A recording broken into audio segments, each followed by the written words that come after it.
Yo, it's your boy Marita, boy. I'm back up in this thing, man. Um, Happy Father's Day to all the fathers out there. Happy Father's Day to Spoon. I know this got to be a tough day sometimes for you. You know what I mean?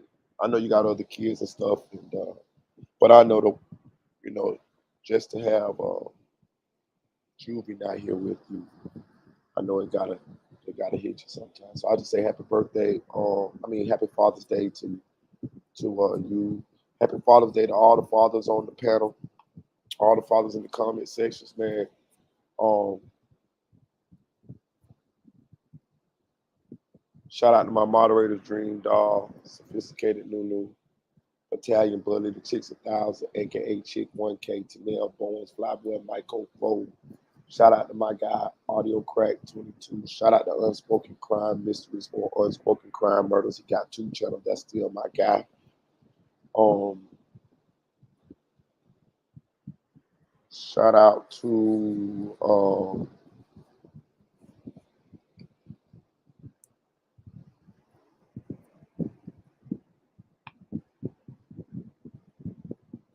Tamara. Shout out to Yellow Diamond. Shout out to Lord Taco. He came through and gave us a laugh last night. Um, Shout out to Cedric King. Appreciate you. Um, Thank you for the Happy Father's Day. I take being a father very seriously. It's probably the greatest joy. Yeah, yeah, I think it's the greatest joy that I have in life, being a father. Yeah, hell yeah. I was just thinking when I was saying it. Yeah, being a father is the greatest joy that I have in life. I think that's the best thing I ever did is was the father to my kids, and uh, yeah, hell yeah. And I take it very seriously. And That's what I'm saying. That's why when things like this happen, that's how I look at these things. I look at these things from the perspective of a parent, and I got empathy and compassion, so I put myself in other people's shoes, and I just know that that's a parent's worst fear is the loss of a child. We are supposed to pass before our children. No parent wants to see their children pass before them. So when these people be so insensitive and trolling, spoon and saying what they be saying, I just be in awe. You know what I'm saying? I even be in awe when people do it to Mama Duck. You know what I'm saying? But and I don't like that shit when they do it to her. But I'm saying I just be in awe when I see what these people be saying to these parents who actually lost their children. Like these people have no shame. Like these people have no like morals, character, empathy, compassion. Like, and I just be like, wow, people like this really exist. These people like this really exist. Like someone lost their child and you out here saying the nastiest, foul things to the parents who lost their children. That is nothing but evil. That is nothing but evil. I cannot even rap come up with words to express how evil, nasty, foul. Can you imagine the things that people be saying to these people who lost their children? It's already bad enough they lost their children. But then you got people that don't even know them, people that don't even know their children, but they got the nerve to come on the internet and talk and say the nastiest, foul things about these people. Bad enough these people already hurting from the loss of their children. That's a hurt that'll never go away. I just don't be having no words for these people. And I hope they understand that it is God. Maybe they don't believe in them, but it is one. And I know one thing, even if you don't believe in a God or God, karma is real. Karma is real. Trust me. That's why I got on up out the streets and I changed my life and trying to pay it forward whenever I can. And when I get a blessing, I always try to bless somebody else because blessings are meant to be passed on. It's not supposed to stop with you. You get blessed to bless other people. But I also try to do more good than bad, and I try to be a better person today than I was yesterday. Happy Father's Day, 1400 OG. You know, so I just wanted to say that. You know what I'm saying, for those people that be out here.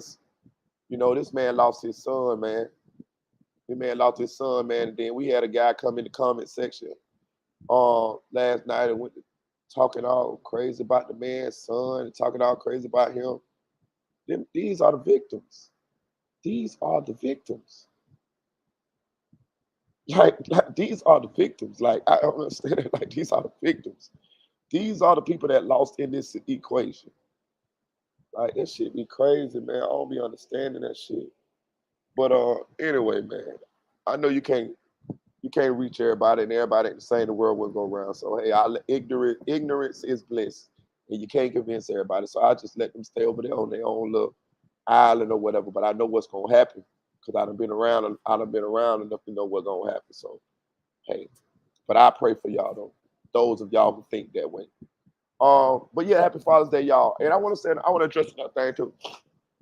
So last night, shout out Unspoken Crime Mysteries. He dropped the video last night. That's my guy. He dropped the video last night on his YouTube channel of YNW Melly snitching when he was involved in the alleged school shoot. It wasn't really a school shoot. Actually, it was down the street from the school, but they locked the school down. But they title it or preference it as a school shooting, but it really wasn't. But he was 15 at the time, and he dropped the video, and I shared the video on my page, and I streamed it from my page. But I did it for a reason, y'all. I did it for a reason. Um, I did it for a reason because I wanted to show people the hypocrisy in the whole shit. You know what I'm saying? In the streets, I wanted to show everybody the hypocrisy. You see what I'm saying? Like. And then I had people in the comment section saying, "Oh, he was 15, this and that." Let me tell you something. When you in the streets, age don't matter. You got 13, 14, 12-year-old boys in Chicago spinning, drilling. You know what I'm saying? Like it don't matter. Once you sign up for the streets, once you sign up for that with that invisible contract in blood, I don't care what age you are held under the code. You know what I'm saying? You are a part of the code. If he would have been 15 and he would have been Carlton Banks and he would have witnessed the murder and he would have went and told the police about the murder, I wouldn't consider him a snitch. I wouldn't count it. Now I would consider that telling, but I wouldn't count it against him because he's a law-abiding citizen.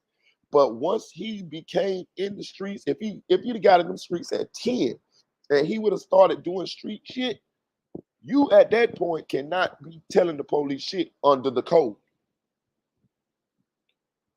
That makes you a snitch.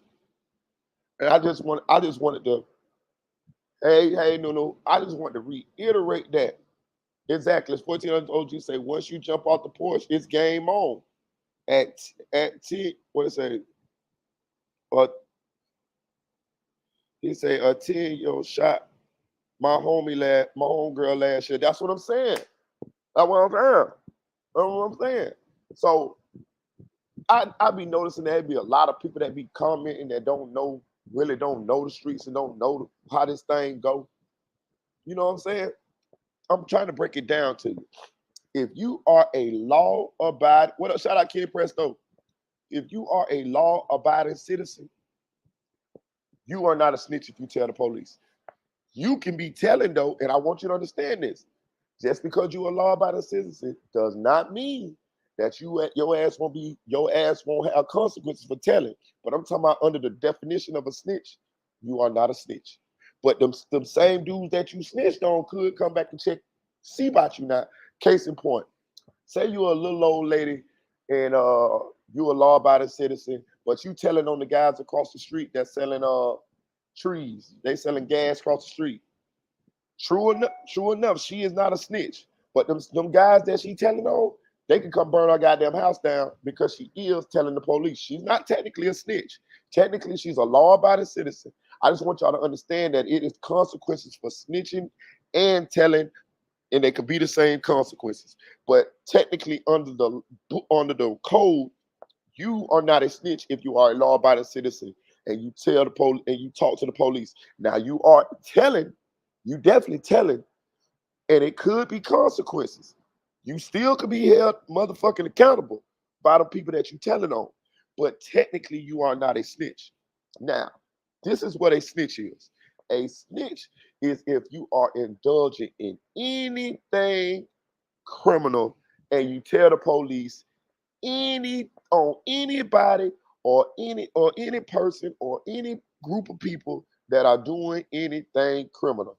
That make you a snitch. You know what makes you a snitch? The hypocrisy that you doing some shit illegal and you telling on somebody else that's doing something illegal. Now the shit that you telling on, you don't have to be involved in it.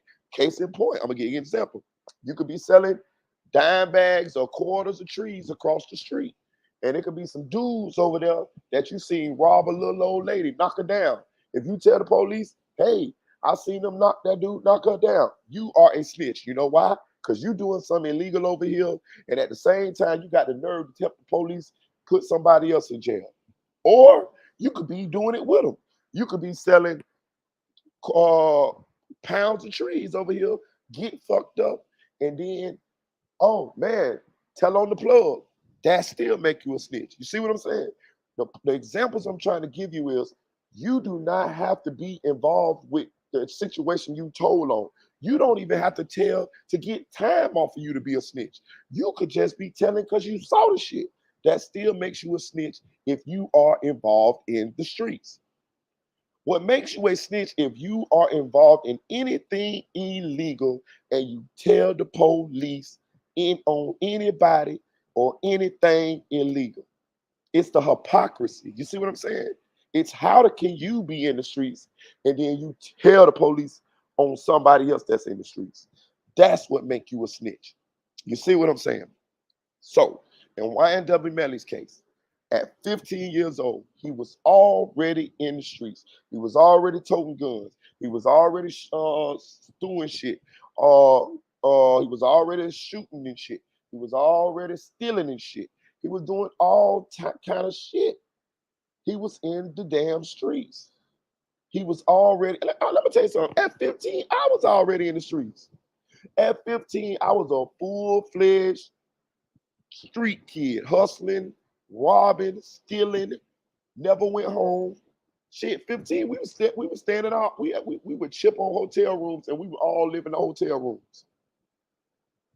As kids, we wouldn't go home. Man, I rarely went home at 15. Rarely. I'm talking about I might be gone for weeks. Our only time we used to go home is when we probably ran out of money or blew our money or something like that. We'll go home for a couple of days because we ain't got no money to get no hotel room. Because that's what we did. We chipped on hotel rooms with our homeboys. You know what I'm saying? The people, the people that ran hotels would let us rent hotels. And then it was crackheads at the hotel, so we could make money at the hotels. So we would hustle at the hotel rooms, all up and down goddamn Colonial in Orlando, Florida, even down OBT, down the trail. We would stay in all the hotel rooms. We would chip on the hotel rooms. You got your homeboy, you got 50, you got your 50 today? Yeah, I got my 50 today. Okay, we got $100 hotel room. All we gotta do is make $50 a day, and we can make that easy, and that pay our hotel room. And we ain't never gotta go home. You know what I'm saying? And that's how we rocked that. But I just want to explain that to y'all because I be seeing that a lot of people. I see some people in the comment section were talking about, Melly was 14. Melly snitched. He snitched. It's the same guy. I just want y'all to let y'all know the character of this guy that y'all keep talking about, free Melly, free Melly, free Melly, free Melly. This the same guy that sent Bortland in there with 2 dead bodies. Talk about, man, I gotta keep Bortland with me, man. He did the best. He did the best. He did the realest shit in the world for me. But as soon, and he actually did, he saved your life, young man. Cause it would damn sure been an open and shut case had he not. You gave you time enough to clean up and all of this type of shit. But as soon as your opening statements came, you allowed your lawyer to throw this man under the bus as possibly the murderer. And I'm gonna tell you why this negatively affects Bortland. But he a damn fool anyway. I had already been seen what the play was. He already should have been done told. You know what I'm saying? And I want to say this too. I never told on nobody in my life. You know what I'm saying? You know why I never told on nobody? Because I always could do the time for the crime that I did. I never did no shit that I couldn't do the time for. Anytime I did something, I knew what the fuck I was doing. I knew what the fuck time that I could possibly catch, but I never did shit that I couldn't do the time for. I got partners that rob banks. I got partners that rob banks, man. Used to be with them every day. I never robbed no motherfucking bank. I never robbed no goddamn bank. They better not have even asked me to rob no motherfucking bank, and they never did. Because I know my role. You got to know your role in the streets, bro. Yeah, I see your 14 OG. I'm finna check it. Hey, you got to know your role in the streets. I know that wasn't my motherfucking role. You feel what I'm saying? Damn, I see it, bro. Damn, 14 OG.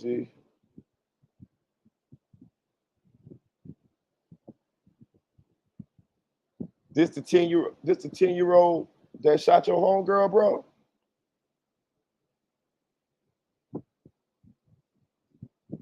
Damn, 14 OG just sent me a photo of a fucking 10-year-old girl with a gun. Shoot, is that the one that's the one that shot your homegirl? That shit crazy. But look, yeah, exactly. That's what I'm saying. You got to know your role in the streets, man. You got to know your role. Like it's killers, it's hustlers, it's gamblers, it's scammers, it's boosters, it's car thieves. You know what I'm saying? It's finessers, it's pimps. Like you got to know your role. You got to know your role, man. You know what I'm saying? Kel wants case say, can you give us a story time? Man, I got a million on, bro. I promise you I can. You got to know your role. I think of one real quick in a minute. But I got a bunch of them. It just shock you too. You got to know your role, man. You got to know your role. You know what I'm saying? Like that's how people get fucked up in the streets, man. You got to know your role. You got a nigga that's a hustler, but he'll be trying to play like he a killer. And then as soon as he get fucked up for killing somebody, he go to jail and he can't do the time for it. So he go snitch on somebody else. No, that wasn't me. I knew what I was doing. Everything. It ain't listen. I ain't justifying nothing. Like I ain't have to rob nobody for my kids to wear Jordans. Like you'll hear people say that's bullshit. You rob them people because you want to rob them people. You know what I'm saying? Anybody I ever did something to, I did that shit because I want to do that shit. You know what I'm saying? Ain't no excuse for it. It ain't no excuse for it. You know what I'm saying? And I just want people to understand that. Take responsibility for your actions. Take accountability.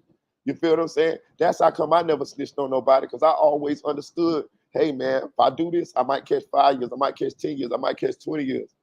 And then I think to myself, do I still want to do it? Sometimes I say no, sometimes I say yeah. But anytime I did it, I already knew what the play was. If I get caught, hey, it's what it is.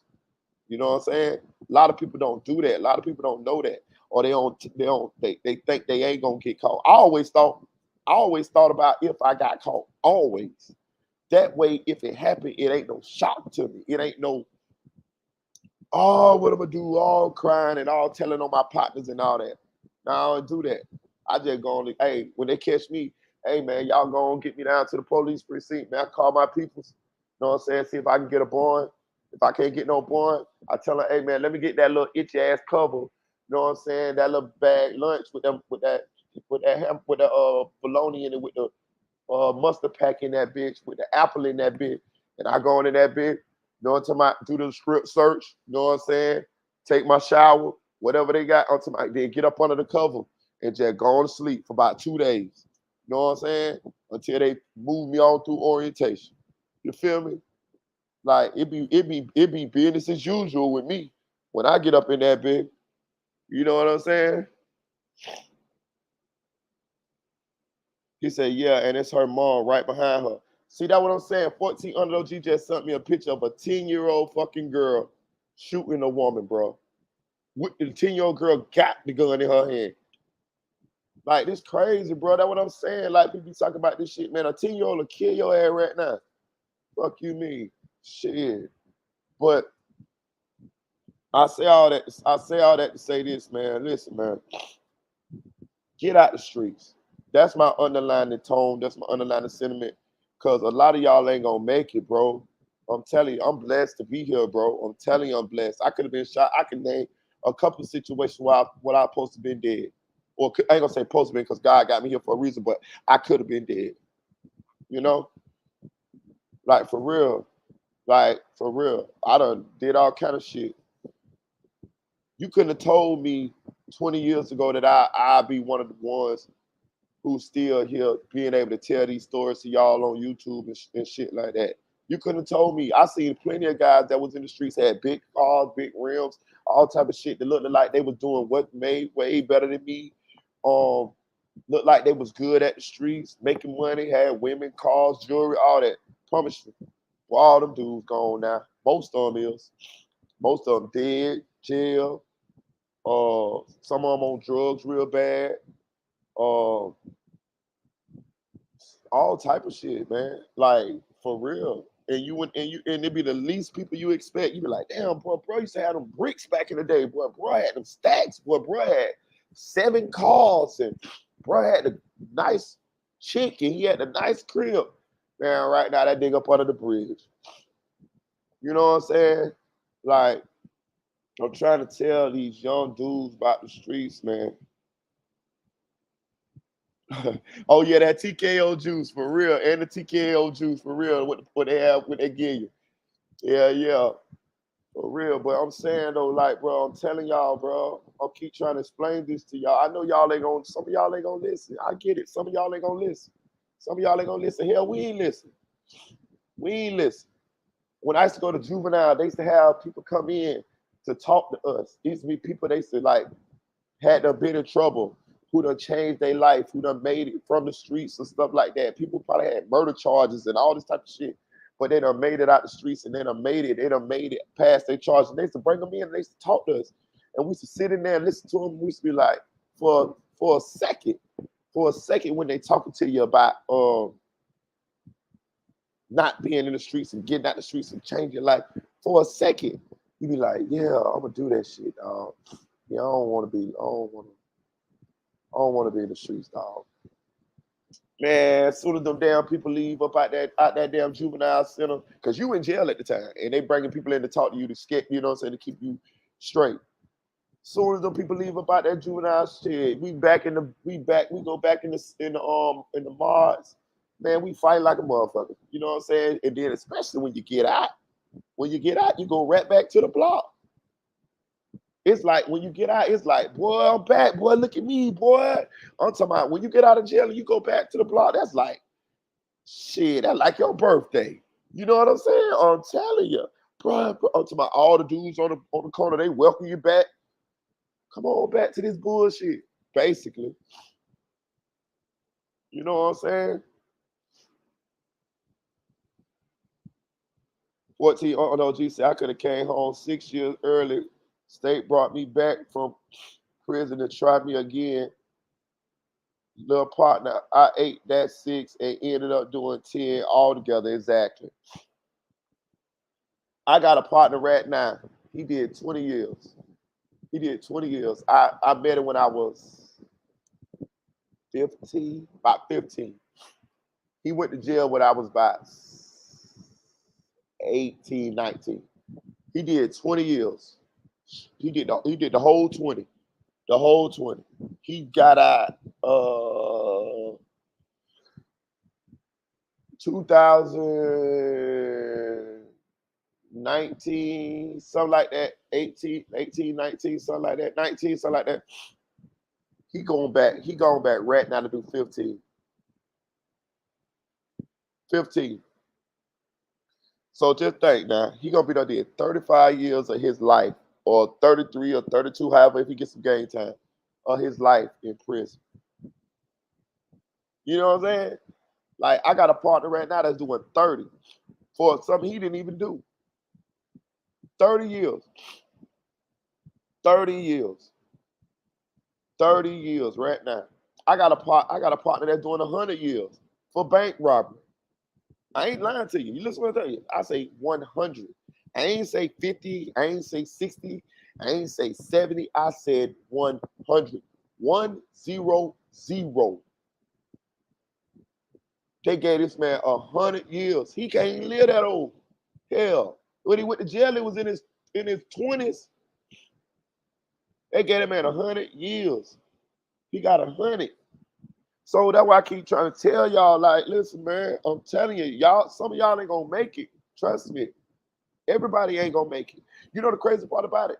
The dude, my partner that got 100 years, he told me that. He said, bro, I'm gonna tell you something. He said, bro, everybody ain't gonna make it. And he ended up being one of the ones that didn't make it. Bro, somebody got to tell the story. That's why I'm here telling y'all these stories, bro.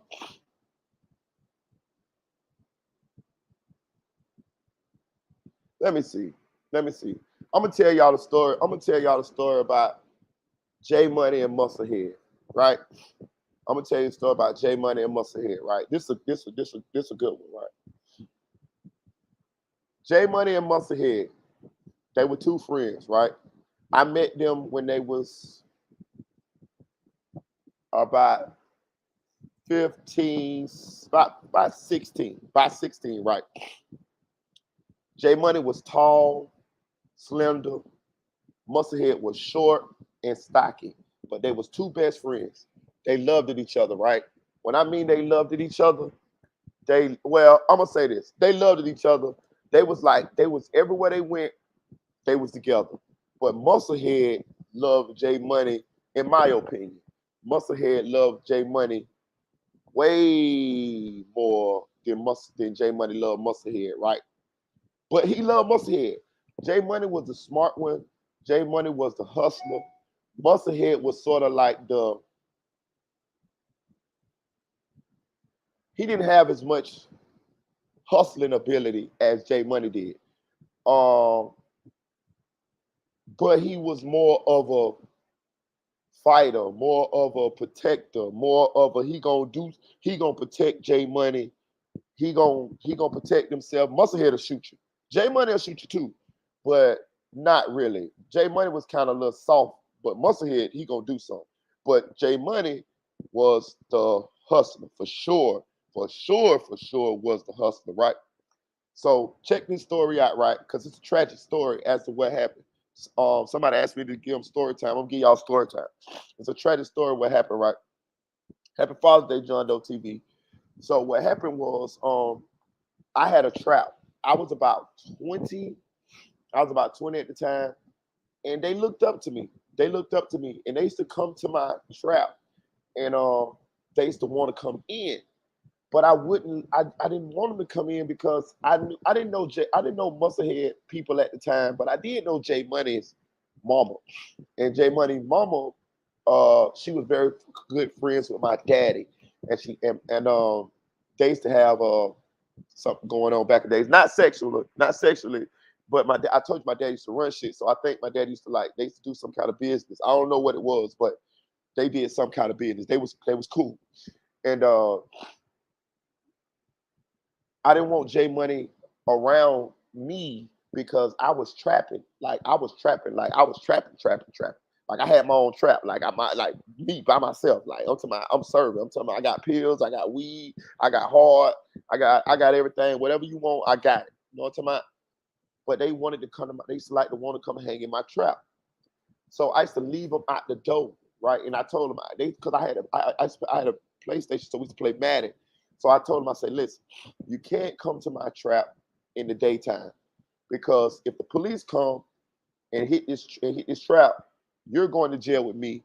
I'm gonna get a charge for having some kids up in my trap. So I don't want y'all come to my trap in the daytime. So I would let them come and play video games with me at nighttime. They by this time they already smoking weed and shit. So I'm smoking weed and shit with them and all type of shit. I'm telling you, I'm full fledged in the streets at the time. Like I'm not the person that y'all see here today. I wasn't the mature person, the person that knows uh this shit was wrong or thought about this shit back then. I didn't give a fuck back then. I keep trying to tell you, I evolved into this type of person. So um, they started coming in the daytime, and I would leave them outside on the porch, and they would sit on the goddamn porch all day until nighttime, until dark. And the reason why I would do that because at nighttime the police never bust at nighttime. They never bust at nighttime. They always would bust in the daytime. So I knew at nighttime they would be safe enough to where the police wouldn't bust. Right now, little did I know that they was watching me and they was soaking up every little bit of game with the things that I was doing. Like they would watch me cook dope. They would watch me bag up pounds of weed. They would watch me serve people. They would see how I did hand to hand serves with people, and they was learning. You know what I'm saying? They was learning what I was doing, right? So fast forward, J Money ended up being a very, very, very good hustler. Like, let's say 2 years later, 2 years later, me and J Money became really, really, really, really close. Musclehead too. Me and Musclehead was close too. But me and J Money became really, really, really, really, really close. Till me and J Money end up getting the trap together, right? Now J Money about 17, 18. I'm about 22, 23, something like that there. And J Money blew up. When I mean he blew up past me. J Money bought a Vert. He bought all type, like he did really nice. J Money used to walk around with about $5 grand in his pocket. Um, he turned into a nice young man as far as like a hustler. He was great at it. Musclehead kind of stayed in the same spot, but he loved J Money. So J Money kept him around. I kept him around. So all three of us had a trap together. And so now you gotta understand now they was jits at one point to me, but now they done grew up a little bit and they my equals now. You know what I'm saying? Pretty much. But I'm older than both of them. And J Money was very frugal. He was very frugal. Like he didn't spend too much money on shit, but he could hustle really good and he knew how to save. Like he knew how to save, like he could save like a motherfucker. So fast forward, me and J Money got into uh some kind of issue because uh J Money started getting beside himself, in my opinion. Um he was very like the love that I showed J Money, uh he didn't show the love back to me, in my opinion. Um he don't to me he didn't remember when he didn't have a damn thing, and I used to pay for everything, buying clothes, all type of shit like this here, buying food. He didn't remember that when he used to be that little boy that used to be trying to come into my trap, and I used to be, hey man, you can't come in here, this and that there. He got beside himself and to the point to where uh I never could get Jay. One thing I never could teach him, I taught him a lot of shit. But one thing I never could teach him, I never could teach him how to have the love for your homeboys that you supposed to have. You feel what I'm saying? Now, Musclehead, he had it naturally. Musclehead loved his homeboys unconditionally. J Money didn't. J Money looked at his homeboys like a means to an end. He would pretend like he cared, but he really didn't. He cared more about money than he did about his homeboys. And I'm gonna give you an example how I know he did, right? So one time we had our trap booming. We had that bitch booming, right? So J Money was like, man, shit, damn shit, Marita, check this out. When we get this bitch booming, we gonna go and get us another spot, and we gonna leave Musclehead in this bitch. I say, bro, I said we can't leave Musclehead in this bitch. He like, man, we gonna leave Musclehead in this bitch. I was like, bro, this bitch hot, bro. The police might come up anything. He like, fuck that, bro. He like, we gonna leave Musclehead in this bitch, bro. Let him boom this bitch. I said, but this bitch hot though, bro. Bro might go to jail, bro. He say, fuck that shit, right? So I told Musclehead, I said, Musclehead. But Musclehead, he loved the J Money blindly. So I told Musclehead, I say, Musclehead, bro ain't handling this right. He talking about we gonna get this bitch hot. We gonna boom this bitch. And when I mean hot, which means we gonna pump this bitch. We gonna serve everything, serve anybody 24/7. We gonna have this bitch bumping. And when the police catch wind of our trap, we just gonna move to another trap. Just me and him though, and we gonna leave you in here in this hot ass trap. Musclehead went and told J Money. J Money and me end up having a falling out. J Money ain't talked to me for about a month or two behind that shit. You see what I'm saying? I'm just trying to show you. I was thinking about Musclehead. I was like, we can't leave Musclehead in here. J Money was like, fuck that. We can leave his ass in here.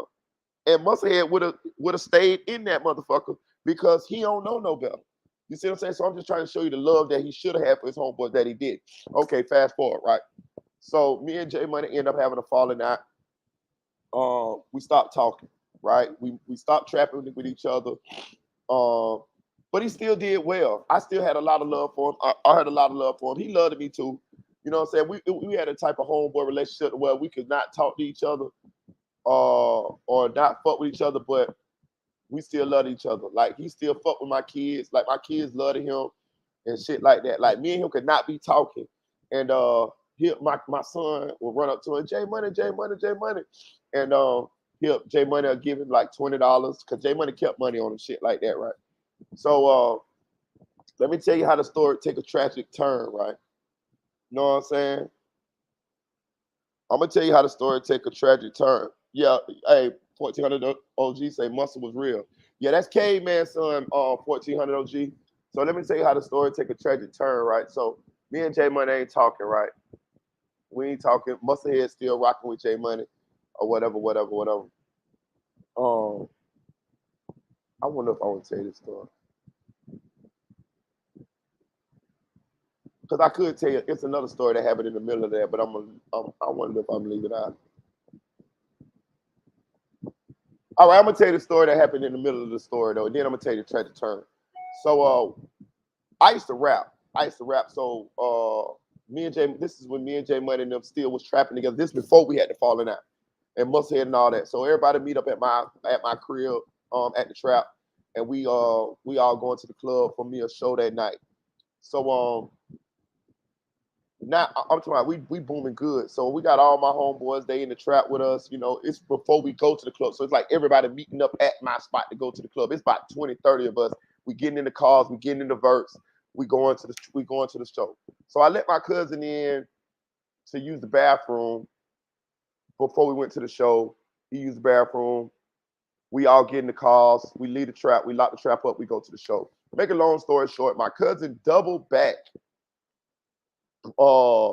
broke in the trap because when I let him use the bathroom, he left the window unlocked.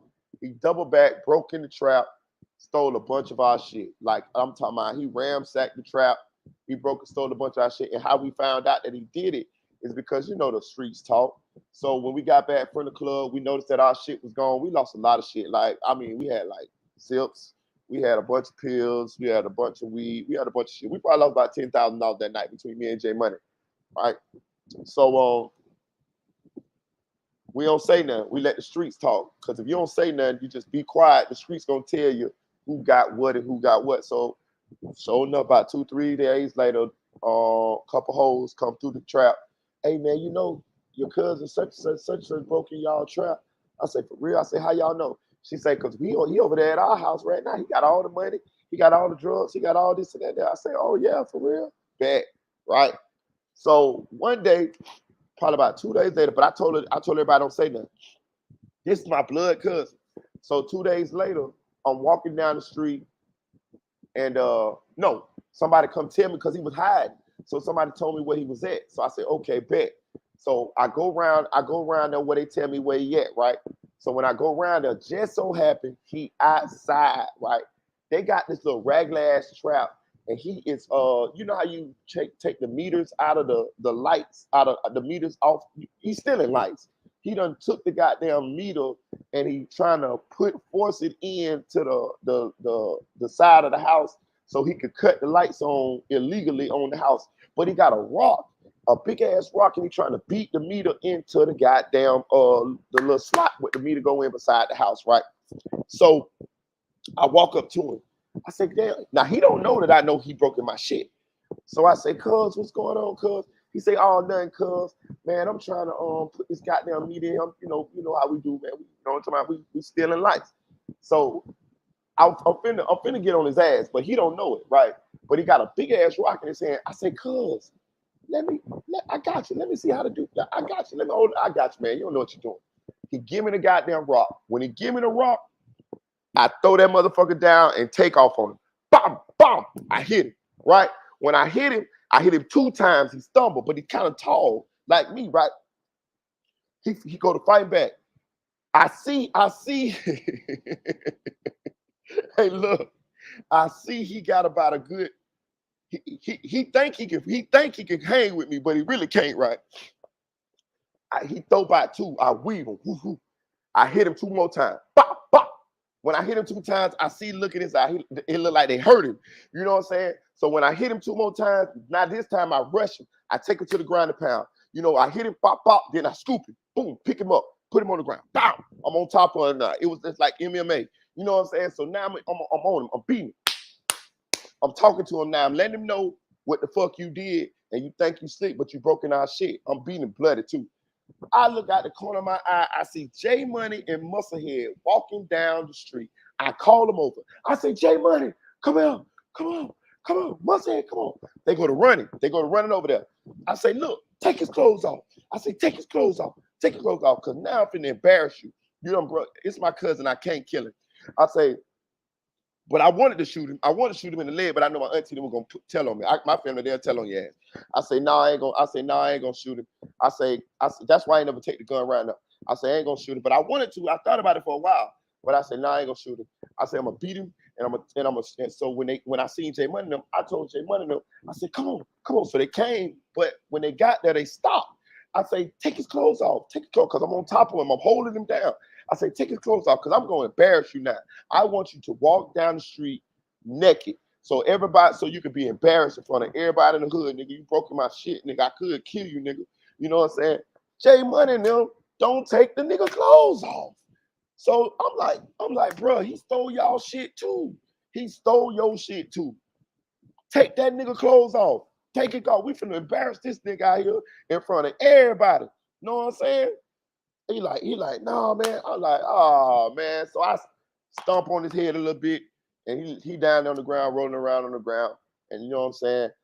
I'm like, damn, fuck it. So we end up letting that shit. So that shit end up, you know, whatever. But I was mad at J Money for a while for that, because I'm like, bro, I'm fighting for you and for me, bro. Like, bro, if I tell you take the nigga clothes off, bro, take the nigga clothes off. The nigga got away with like $10,000 for shit. We ain't never get shit back, bro. Take the nigga clothes off, bro. We gonna embarrass this nigga in front of everybody, bro. But J Money and them knew that if they do it, it's gonna be some shit with my family. You see what I'm saying? I could get away with it because he was my family, but I ain't give a fuck about that. I'm riding with y'all because they stole our shit. I don't give a fuck. You feel me? But that's how I was feeling at the time. But anyway, tragic story how it turned to an end.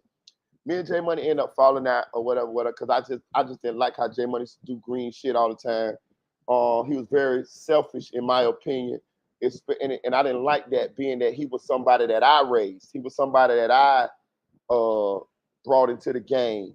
And I didn't like the fact that he was so selfish.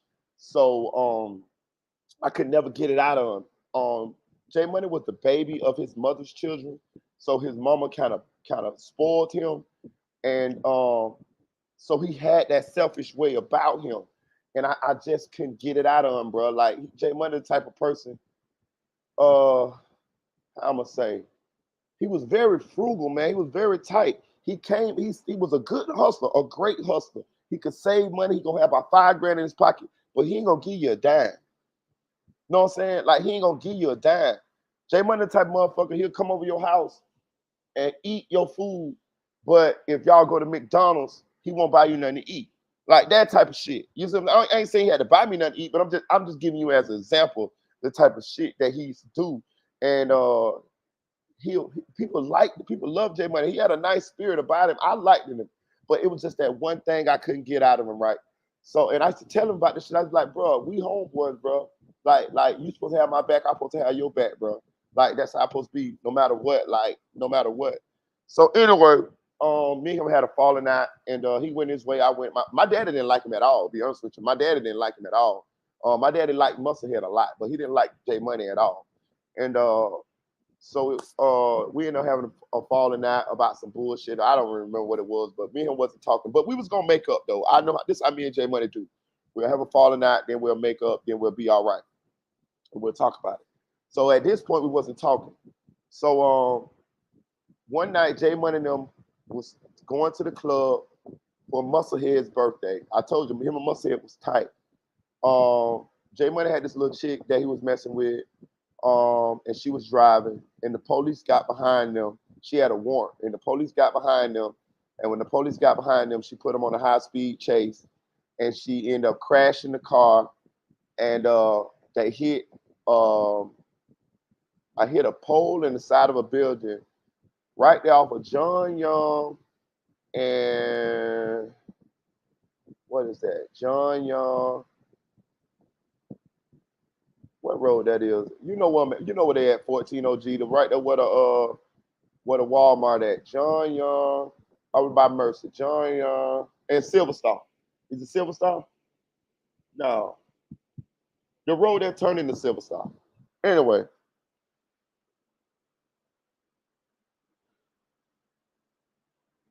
Anyway, they crashed into the side of the building. Um, when they crashed into the side of the building, the car engine, they say, hit J came through the windshield and was sitting on J Money's chest. And Musclehead was pinned in the car. Yeah, Princeton. Princeton. That's right. Princeton. That's right. Paperwork pimping straight up. It was John. It was John. So you know the story too. You know what I'm talking about. Princeton. So John Young and Princeton. So they say the car engine was sitting on J Money's chest, and Musclehead. They say Musclehead was pinned in the car. His legs was crushed. Uh, there was another girl in there named Star. That's my homeboy Gummy. That was Gummy's daughter. You know Gummy 1400 OG from Mercy, but Gummy from our hood too. But it was Gummy daughter Star, and they say Star died instantly, and they had to. I think they say J Money was alive a little bit on the scene, but he died on the scene as well. The engine, they say the engine came through the dashboard and was sitting on his chest, and they had said Musclehead had died too, but they ended up having to amputate one of Musclehead legs and take him out, and they got him out the car. But I remember the police coming to talk to my daddy like a day or so later, and they were saying that Musclehead wasn't gonna make it. But let's rewind for a second. I was at my daddy's house, um, and the word started traveling through the hood that J Money was dead. And I forgot who it was that came to my dad's house, and they was like, they knew how close me and J Money was, and they was like, man, the Pico man, J Money dead. And I remember I cried like a baby. I cried like a baby because at that time me and J Money wasn't talking, but I knew me and J Money was gonna get back to talking because we do this shit all the time. Like we won't talk for like a month, and then we'll see each other and we can't not talk to each other. So we'll end up like making up and shit, and we'll just be all right. And I knew that's what was gonna happen this time, but this time I didn't get an opportunity. We didn't get an opportunity for that to happen. And I just cried like a baby because I just remember the same guy that when he was like 16, 15, 16 years old, he used to be trying to come in my house, in my trap. And I, as a kid, this is before he was even selling drugs or anything. And I used to be like, nah, man, you can't come in my trap, man. You got to stay outside till nighttime. And then at nighttime, they'll sit on my porch all day. And then at nighttime, they'll come in and then we'll play Madden all night. He was really good at Madden too. And we'll play Madden and smoke weed and shit. And then, like, I even remember when I took him to the club for the first time. I took him to Heroes for the first time. He had never been to the club. I took him to the club. I think it was his birthday. And I took him to the club. You know what I'm saying? I remember I used to pay chicks to do shit with him. You know what I'm saying? I be like, hey, man, look, they got my dog, man. Hey, look, man, here I go $100, man. Hey, fuck with him. You know what I'm saying? Hey, bro, go in the room. You know what I'm saying? Hey, hey. You know, I used to do shit like that for him. You know what I'm saying? And so when they told me he died, you know, it was sad, man. It was sad as fuck. I went to his funeral. You know what I'm saying? But at this time, Musclehead was in a coma, right? He was in a coma. They had not told Musclehead that J Money died. He didn't know J Money died. Now they was going to the club for Musclehead's birthday. They hadn't told Musclehead that J Money died because they felt like if they told Musclehead that J Money was dead, that Musclehead would give up living. You know what I'm saying? They amputated his leg. I want to say right above the knee. Um, and I went to see him in the hospital. I did go to see him. I didn't go see him right away because you couldn't see him. But it was maybe a couple months later. I went to see him in the hospital, and he wasn't woke. He was like under sedated. And when I tell you, he looked bad, dog. He was skinny. He looked like a shell of himself. You know what I'm saying? Like he was in the hospital for a long time, like a long time. And it looked like maybe he might die, he might live. You couldn't tell, but he hung in there. He hung in there, and he ended up making it. He ended up pulling through. He ended up getting out the hospital. But he was missing a leg. He was missing a leg. When he got out the hospital and came back to the hood, bro, everybody was so happy. They were so happy. It was like, because a lot of people love the J Money too, but just to have Musclehead, even though J Money was gone, it was like the hood was like, damn, at least we ain't lose Musclehead too. You know, at least we had somebody to from that situation to make it. You know what I'm saying? Because it was like J Money and Musclehead was like really, really tight. Like they was twins. Like they loved each other. Like, you know what I'm saying? Like again, I tell you, I think Musclehead loved J Money way more than Musclehead J Money loved him, but it's still J Money still did love him though. They still was like you seen one, you seen the other. And anyway, uh Musclehead, he ended up snapping back. I used to fuck with him all the time about his leg. I used to tell him, I said, bitch, why don't you go get a prosthetic leg, man? Because he used to like to fuck around on the goddamn crutches and shit. And I say, bro, they got fucking prosthetic legs. And I used to go at this girl, and her daughter had a prosthetic leg. You see what I'm saying? And you couldn't even tell that she had a prosthetic leg. So I used to tell Musclehead, like, bro, go get your fucking prosthetic leg, bitch. Like, goddamn, like, stop bullshit. He be like, man, I'm gonna go get me one, dog. I'm gonna go get me one. But he was fine. He used to get around in the hood. He ended up having a couple of kids after he had his leg amputated. And he was cool, you know, he was back in the hood, you know what I'm saying, doing what he do, you know what I'm saying. He always had a good spirit about it. He always was a happy type of guy. So and a lot of people liked him. So he ended up dating this girl, and I think he ended up having kids from her. But he went to jail. I think Musclehead went to jail for a little bit. And when he went to jail, the girl ended up dating one of our other homeboys. So she broke up with Musclehead and ended up going with one of our other homeboys. Now, Musclehead and the guy wasn't homeboys, but we all from the same hood. You feel what I'm saying? So when Musclehead got out, and he saw that she was going with the other guy, she had broke up with him, uh, it bothered him. It bothered him a lot. He used to tell me about it. He's like, man, this bitch, this and that. I was like, bro, Muscle, you gotta let that shit go, bro. Like the girl don't go with you no more. Let it go. You know what I'm saying? And I done been there, bro. I done been there when the girl that you love end up dating somebody else that you know or something like that. I done been through it, bro. Trust me. So I get it. it's a hard thing to swallow. It's a hard pill to let go, but at the end of the day, you got to let it go. And it was bothering him. It bothered him a lot. It bothered him a lot.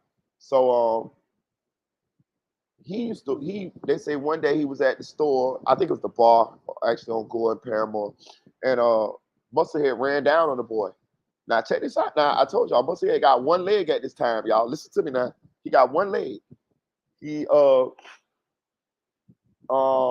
he pulled out a gun on the boy in the stove and tell the boy to stop messing with the girl. If you listen to that song I got, Do the Shit Again, I say he had one leg with a stick to him. If you're a real nigga, I'm some kin to him. I'm talking about Musclehead. He had one leg with a stick to him. If you're a real nigga, I'm some kin to him. I'm talking about Musclehead. He had one leg with a stick to him.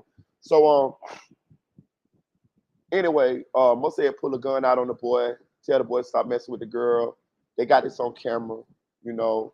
I know the boy, you know what I'm saying? He cool. He cool. He cool. He from the hood. He like, man, go ahead on, Musclehead, man. You tripping. This and that. But I Musclehead got one leg now. Listen to what I'm trying to tell you. He got one leg. Like one leg. But he pulled a gun out on the boy, tell the boy stop messing with the girl, yada, yada, this, yada, yada, that. So a couple of days go by, but the boy don't stop messing with the girl. A couple of days go by. Musclehead been drinking. He'll pop pills, shit like that. And he tripping. He on the block. He tripping. He telling everybody, man, how could she do this? How could she go with him? Yada yada. It's gonna beat this bitch up. This and that. There. Whatever. Whatever. So what the boys do is they get Musclehead and they take him to the club. They tell him they like, man, listen, we gonna get you away from this shit, bro. You tripping? That's that man. Go with this girl. That man go with this girl. Like, what are you talking about? They go together, bro. Like that's her boyfriend, bro. Like, chill. So they end up taking him to the club. He go to the club. He got one leg now. I keep trying to explain this to y'all. He got one leg now. They take him to the club. He get drunk. So, but he's still on the same shit. He's still talking about fuck this bitch. I want to kill this bitch. This and that. There, whatever, whatever. So they say, he tell him, man, take me back home, man. Take me to get my gun. Take me to get my gun. They're like, nah, man. So they take him to another club. They doing this to keep him away from the hood. They take him to another club. He go to another club. He's still on the same shit. So now it's about 3 a.m, something like that. They go back to the block. Just so happened when they go back to the block, the girl and the boy is parked on the block, but probably up the block. You know what I'm saying? Musclehead, he actually lives on the block, down the street though. So he see the girl car down there. So he get his crutches and crutch down there to the girl car. The girl is in the driver's seat. The boy ain't in the driver's seat. He go to cussing the girl out. They say he jumped through the driver's seat out the window and go to beating the girl up. Check this out. He got one leg now, y'all. Listen, he got one leg. I'm gonna keep reiterating this. He got one leg, bro. They say he beating the girl up, whatever. So the boys go down there, grab him out the goddamn car and tell him, bro, Musclehead, you tripping, this and that, you tripping. They say he go to saying, man, fuck this bitch, I'll fire this bitch up, I'ma kill this nigga, this and that there. When he say that, I think they say the boy was in the cut pen or some shit. I don't know exactly, but the boy come out the cut and gun Musclehead ass down. Stand over him, shoot him. They say Musclehead was like, my homeboy was right there. They say Musclehead was like paper. Like, you know what I mean? Like, you just shot him. Killed Musclehead right there. He killed him right there. Now, it was so sad because Musclehead and J Money, like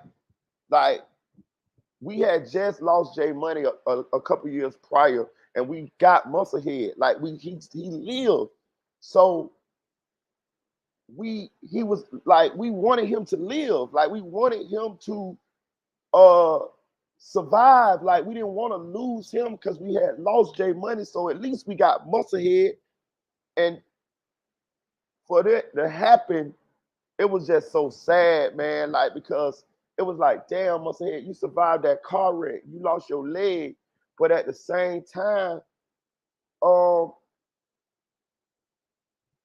live.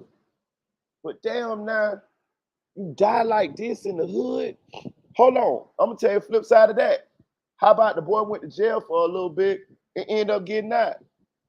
Drop all the charges dropped. They dropped all the charges because Musclehead had been antagonizing this man. They got the video of Musclehead pulling a gun on the man at the liquor store, all type of shit. So Musclehead deaf, the boy in the hood right now. Everybody cool, everybody cool. Ain't no smoke or nothing because Musclehead brought this on pretty much himself. And that was another sad part about it because people tried to stop him. Everybody tried to stop him. And now he dead. He gone. He dead. So J Money dead from the car accident that Musclehead survived from. Star dead from the car accident. The girl who was driving the car, I think she in jail now, but she didn't even fucking get a scratch on her. You know, I actually ended up seeing her a little bit later. I think I went to Mike Epps' comedy show and I saw her because she ended up getting out of jail. Because they said the girl that was driving the car, say she fled because she had a warrant or something, violation probation. But I don't know how that worked out because she ended up getting out of jail and everything. I seen that at the Mike Epps comedy show, and then I think she ended up having to take a plea, and I think she ended up doing a couple of years. I don't know if she out by now. She might be. I don't know. But I know she ended up, she was out for a little bit, and then I think she ended up having to turn herself in to go to jail or whatever. But Musclehead got killed in the hood, bro. You know what I'm saying? And the guy that killed him, I'm telling you, he's right in the hood right now. It was no repercussions or nothing because everybody told Musclehead, like everybody told him, bro, let it go. The girl was going with this boy. Like, it wasn't like she was cheating on you behind your back with the nigga. No, you went to jail. Y'all broke up. She got another man. He couldn't let it go. He couldn't let it go. With one leg, y'all. He got one leg. He pulled the gun on the man and all with one leg.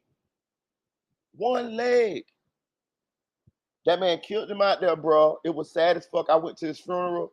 I cried like a motherfucker because I remember when they was kids.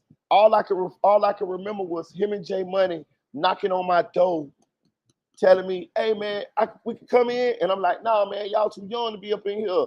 This and that there, and now both of them dead, bro. Both of them dead. Both of them dead. Them was my boys, bro. Them was like my partners. Like, I got so many memories with them. I took J Money to Atlanta one time. Just me and him. My girlfriend wanted to go. I told her, I said, "No, you can't go because I already promised J Money." You know what I'm saying? She got mad and fuck at me. But I let J Money go. I remember me and J Money bonded Musclehead out of jail like 2-3 times. I remember one time he was in Gainesville. He had got kicked out where he was staying at. Me and J Money gave him sent him a bus ticket for him to come to Orlando, and then we let him stay in the trap with us. That's how he ended up in the trap with us. Like, and they dead now, bro. Like, both of them dead. They both dead. Like, J Money in the car accident. Musclehead lost his leg in the car accident, and then Musclehead let a nigga kill him in the hood by the bitch. Excuse my French. Like, that shit crazy as fuck. Like, you know what I'm saying? But I don't know. I just telling y'all the type of shit that be going on in the streets. That's what I be trying to tell y'all. Like, man, get out the motherfuckers, man. And I'm gonna tell you another thing. We had another homeboy named Luch. He ended up dying too. Me, J Money, and Mushead went to Luch wake. We ended up going to Luch funeral too, but we went to Luch wake. Musclehead came. I never forget this. Musclehead came. This is before he lost his leg and all type of shit. Musclehead came out the door and was sitting on the curb and he was crying, right? And I was like, "What you crying about?" He was like, "Man, I don't want to die, dog." He was like, "I don't want to die." J Money was crying too. I was like, he was like, but I was talking to Mushead. He was like, "Man, I don't want to die, dog." He was like, "Man, I don't want to die." He was like, "Man, I don't want to die." But he fucking dead now. Like, you get what I'm saying? He's dead now. Right to this day, he's dead. My same friend that told me he didn't want to die, like he was scared to die, and he dead now.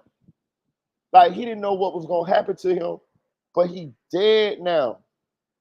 Like that's what I be trying to explain to y'all. Like the ones of y'all who still, out there indulging in that shit, like the jits, not the older ones. I'm talking about like the jits, the ones who just jumping off the porch, or who thinking that shit cool, or who ain't been through a lot of this shit.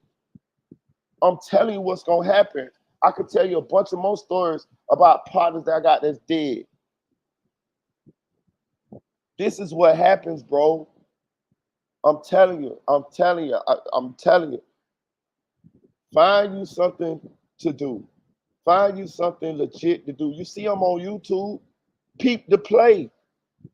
Peep the play. Peep it. I'm giving you the game somewhat. Peep it. Why you think I'm on YouTube?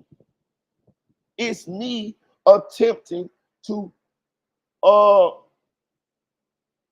do something. Find you something. Do something legit. Find you something that you like to do that's legit. Do that. Do it. But at the same time, get out the streets. I work. You know what I mean? I work. This ain't the only thing I do. YouTube don't pay me. Not really. Not like that. Like my platform ain't big. It's growing. But I'm just trying to explain to y'all. I'm trying to show y'all. Find you something to fucking do. Get out the streets, bro. I'm not saying it's not no guarantee that shit ain't gonna happen to you anyway. But what I'm saying is the chances are very much heightened if you in the streets, bro. Especially if you in the streets now. It's worse now than when I was in the streets.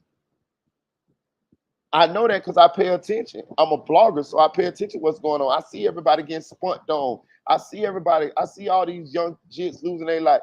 I see what people dying for. I just saw Melly kill his two best friends. You know what I'm saying? Like I see what's going on. It don't take a rocket scientist to see what's going on. So I move accordingly. Get out the motherfucking streets, dog. And that's for the youngsters. For the ones that's out there thinking that shit cool. Cause I'm telling you, Musclehead said he didn't want to die. And he fucking dead now.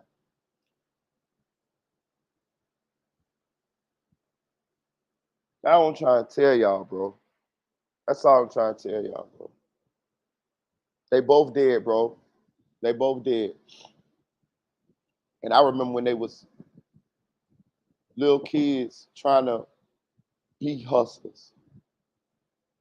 And they fucking hustle and they fucking dead now. So I don't know. I'm just trying to. I'm telling you, bro. Somebody got to tell the story. Maybe this what my job is. Maybe this my lane is. Maybe I don't know. I just go as I go. You know what I'm saying? Like it's evolving. Who knows? You know what I'm saying? I don't know. T Dub said, "Was that really Jamie in your chat yesterday?" I don't know, T Dub. I don't know. These people be trolls, man. It's hard to say sometimes. I don't know. Um,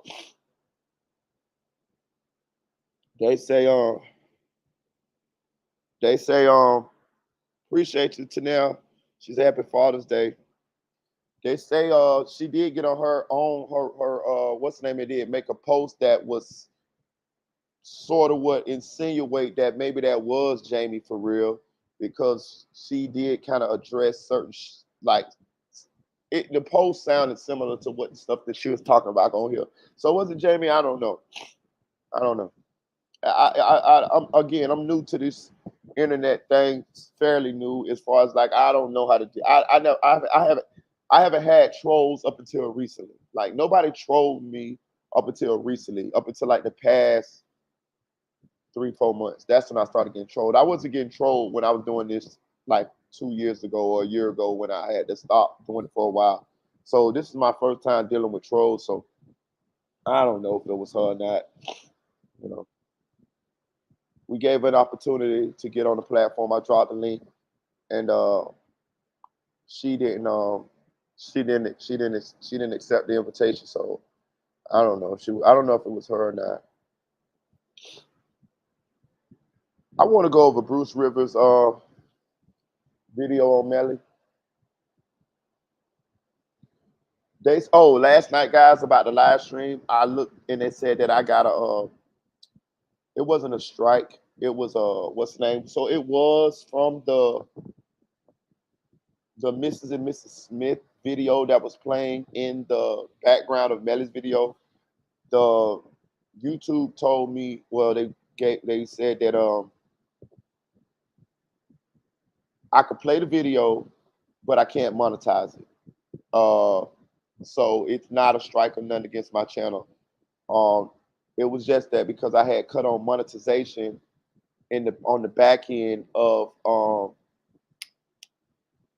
that live that they flagged it. If I had not cut on monetization before I did that live, then it wouldn't even been flagged. But they would have flagged the live once I did turn on monetization after the live was over with. Because you got the option to cut on monetization before or after. Like even this live right here, I didn't cut it on before. I'll probably cut it on after, but it's not a strike on my channel on any accord. So, but that's what they said the reason was. I want to go over Bruce Rivers. I never saw this video. I just saw it when I was scrolling, and I want to go over it.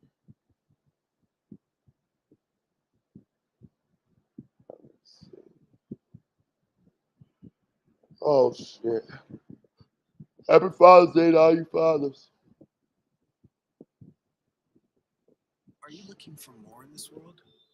Are you ready for something bigger than we? Bruce Rivers.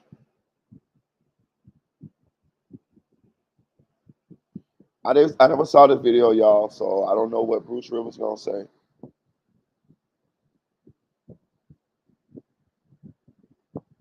I just saw it and it seemed interesting. Bruce Rivers, he's the criminal lord. Bruce Rivers, he's the criminal lord. And let's go react to all the stuff.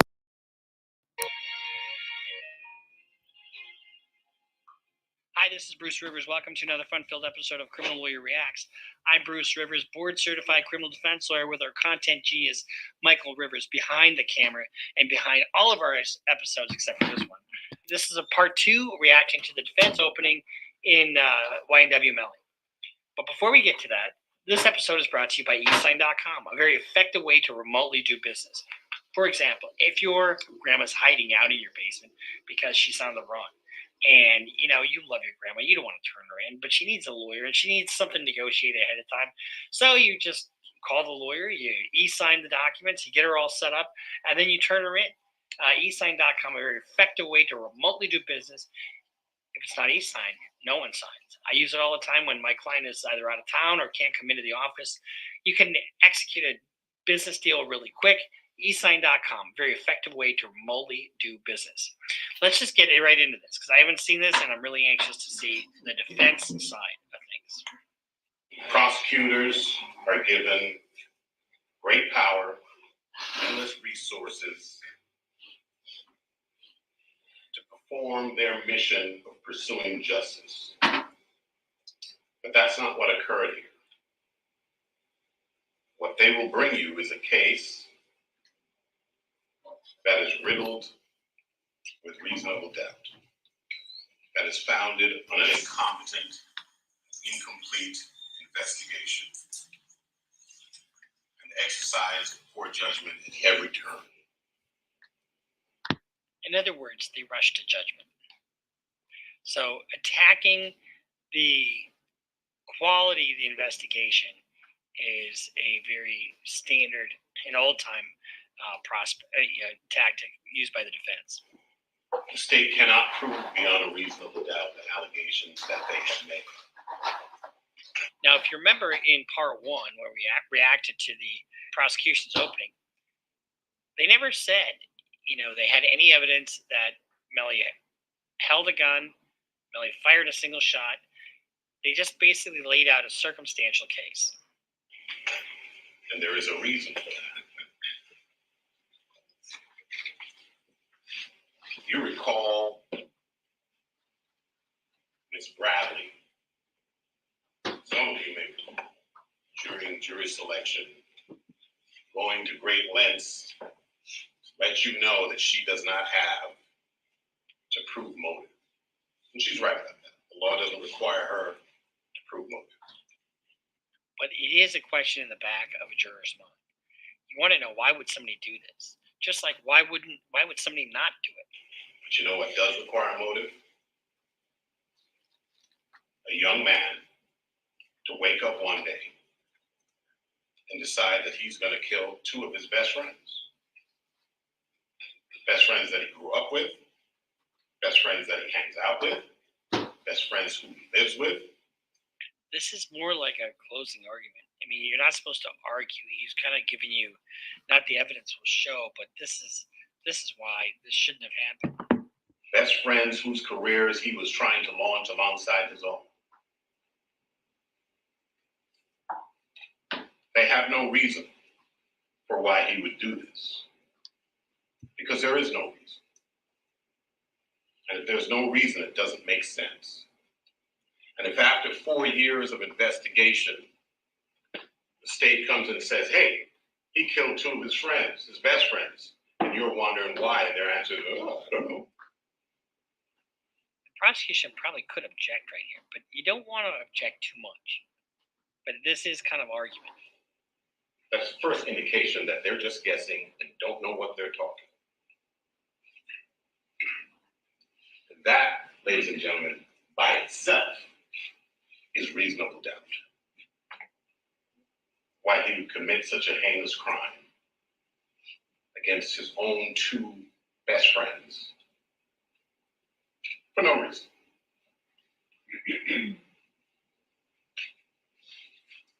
Now, motive isn't one of the elements, but juries do like to have things explained to them. And my understanding that this was over $200,000, but I'm not sure if that's the case or not. What happened here is that the lead detective, Detective Moretti, saw a video of Mr. Demons getting into a car 40 plus minutes before bodies were found in that car. And then he discovered that Mr. Demons was a rising star. From that point on, he decided he's the only person that could have committed this crime. Because if you're involved in prosecuting a star, you become a star. This was his big break. And he had tunnel vision. He zeroed in on this person. This young man is the only... Those kind of character assassinations really get under the skin of law enforcement. So when that guy gets up to testify, he knows what this is all about already. The only possible perpetrator of that crime, to the exclusion of all other leads and evidence. There's a difference between cases that are investigated and cases that are fabricated. One of the things you have to make the leap, if you buy the defense, is that an officer is going to commit, multiple felonies in order to get his big break, as he puts it. When a case is investigated, the state uses all its resources, its investigators, its experts, and all its energy to identify leads and run them to ground. When a case is fabricated, first a target is chosen, and then the state uses all its resources, its investigators, its experts, and its energy to run that target into the ground. That's what this is all argument. I mean, it's kind of crazy that we haven't heard a single objection by the prosecution at this point. But that's good. Occurred here, and there's a reason why I say that. There are a number of leads that you will discover that were identified by the officers, but were either completely ignored or given short shrift. That's an alternative perpetrator theory of a case. And that can be powerful if you can show that somebody else may have done this. I'm going to let you know, run through a few of them by way of example. Start with the most obvious. Cortland Henry.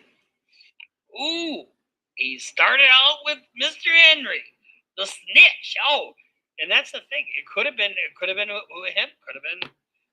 And so he's gonna point the finger at YNW Portland. I knew this was gonna happen all along. Way back when we first reacted to this. It's fun to know that you're right once in a while.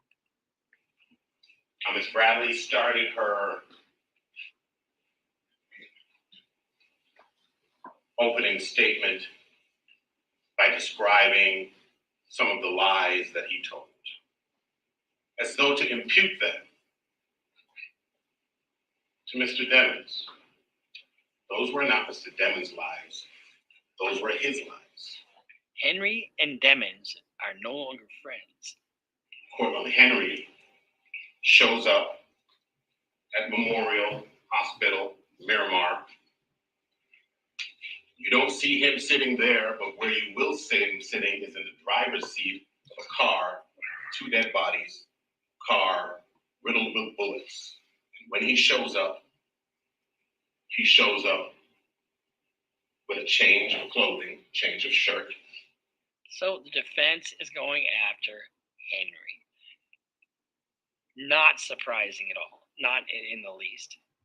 And that's hanging the jacket on Henry. That's the logical thing to do here. Gunpowder residue on his hands, evidencing that he had discharged the firearm. And he lies. So this is going to come down all to a credibility determination. This whole case will come down to credibility determination of Cortland Henry, which begs the question: will Melly testify? Will Melly testify? You don't have to decide that until the very last minute. But there is so much that he can't answer for. And he didn't give a statement. So it'd be a real big gamble for him to testify. He lies about where the incident occurred. He lies about how it occurred. And he lies about not having the phone. I think it was Miss Bradley herself who said, everybody has a phone in the pocket. Not Cortland Henry. There were 3 phones in that car. There were 3 people in that car. Where's that jacket going? It's going right on Cortland Henry. So they take him at his word, despite suspicious circumstances, and they let him go on his way. They soon discover that he's lying about the location of this incident, and they went back to him, and they labeled him a victim. They said, we know you're scared. Tell us what happened. See, this is effective. I think this is kind of has you thinking, oh my gosh, we got a case here. Who did it? Was it Henry or was it Melly or combination of the two? So now you're sitting in this is why I like homicides, because it's a whodunit as opposed to a DUI. Yeah, I was drinking. Yeah, I was driving. Yeah, I got pulled over. I was drunk. They're boring. This is a story. He lies to them again. They let him go. And they know where he went. They know the location that he went. They know the house that he went to right after. And any investigator worth his salt would have thought to maybe execute a search warrant on that location. A search warrant on the alternative perpetrator? You think some fuckery is afoot. To see if you find any bloody clothes, any DNA, any blood, a weapon maybe. You guys are probably familiar with the series First 48. That's founded on the proposition that if you botch an investigation within the first 48 hours, you've pretty much botched it for good. It's 48 months plus later. They still haven't served a search warrant on that location. Damn. Why? That is strange. Yeah. Because if Henry had anything to do with this whatsoever, and he probably did, because he's charged, why wouldn't they execute that search warrant? Why wouldn't they confirm some of the things he said? Maybe the firearms here. Maybe his clothes are bloody that are there. Moretti already had his man. That's the point of an investigation, to find out what happened. He's using all his resources to try and prove what he has already concluded did happen. So, after Portland Henry, lead number 2, a gentleman named Montrell Roll, and his sister, Nia Hewitt. This is an interesting tack, because now they have another person that may be an alternative perpetrator. Sort of sounds like the defense doesn't know what they're talking about in a sense, or it could. I'm not saying it does, but it could. And if you put a bunch of people up there, it detracts from the power of the alternative, Henry being the shooter. Who are they? When you die, you go to another life. Maybe heaven, maybe purgatory, maybe hell. These are...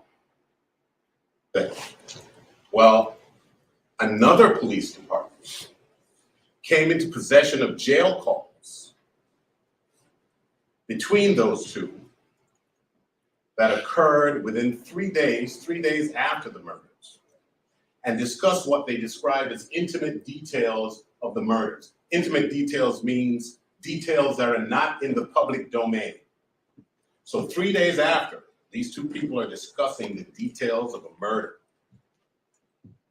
And is it because they talked to Melly? They go out and interview Miss Hewitt. They don't interview Mr. Roll. And they ask her, well, The reason they didn't interview Rowe is because he had a lawyer, and when you have a lawyer, the prosecution can't just go interview your client. but how did you know all these intimate details? Oh, I heard it, something to the effect of a word on the street. Doesn't say when she heard it. Doesn't say who she heard it from. Case closed. They move on. That's lead number 2. That was ignored.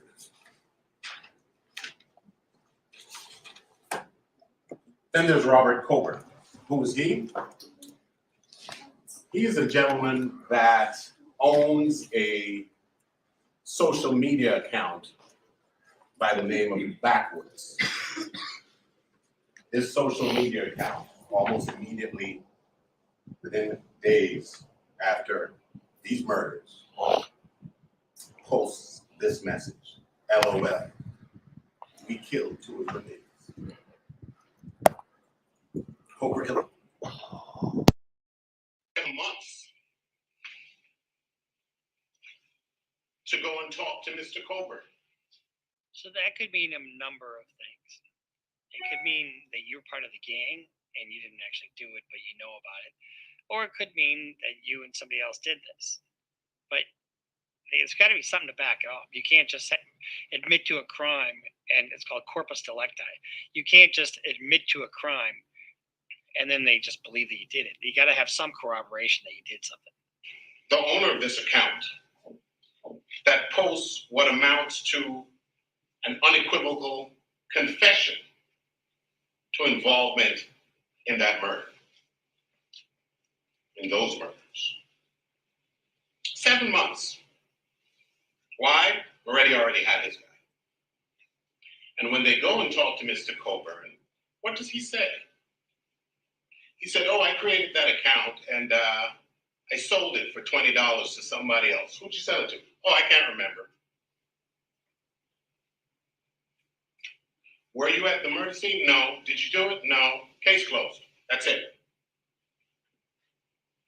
No more investigation. It would occur to a reasonable person, let alone a seasoned investigator acting in good faith. See, one of the things about a statement like that, it is what it's worth, right? This is a very high-profile case. It's you're going to have all kinds of people commenting, and a simple comment on social media. So it's not that powerful. The stuff that he said about Henry was a lot more powerful.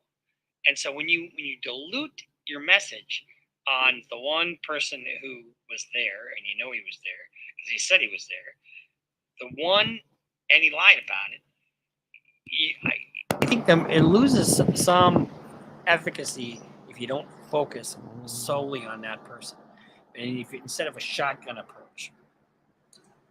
Why would somebody buy an Instagram account when you can create one for free on your own? Why would somebody do that when you think about it? Is it because they all of a sudden got a shit ton of followers because of that comment? That it is a good question. If not to hide your identity. And if somebody goes to the trouble of buying an Instagram account to hide their identity and then confesses to a murder that you're investigating, maybe you ought to go and figure out who that person is and talk to them. And maybe there is no such person. Maybe it was not sold.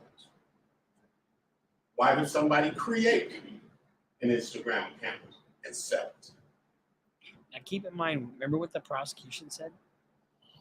They searched the area where they were. And there wasn't anybody else's cell phone hits in that area. It's a desolate area. For 20 minutes. And if he's in the business of doing that, that's of interest. And how would anybody know to go to him to buy an Instagram account? I don't like criticizing another lawyer, another defense lawyer, but I mean, this is almost like who gives a shit? You know what I mean?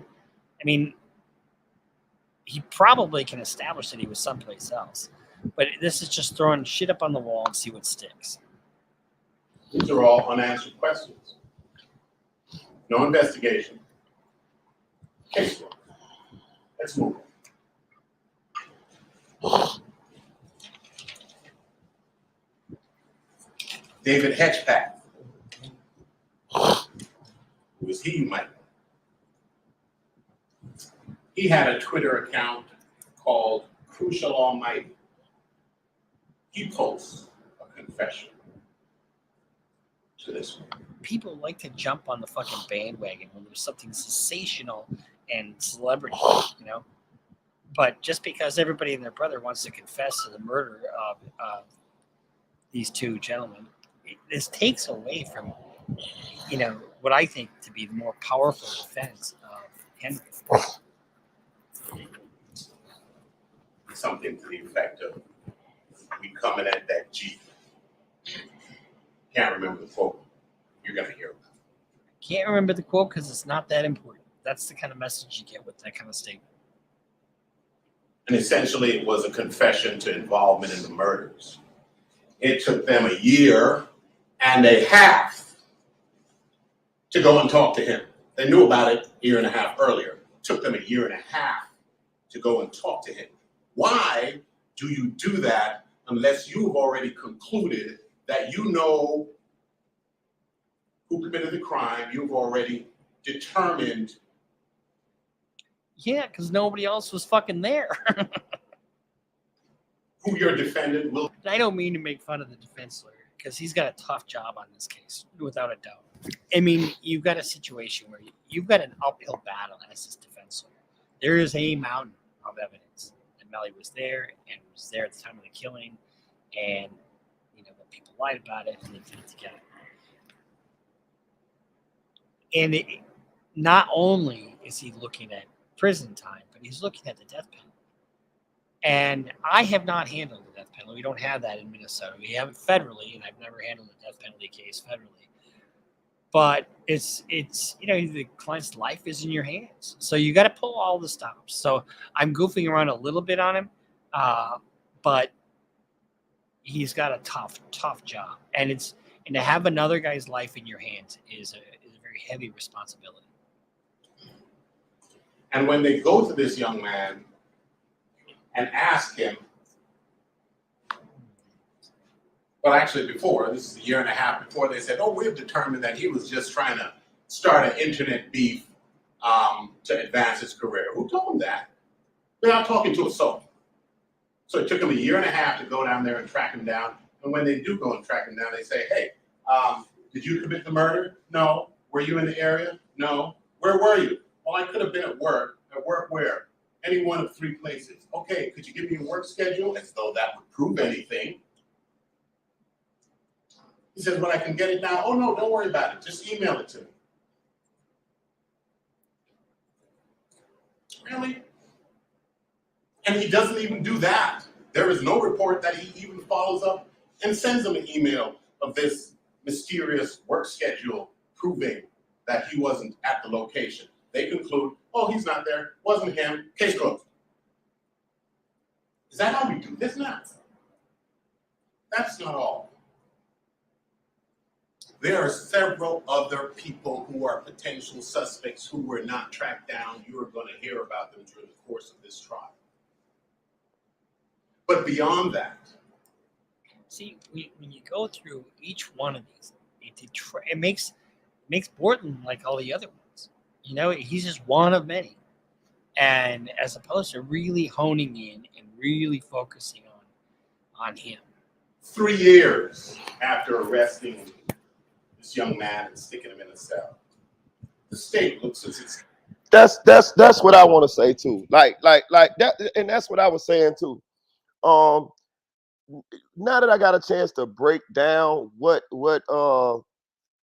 this attorney is doing, hey buddy, listen, check this out. You doing a good job. Now don't get it twisted. You earning your money, buddy. But at the same time, you got to nail it down to who you trying to put this on. And when it all boils down to it, I hope the jury got enough sense to peep what's going on here.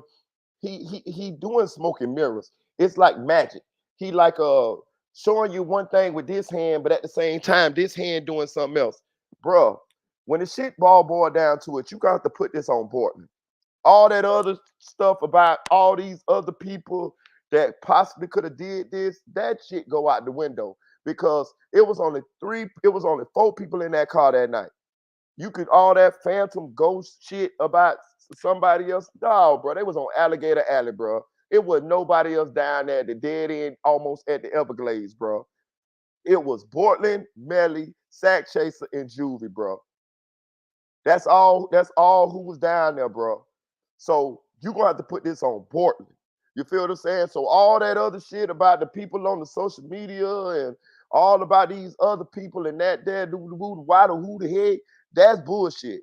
That shit just to confuse people and confuse the jury. You got a shell casing in that back seat of that car. You got them boys was shot after they already was deceased. You got the cell phone records put in Melly there on the scene. Like all the rest of that shit, just smoking mirrors. It's just the window dressing. You see what I'm saying? Like I'm just being real with you. Like all the rest of that shit is just shit that meant to confuse you. Okay, so I tell him what. This is what I'm trying to explain to y'all. Let me hear this guy make the case that the people on the social media killed him then. Like that's what I'm saying. Like he can't make that case. He's just telling them this to confuse them. The only person that he can logically put in front of the jury as a possible shooter other than Melly is Bortman. So all that other shit he talked about is irrelevant. You see what I'm saying? It's irrelevant. Like it's just meant to confuse them. Oh, they didn't investigate the pizza man. Oh, they didn't investigate the milk guy. Or they didn't investigate this because the milk man and the pizza man wasn't there, man. The only people was there was Bortman, Melly, Sack Chaser, and Juvie. Now, who you gonna put it on, bro? That's why I would assume as this case resumes, it's gonna be more and more and more Bortman. And that's what I'm saying. Like it's going to have to be. It's going to have to be. Because if he don't put it on Portland, then the jury gonna home in on Melly.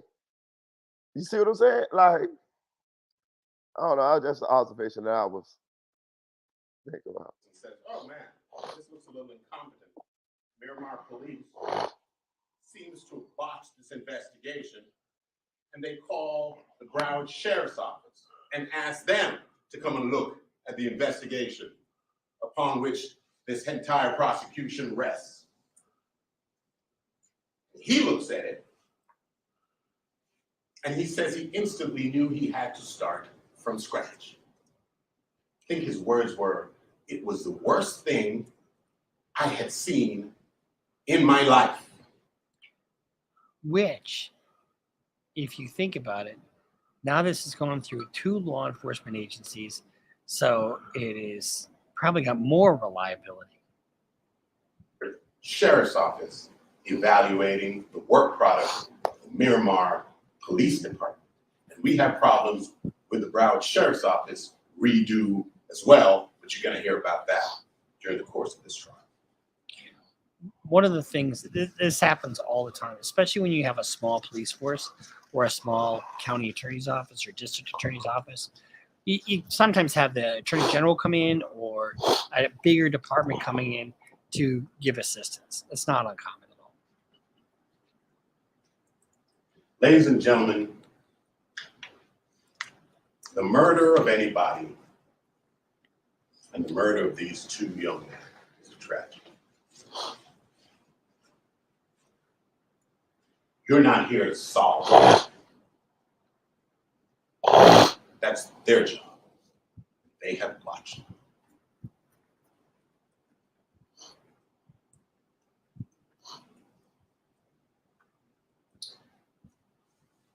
Jurors often get confused as to their mission. You can't do your job. This is actually kind of interesting. It's not often that I watch another person's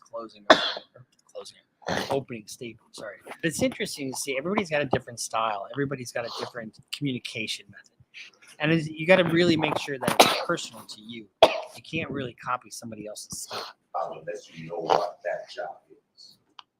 Every civil society needs to have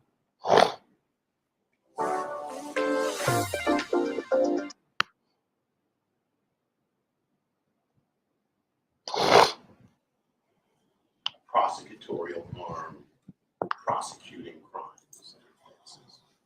That's a noble pursuit. Nothing wrong with that. And every country does it. In some countries, the prosecutor decides who the person is, they send a cop to go and arrest him, they throw him in jail, that's the end of it. We don't do that in this country. What we do is we ask, are you sure about what you're talking about? That's the purpose of this proceeding. You're not here to judge Mr. Demons. You're here to judge the sufficiency of the state's case. That is your assignment. You're not here for a show to see who you like more. So what he's talking about is the burden of proof. The burden of proof is on the government. In every jurisdiction, everywhere in this country, you have the presumption of innocence. And it's up to the government to prove guilt beyond a reasonable doubt. If they can't do that, I don't care if they're guilty or not. They should not be found guilty.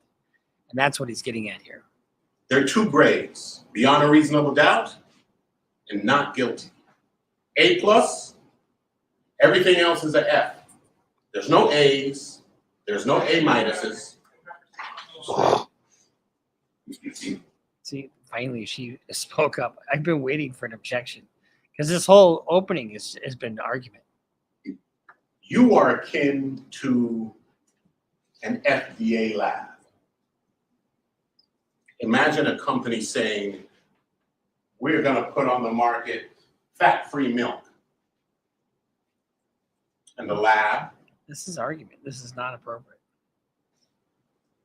their mission is to determine whether or not there is fat in the milk. And what do they look for? They don't look for milk. They look for fat. The state is telling you they have a state that is free of reasonable doubt. You're not here looking for proof. You're here looking for doubt. And if you're off looking for the wrong thing, you're going to miss what you are here to look for.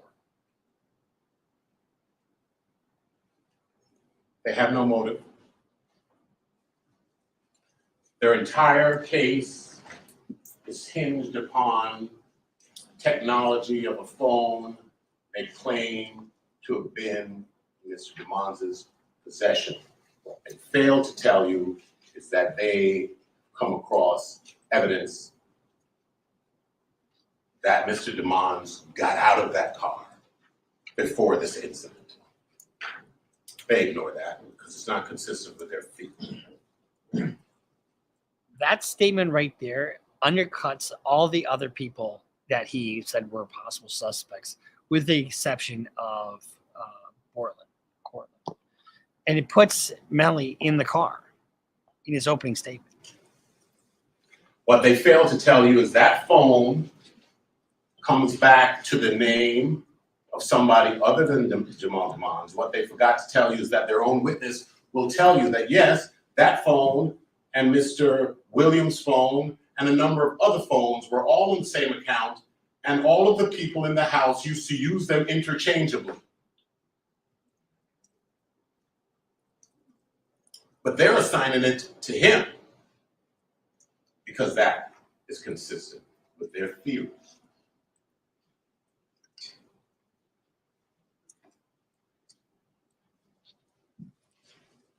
They don't follow leads. They have no motive. Investigation was botched. Investigation, as a matter of fact, is still going on as we speak, up to a couple months ago. If they're here telling you they have proof beyond a reasonable doubt, what you still investigating? The job of the state is to prove it beyond, to the exclusion of every reasonable doubt. And if you're a reasonable person, and you have doubt, that's reasonable doubt. There's a song called Things That Make You Go, Yeah, and my reasonable doubt say that none of them other damn people could have did it, other than the only people you could put it on, pin it on, is Bortland or Melly. So that's what I'm saying. Like that's why I'm glad I like we have time enough to just soak all this in, because I'm gonna tell you now, this guy's good. This guy's good, but I'm watching what he's good at. He can talk really well. Like, he one of the motherfuckers that if you listen to just what he's saying and not the evidence, he'll get you. He'll fool you. You know, he's doing his job. He definitely has a skill. But when it's like what that movie was, Jeremy Maguire, where they say, show me the money. When they get to show me the money, he got to show you the money. He can't show you the money. He all he doing is talking. You get what I'm saying? And he's very good at it. He's great at it. He can talk a cat off a fish truck. Trust me now. He's good at it. But when you get down to it, like, bro, like, fuck all that. Show me who killed these people if your client didn't kill these people. Like, you feel me? That's what you got to do, man. Like, and I'm telling y'all, listening to this, having time enough to break this down, because when you first heard it, now don't get it twisted. I'm with y'all. When you first hear him, and before you have a chance to go over his opening statements a couple times, he'll get you. He really, he's smooth now. He's smooth now. He earning his money, trust me. And he's good. But once you get a chance to break it down, you realize that he could only put this on Bortland or Melly. And of course, he's going to put it on Bortland. So as we go forward, he's going to switch from all these alternate theories, and he's going to streamline this thing to Bortland. Trust me. That's the only plausible person he could put it on to save his client. So Bortland going to get thrown under the bus more and more and more. And it's going to actually turn into the defense trying to show the jury that Bortland did this. So this what this case finna turn into. It's gonna turn into the prosecutor trying to show the jury that Melly killed those boys, and it's gonna turn into the defense trying to show the jury that Bortland killed them boys. And the reason why it's gonna turn into that is because Bortland is the only other plausible. And even though we all feel like Portland ain't killed nobody, bro, is nobody on the globe that feel like Portland actually killed these people, bro. That and Portland was on the scene, and Portland took them bodies to the hospital.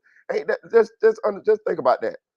We know Portland was there. We know Portland was the guy that took him to the hospital, but it's still no one in the universe that believe Portland did this. Think about that now. Think about that. The Melly fans don't believe Portland did this.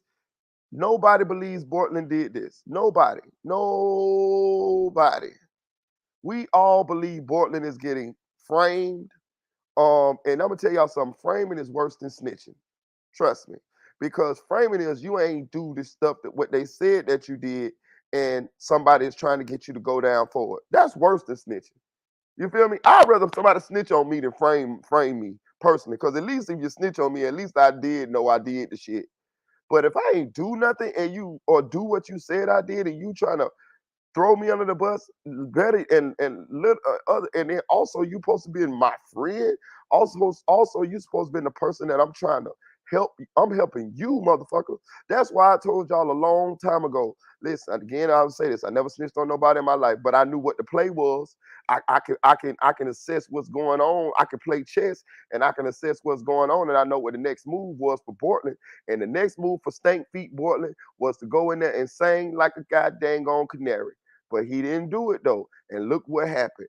Look what happened. Your partner, your dog, gang, he in there telling them people, or he authorized his lawyer to tell them people that your stank foot ass did it. So what happens when you go to court, Mr. Stank Feet? The same dude that you put your life on the line to save, he trying to get you life. And he trying to get himself free. And the plot thickens. You say who? That's reasonable doubt.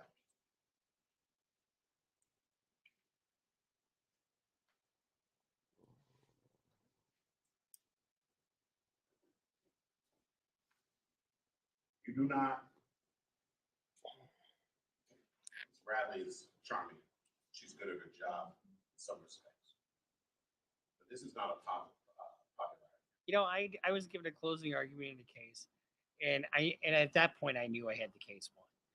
The prosecutor gets up and he gives a rebuttal and he says, "Boy, Mr. Rivers is a really good lawyer." Blah blah blah. I mean, why would you do that? I mean, it's like you should really believe this guy because he's good.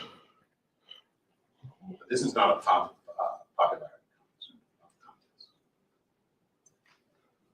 We don't give, hey, good effort. We don't give participation awards. This man's life is hanging in the balance. And if there is a scintilla of reasonable doubt, you must have the courage to speak up and say so. You're not here to judge him. You're here to judge the sufficiency of their case. They have a big task in front of them. You should probably get to it. Now, it's just as a mere. That's when you said at the end of this case, we are going to. It'll be demonstrated the state has failed to meet their burden. We are going to demand that you find Mr. Demmons not guilty. I mean, he didn't ask you. You've got a big task. You better get to it. I mean, it's kind of folksy. I like it, but I would have asked for a not guilty. So this has been our reaction to the part two, the defense opening statement. Now let's get to the meat of it. So we'll keep following the trial, and it's going to be a long trial because there's a whole bunch of different parts to it, and whether it's the technology, the forensics, the testimony, and they're going to, especially when Portland testifies, that's going to be some fireworks. So stay tuned for that. See you next time here at Criminal Lawyer Reacts. I'm Bruce Rivers, board certified criminal defense lawyer. I am controlled 100% and completely by our content genius, Michael Rivers. So Bruce Rivers seems to believe that Portland's gonna testify. Okay, interesting. Because you know, that was a thought of ours was Bortland going to testify? So he says Bortland is going to testify. Okay, that's cool. That's cool. They're gonna tear him up on cross examination. Happy Father's. I mean, thank you for the Father's Day, Dream Doll. Thank you for the Happy Father's Day too. For all of you guys that wished us Happy Father's Day. I'm gonna say this, man. I when I was watching the video, y'all. So y'all, if y'all subscribe, y'all know I got a little baby boy. I ain't seen him in like 4 months. You know what I'm saying? Haven't talked to him, nothing like that. You know, I reached out and then, it don't be no response. So I just stopped doing it. You know what I'm saying? But my baby mama cousins, when we was watching that video, he sent me a video of my son, and he was laying on the floor on like a baby like type mat, and he was watching a tablet, and he 9 months, and he just kept saying dad, dad, dad, dad, dad, dad, dad, dad, dad, dad. So it kind of like got me a little choked up, and he did it for me because he knows it's Father's Day. I didn't know he was gonna send it. Again, I told you I hadn't seen my son in like 4 months, so it kind of got me a little emotional or whatever because I had been wanting to see him. I still ain't got a chance to talk to him, um, but I'll take whatever I can get at this point. But so that's what had happened when I was watching the video. It's cool. I'm thankful for that. You know, I'm thankful for that. I wasn't even expecting that, so thank God for that. But yeah. So back to I think Melly is going to be convicted. Um, I think when we get down to the nitty gritty of the situation, again, I think that they're gonna have to put it on Portland, and I think what's gonna mess them up is the cell phone. Let me tell you why the cell phone gonna mess them up because the cell. That's why they showed that video of him getting in that car in the studio because they wanted to show that he got into the car, what seat he got into the car at, and they also wanted to show that he did have his cell phone on him. Right? They can't say that Portland shot them because Portland, we know, was driving. On top of that, we know the car never stopped, unless you want to count red lights. I don't know how many red lights they stopped at, but the car never stopped. So he never got out the car and got into the other vehicle like they said he did. Um, Also, they never tracked his cell phone to getting into the other vehicle, to going to the house with the guys in the red car. Because they went straight to the house. The guys in the red Mitsubishi, they went straight to the house. You know what I'm saying? They didn't stop at all. They tracked them. They went straight. They didn't stop at nowhere. They went straight to the house. So if Melly would have got in the car with them, his cell phone would have put him in the car with them, and he would have ended up at the house. Now you might say, well, how do you know that he still had the cell phone? I'm gonna tell you how you know he still had the cell phone. Because after Portland went to the hospital, that's when the cell phones split. 4:32 to 4:35. Portland pulled in the hospital at 4:35. Melly got out the car at 4:32 a.m. The cell phone split. Melly made phone calls after that on that same phone. He called his girlfriend. How we know that? Because the mama, the same lady that was up there saying she don't remember, one thing she did remember, she remembered that she talked to Melly, she seen her daughter talking to Melly, and she saw his face. She said she couldn't tell whether it was Snapchat, FaceTime, or whatever, but she saw his face. So that put the phone in Melly's hand, right? We also know that Melly dropped the location and all of that right there. So Melly had this phone from the time he left the studio till after the goddamn crimes. So therefore, that's gonna knock out the theory that Portland could have took his phone, had his phone. And if Portland took it, and if let's just say hypothetically, Portland, they try to paint that Portland had his phone. So what you're trying to say is Portland left the studio driving the car, right? Melly was in the back rear left passenger, right? How the fuck would Melly get in the front seat? You trying to say that Melly gave Bortland his phone, then Bortland got in the back seat, because we know the phone was in the back seat now. We know the cell phone towers got the phone in the back seat. So you trying to tell us that Melly gave Bortland his phone, Bortland climbed over the seats, Melly climbed over the seats too, because the car never stopped until it got down into the alligator alley. They climbed over the seats while the car was moving. Bortland got in the back seat, Melly got in the front seat, and then Bortland shot the boys, because we know those boys were shot from the inside of the car. We know this. The coroner is going to testify to that the boys were shot. Sack Chase was shot in the back of the head. Juvie was shot in his left cheek, left to right, stifling on his cheek, 3 inches to 3 feet away, point blank range. We know he didn't get. We know those shots from the drive-by did not kill him. The shot that killed Sack Chaser was a shot from behind the head, and I think, and I know the one that they said killed Juvie was the one in the cheek, in the face, from the left to right. And you got the shell casing in the back seat. So the boys were shot from inside the car. Only 2 people could have shot them from inside the car. It's an open and shut case, man. This is an open and shut case, bro. When it all boiled down to it, when you really break it down and get away from all the smoke and mirrors, this is an open and shut case, bro. Know what I'm saying? Anybody can win this case, bro. When you really just break it down, like I'm telling you, when you really, really just break it down,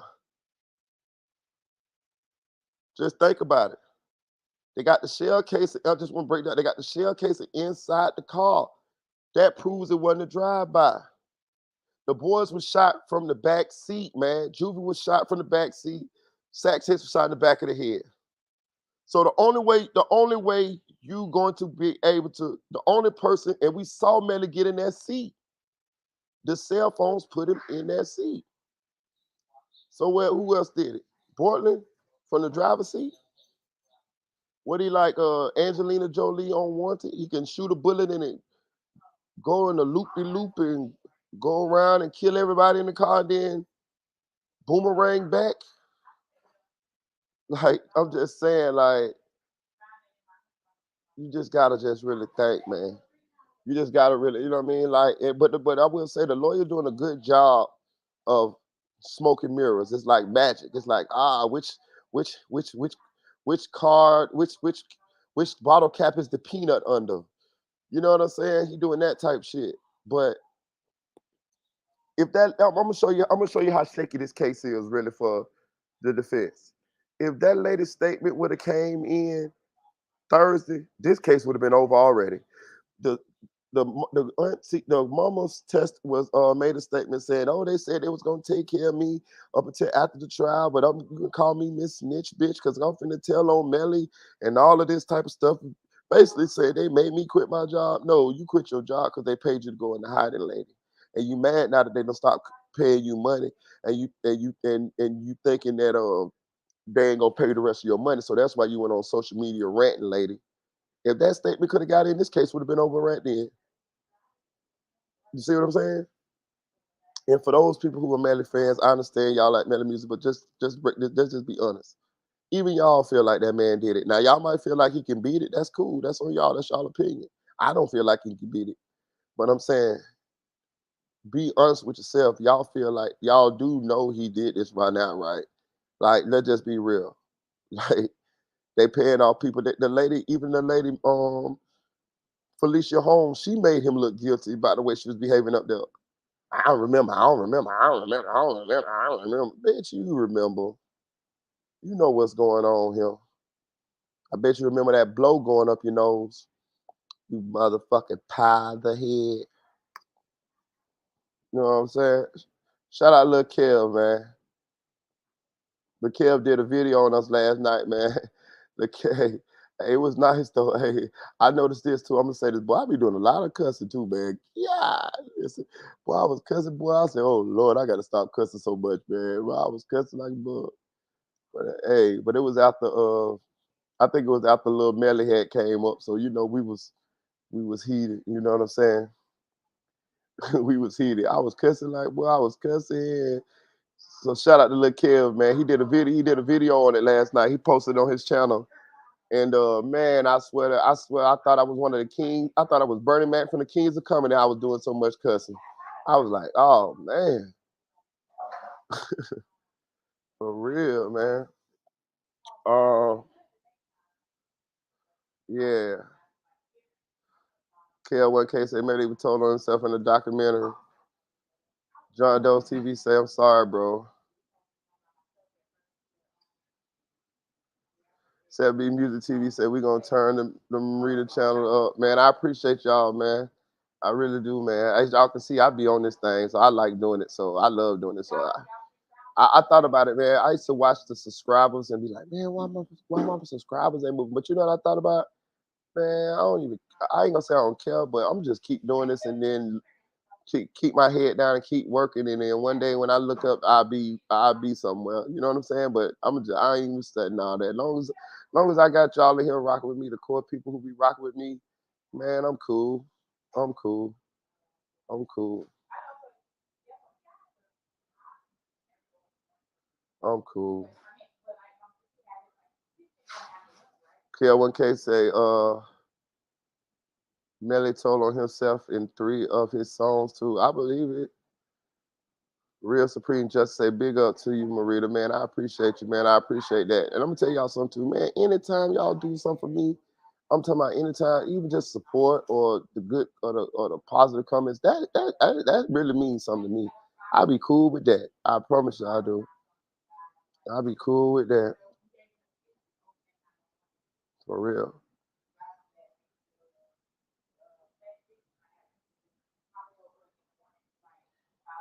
I really was I really was thinking about Spoon this morning though, man. I really was thinking about Spoon, like, you know, I really was. I like, damn, it's Father's Day, you know? Mm.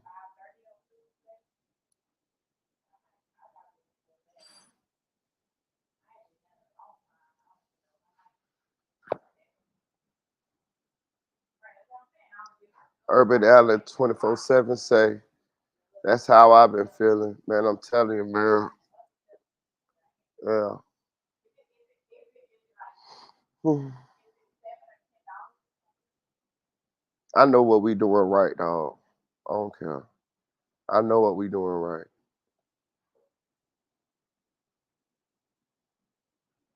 I don't care. I never been a follower like that anyway. And I'm gonna tell you something. Sometimes being a leader mean being alone. See, people think being a leader mean you leading the whole crew of people. No, it's not all the time. Sometimes being a leader means you the only person that say, "Man, I ain't finna go do that," and everybody like, "Man, let's go do this," and you like, "Oh no, I'm not doing that," and you walk off by yourself, and everybody else go with the crowd, and you just walk off by yourself because you know what you doing is the right thing. You know what they doing is the wrong thing. You know what what's right. So sometimes that's what being a leader means. You know what I'm saying? But I know what we doing is right. I hope you guys understand that as well. I hope you understand that as well.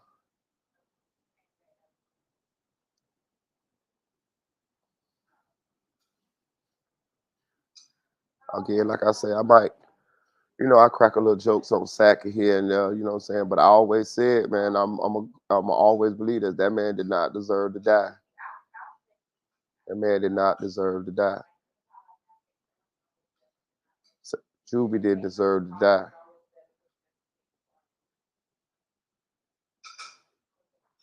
I be getting threats and all type of shit. If you paid attention, you know what I'm saying? People be threatening me and all type of shit. I never once went to the police and told the police somebody threatened me, and I never once, wavered in what I'm doing. Like, you know what I'm saying? Like I know what we doing is right, and I'm not gonna stop saying what I'm saying. I'm not gonna stop feeling like I'm feeling. If that man had a not, if I would have had a looked at the evidence and that man had I thought that that man hadn't done this, then I would not be taking the stance I'm taking. Trust me. But man, when I look at that evidence, I'm like, oh shit, he did it. You know what I'm saying? Like, and the thing about it, everybody knows he did it. You know, it's just whether maybe you feel like he can beat it, which is a different story. I'm saying for Melly fans, that's probably, you know. So I get it. I get it. But what I'm saying is, that's my son. That's my homeboy son. Like, so I done picked a side, and I'm cool with it.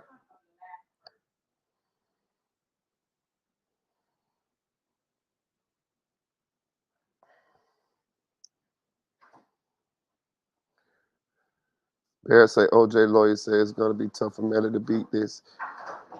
I mean, I heard they say OJ lawyer said that, but I didn't get a chance to see what OJ lawyer said. But I'm gonna say this.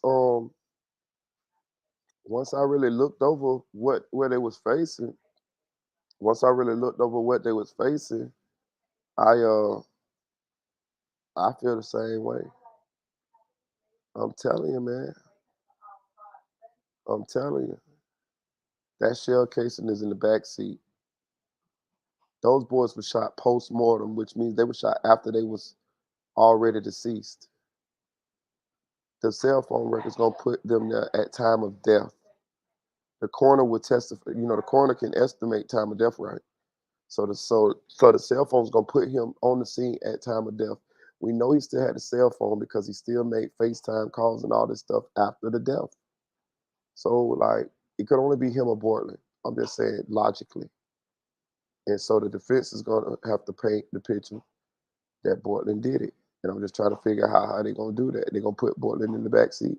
They're gonna put Melly driving the car. Like how they gonna do it, you know? Bands, you can feel how you want to feel, bands. I ain't, you know, I'm just stating the obvious, bro. You know, everybody entitled to their own opinion. It's a million people that probably feel like how you feel, and I ain't finna be sitting there trying to convince all them people. Shit, you know, you the same people gonna say he innocent anyway when he get found guilty. So you know, I've been learned that man, you can't convince everybody. You let people think what they think. But I'm gonna say this, Vance. I'm gonna say this. Just check this out.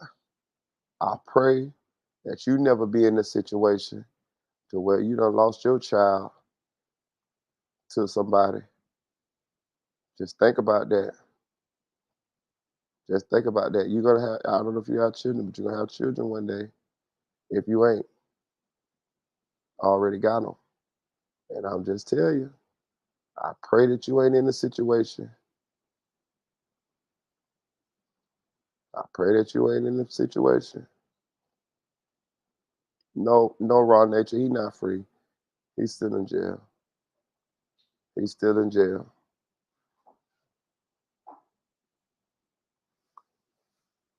These same people that be making these comments and all of this. If Melly would have did that to your son, you'd be sitting over here crying like a motherfucker.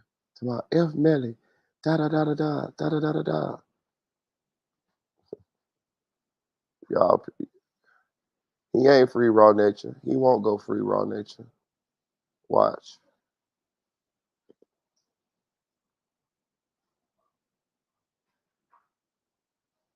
These people really be showing like their education level, how much sense they really got when they be making these comments. I be thinking to myself like, these people are really on the short bus.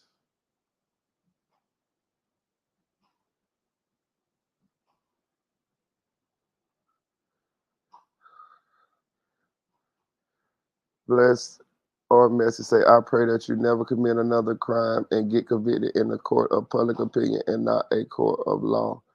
Listen, let me tell you something, blessed or messy. I haven't been in jail in over 15 years. You know why I ain't never been in jail in over 15 years?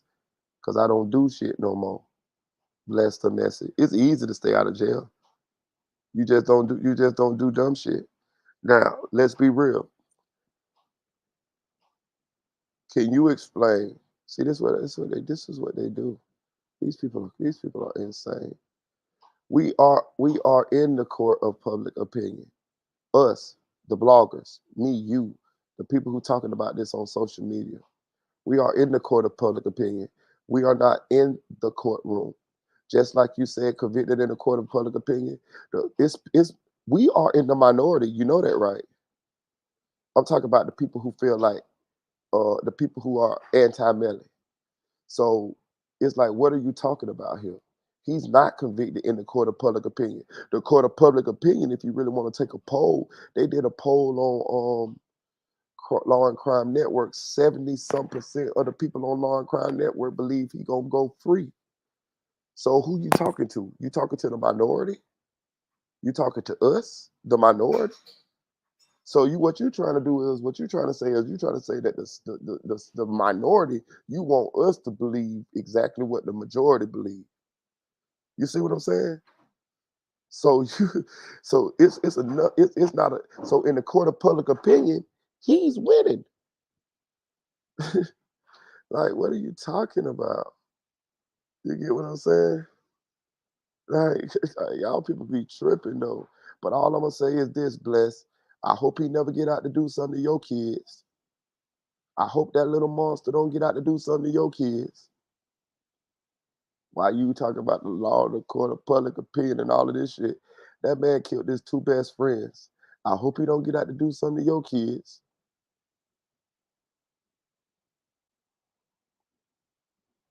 Know what I'm saying? I'm just saying. I hope he don't get out to do something to your kids. Okay. All right. Okay. See, you talking to somebody that done seen a lot of stuff happen to a lot of people, a lot of shit come out of nowhere and happen.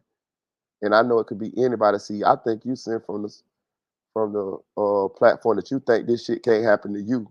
You think that you can't be walking to the grocery store with your buggy and somebody just mug you or somebody just kill your daughter and kidnap your daughter and have her in sex trafficking or something. Like, you think this shit can't happen to you.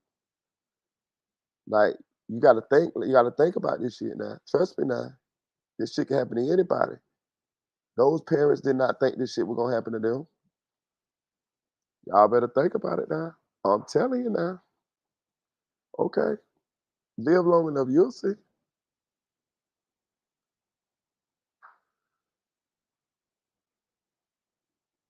Mm-hmm. Mm-hmm. Okay. Real Supreme Justice say I'm a fan and I think he did it. That's all you got to be, Real Supreme Justice. That's what I'm saying. That's exactly what I'm saying. And I can respect that. You see what I'm saying? I can respect that. Real Supreme Justice say I'm a fan and I think he did it. I can respect that. See, you got to know how to compartmentalize, man. People don't know how to compartmentalize. People want to throw the whole baby out with the bathwater. You don't have to do that. You can say, man, this man made great music, but damn, he looked like he killed these guys. R. Kelly, I love R. Kelly's music. I love R. Kelly's music. But I also seen R. Kelly on videotape peeing on a little girl. I saw that. Like I saw that.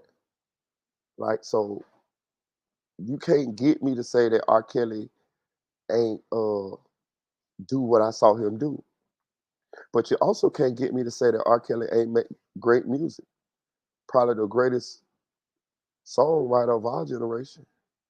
So you got to compartmentalize. See, people want to just jump all the way on the bandwagon. Oh, R. Kelly didn't pee on that girl. That was a body double or something.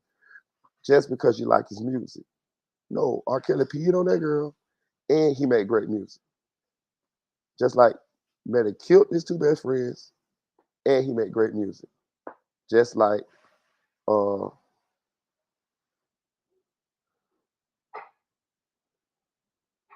just like Real Supreme Justice said. That's how you do that. Happy Father's Day, Raw Nation.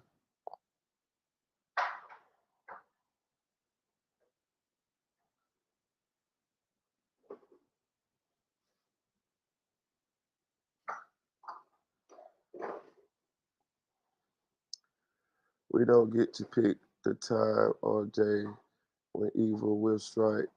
Just have to be vigilant and be prepared. Exactly, Urban. Like they say, never meet your idols and so on for real.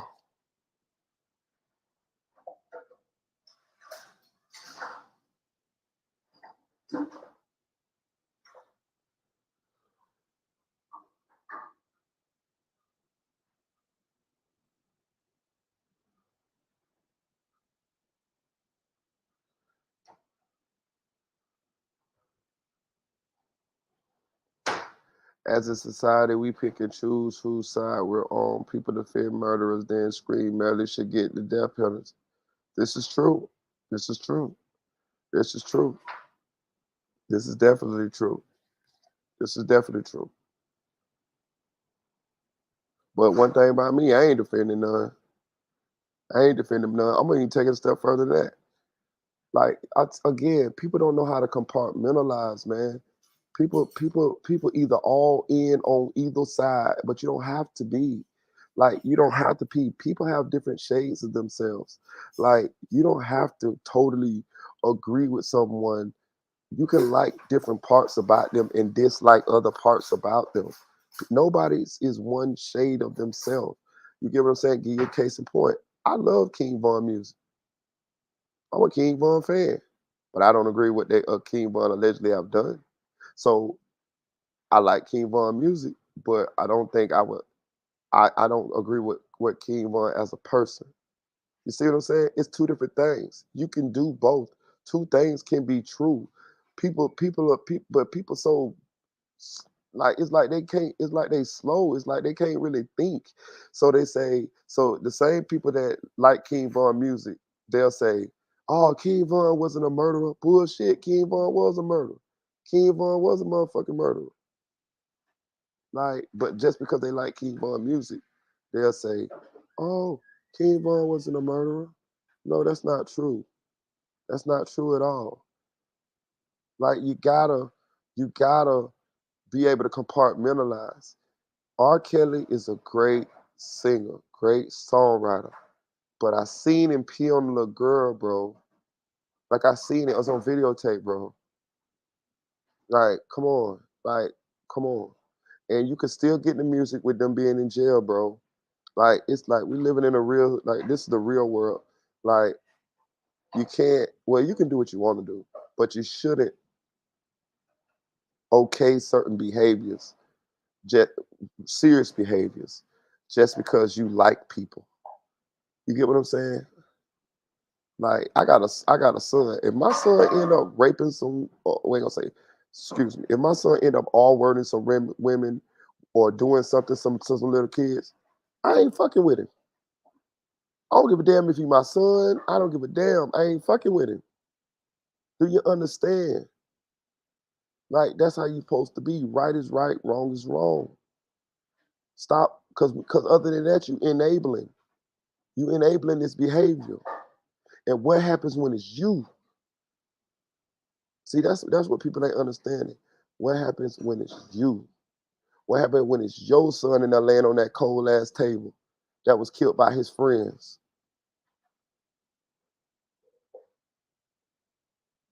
And stop thinking it can't be you. Do y'all see what's happening outside? These young boys killing each other at an alarming rate.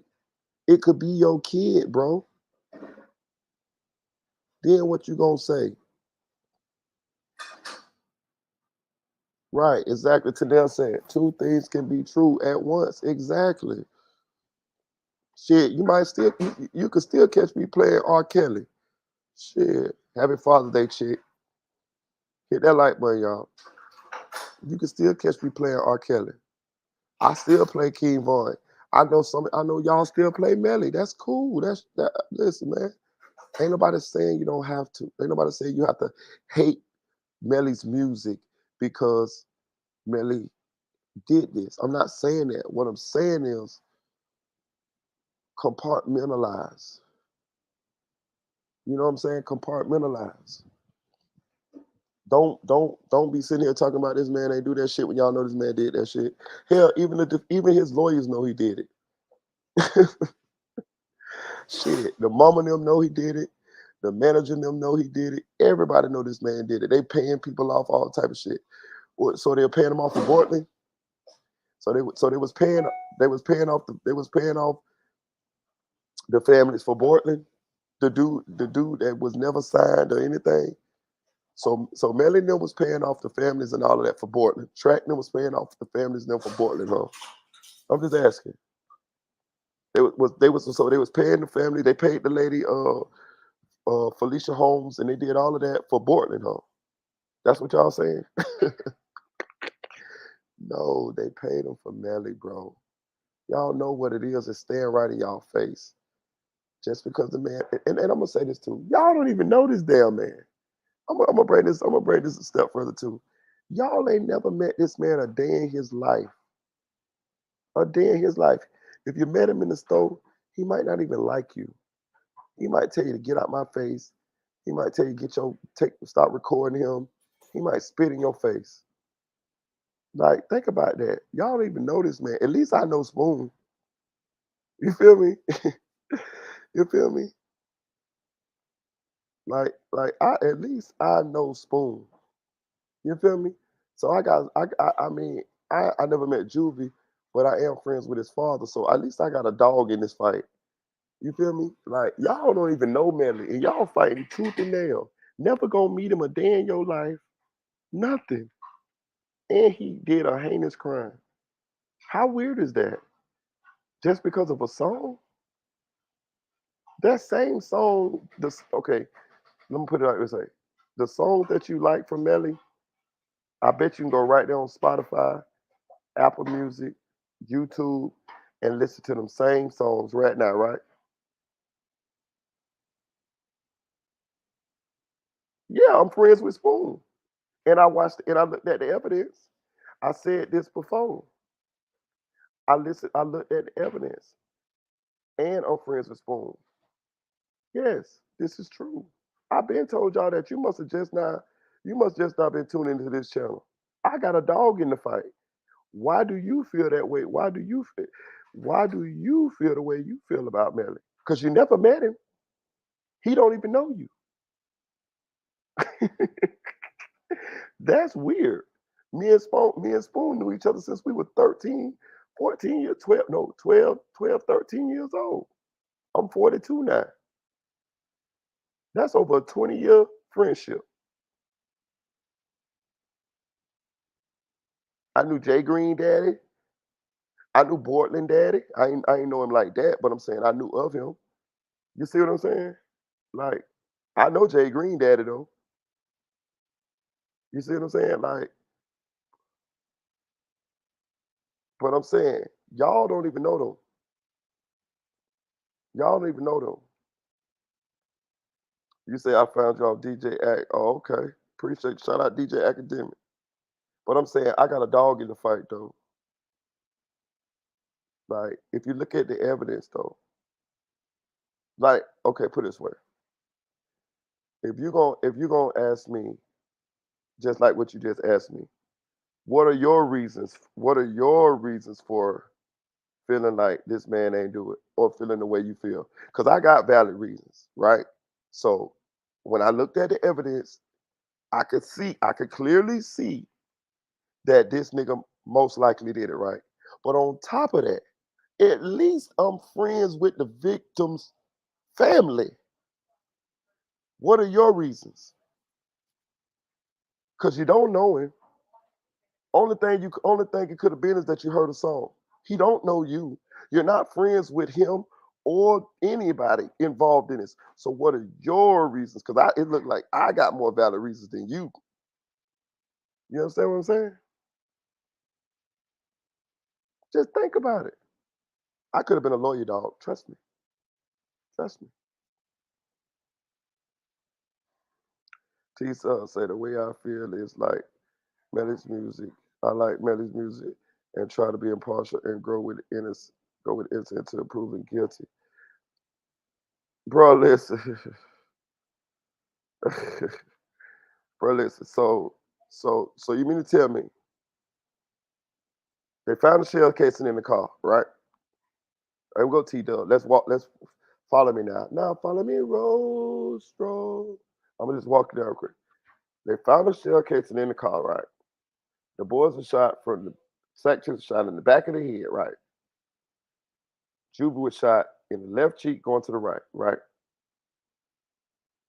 They were shot after they was dead. They was some of the shots happened after they was dead, which means after their heart had already stopped. They rode around in the car with the bodies for a while before they took them to the hospital. We got cell phone data that put Melly down the scene. Who do you think killed him, T Dub? I don't want to know. Who do you think killed him?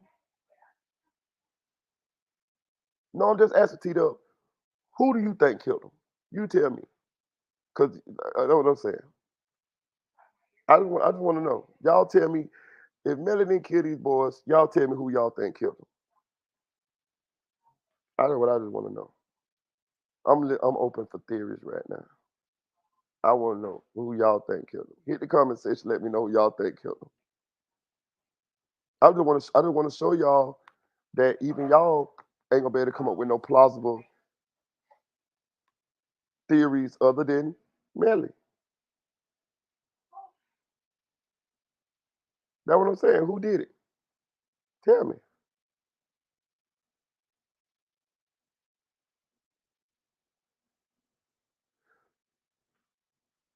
So again, so okay. So answer, but I'm saying I get what you're saying, T Dub. But I just want to just say. So you saying you don't know? That's what the fuck I'm saying.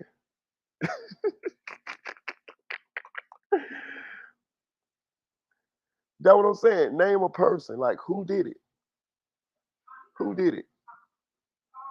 Y'all help me out. Enlighten me. Make me persuade me. Persuade me to feel to think how you think. Who did it? With what we know, what the evidence they got, tell me who you think did this to these boys.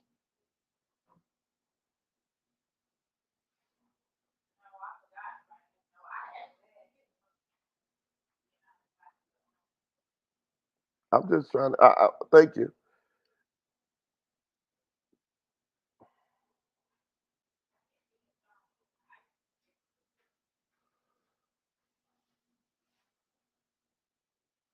That's all I'm saying. But man, say you got a point, Marita. That's all I'm saying.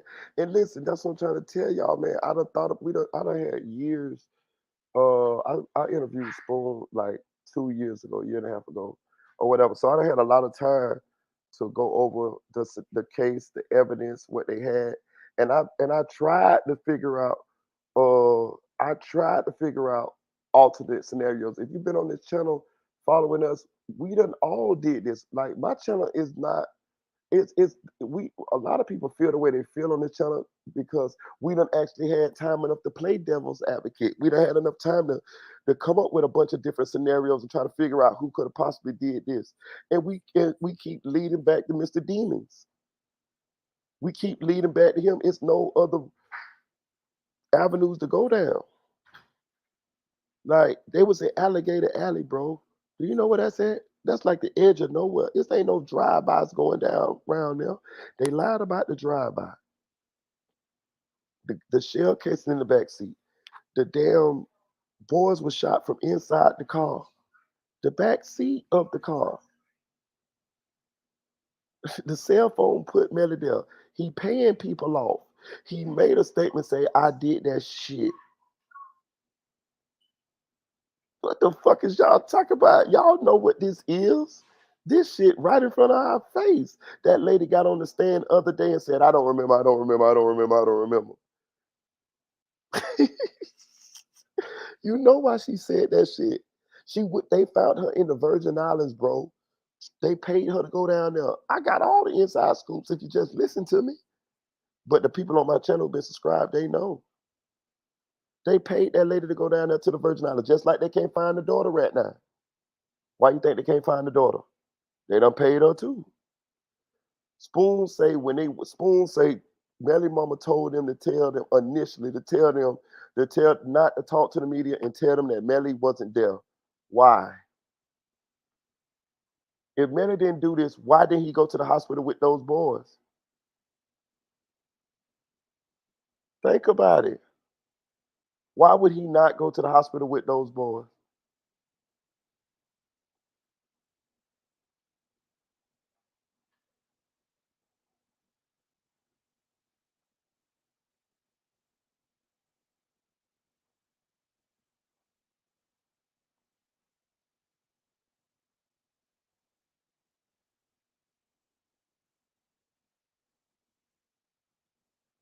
Listen, T Dub say, see everybody get on your neck if you say anything other than Mel and he's guilty. At least allow discourse. Bro, you must I don't understand. Have you been on this channel? Have you seen me? I know you seen me let everybody up on the panel to share their opinions. What are you talking about, sir? Like that's what I'm saying. Like y'all don't, I don't be understanding. Like, bro, listen, I'm telling y'all, I'm good at this shit, dog. I ain't slow. I ain't slow for damn. Like the average motherfucker gonna catch hell when it come to talking to me or trying to, uh, like verbally spar me or even mentally spar me, bro. People come up on my panel every day, and I tell them, I say, look. Just make your responses respectable, and I don't have no problem if you're a Melly fan. We had goddamn the probably the most fanatic Melly fan on this live with us last night. That man was pro Melly. I'm talking about little Melly, y'all. We had him right on the panel with us, talking to Spoon, telling his theories and telling us all type of shit. So I'm just saying, if you're gonna speak, at least know what you're talking about. I allow everybody to come up on this panel as long as they're respectable. And I done told them that. I done told people that 1,000 times. I don't. It's guys that posted free Melly in my chat right here. Where you at? I seen you already. I think. Let me see where it's at. Let me see where you at. I'm gonna look in the chat. It's some people that posted free Melly already in the chat today. They still here.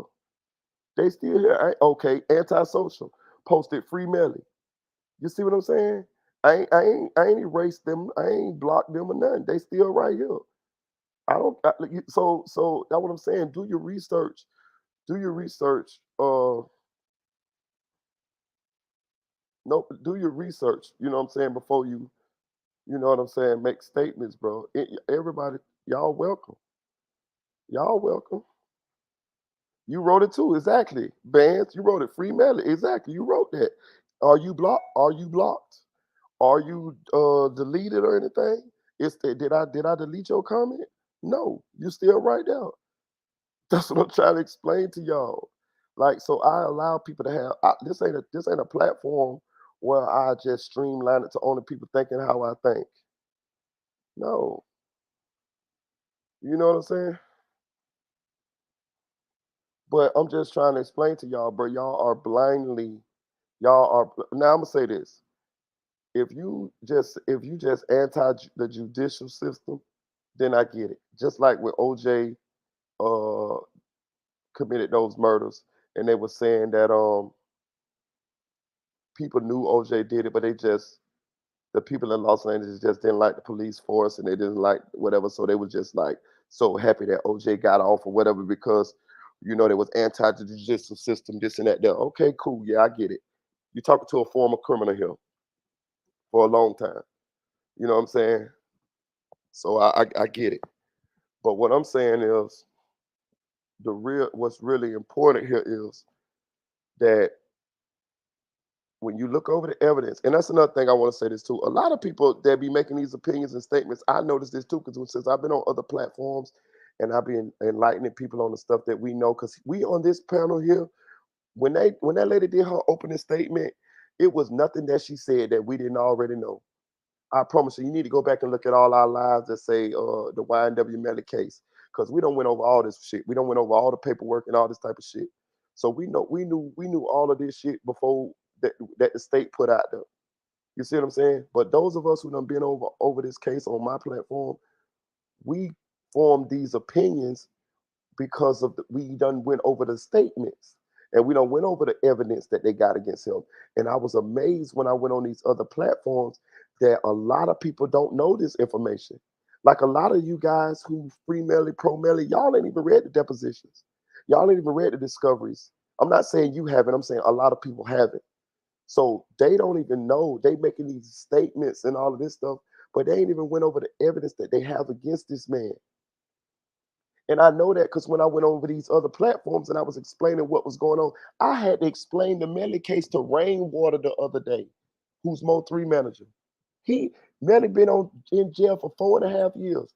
And Rainwater did not know the particulars of the case, and he in the music industry. So when I saw that, even Spoon, Juvie's father, went on Law and Crime the other day and let everybody know. Like a lot of people didn't know these things. Like a lot of people didn't know that like Melly and Sack just had a fight a couple days before the murders, and he knocked Sack Chaser knocked Melly T5. I could tell that when they found out about the news. They was like, oh, Sack Chaser son Melly girl news. That's why he killed him. They wouldn't even talk about the money. They wouldn't even talk about the horizontal mambo. They wouldn't even talk about well, they did somewhat talk about the beef between Melly and Mama and Sack Chaser. But I'm saying for these people talking about this man don't got motive. Hell, they got about 3, 4, 5 motives. Who he don't have a motive for is Juvie, but he clearly got a motive for Sack Chaser. You know,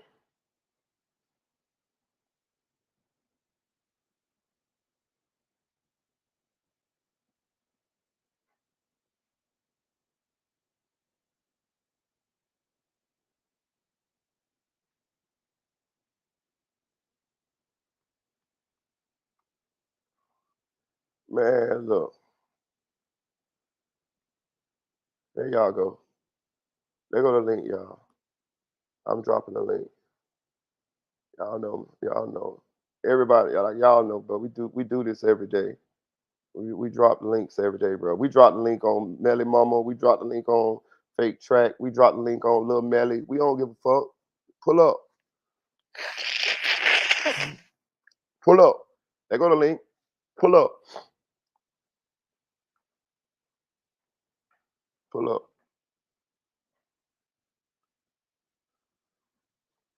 Pull up. There go the link right there.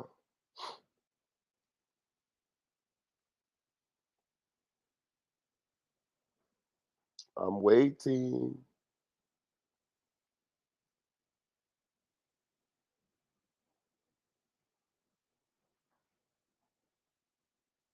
See, Urban Allen, appreciate the question. He said, I wonder if any other guys in that burgundy Jeep was interrogated question. See, this is what I'm saying. Not to I'm not bashing or nothing, right? Urban Allen 24/7. I just want to explain some. This is the point that I was trying to make. Yes, they were questioned. Jacoby Mills was in that Jeep. Dontavius Withers was in that Jeep, and AD was in that Jeep. If you follow this channel, we went over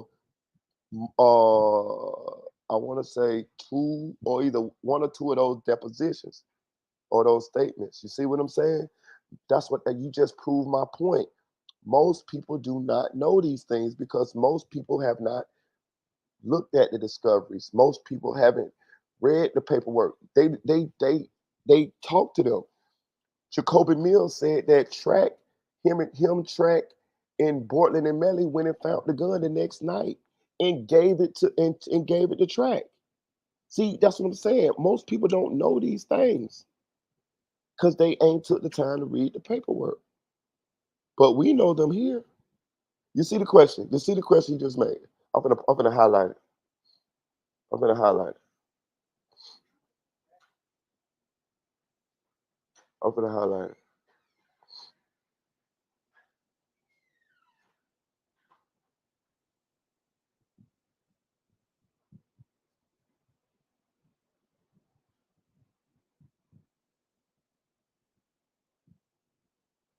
Hey T Dub, I just dropped the link though.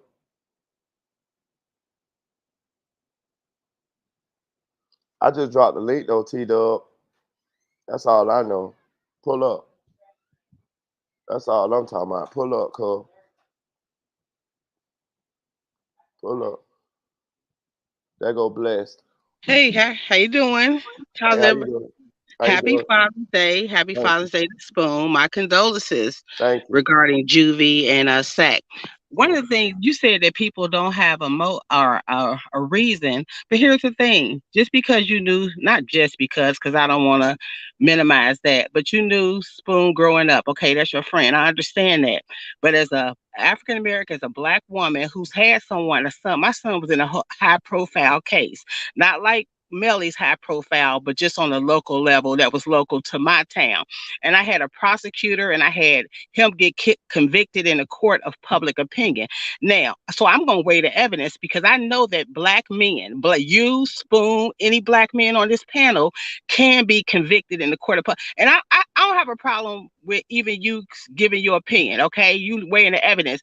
The court case has not gone on. So in America, and I'm doing that in quotations, we're going to hear the evidence. I've been following your channel, following you, reading the deposition. I do my own legal stuff in the background, but I've been following this case for the entire time that it's been going on. So it just hasn't been you. You have a popular YouTube where everybody's following this. I'm following your channel. I am a fan of your channel. But being a fan, a lot of people are not young kids that think, oh, Melly music, Melly music. Some people don't even know what Melly's songs are. So that wouldn't be a factor for everyone. As I've seen black men, as a person who's worked as a social justice activist, I've seen black men too many times get put on death row. People who are wealthy, people who are not black or brown, don't get put on death row. So being an advocate for black men does not mean I'm anti-juvie and sack. I don't have any. I don't wish that on any parent, any mother. My father was murdered. My brother murdered someone. I have two adult male sons. I don't know if you can still hear me, but I have two adults. So I wouldn't wish that on anybody. I won't wish that I had tragedy hit my family like you wouldn't believe. So I have experienced tragedy. So I don't come from that perspective of oh, I haven't experienced it. I hope that happens to nobody. I've experienced it. I hope it never happens to my sons, but I've experienced it on so many levels. Any black person in America have experienced this. We see people get convicted in a court of public opinion and law, and they haven't done it. I'm not speaking to Melly's Hold guilt on, or hold on, innocence. hold on, hold on, hold on, hold on, I'm hold on. sorry. Please, hold on. See, that's what I want to bring. Listen. Uh-huh. That's why I let you talk because Uh-huh. you said a lot, but I knew what I was gonna do. Hmm. I understand everything you saying, and but you know what you said, and I listened to you. You said Okay. you done looked over this case, right? So Yeah. I understand you fighting for the black dudes. I understand you fighting for the innocent ones. I understand that you fighting for the ones that be like convicted in the court of public opinion. But if you looked over this case, do you think he did it? I think that there's a lot more to come out based No, on no, no, my no, no. research. That's not what I asked. I I asked. haven't made that determination. So you Okay, want my answer? I haven't made that determination yet. but that's what I asked. I asked you. Okay, so fine. So let me walk you through this, right? Hmm. So they got a bullet shell in the back of the car, in the back seat, right? Where he was sitting at. They got the video of him getting in that back seat with his phone in his hand, right? They also got that the boys were shot from left to right. Juvie was shot point blank range, 3 inches to 3 feet away. They got Satchester being shot from the back of the head. They got the fake drive-by. They got the boy Borland saying that he got they had a drive-by to another spot and wasn't at a spot. They end up tracking the cell phones to Alligator Alley, that's almost to the Everglades. They got the parents of the victims being the people being paid off. They got this lady that you just seen, Felicia Holmes, on the stand. They paid her to go down to the Virgin Islands. She ended up trying to get back into the United States with a fake ID that said Shante Collette Smith. This is on the Cook Courts. You feel what I'm saying? You got Melly's mama telling Spoon, telling Jana, telling anybody else who would listen to tell the people that Melly wasn't there. You got Melly not going to the hospital with Bortland after the alleged drive-by. You also got Melly not showing up to neither one of their funerals. What do you think happened here? Now I understand you fight. I understand we fighting for the what they call them, the what's the boys, the five boys up there in New York, the The Central I know Park you're talking Five. about the Yeah, Central Park yeah, Five. I can There have been understand you fight for the Central Park Five, but this guy ain't the Central Park Five. we still have to have you still have to listen. There's stuff that's coming out in this case that nobody knew. That even stuff, even the depositions that you read, even the court material that I've read, there's stuff that's come out in these 4 days of court that we didn't even know about. That has not even been disclosed. What are I'm we not. talking about that? What we didn't know. They only went over only thing they went over was the So gun when you expert, say the Felicia gun ex, Holmes, go the, ahead. we knew Felicia Holmes' deposition, and let's be real. That statement that they was trying to get in. Did you hear the statement? What she was saying? Yeah. She was saying that they didn't pay. She was saying that they told me they was gonna take care of me up until after the trial. Tell them that I'm gonna be Miss Snitch, bitch. What is this lady talking about? You have to. What is So she talking about? as far as her statements, she said that she felt under pressure. As far No, as on wait a I'm minute, but talking listen, about this. on I'm talking social about the media, you statement. have to take it in context. Let me say this: like You sound her. promethazine, the thing these young people use, this lean, this messes up your mind, makes you crazy. Uh-huh. So if I was in a car, I'm just saying you can make light of it, but we still have to play out, listen to what happens in court. I understand you've done a great job. I'm not taking that away from you as far as covering a lot of things. That doesn't convince me. I know prosecutors lie. I'm not saying I know police plant I'm evidence. not I talking. know I'm not. that. Okay. Okay. So Okay. So as the court plays out, as everything comes out, that's when I make my decision on whether I think he's guilty or innocent. At this point, I don't that's know. okay.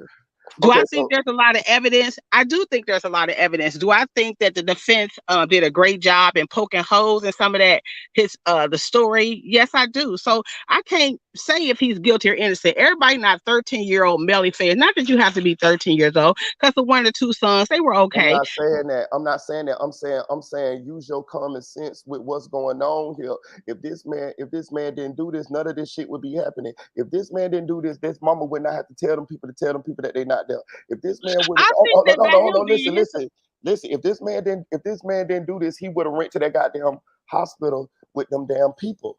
I I would have. think that I would to have. his you might have, and I think that You you would don't have have too. to You you would have don't have too. to be you don't know. I don't think I necessarily would have. I'm gonna tell you why. So you wouldn't have went with your friends. I don't think I would have. I don't know, but I don't think I would have. The reason why I Oh may not man. have, if I'm a high profile and I know even my name being associated with that, I'm about to go do a Man, song with Quando Kanye.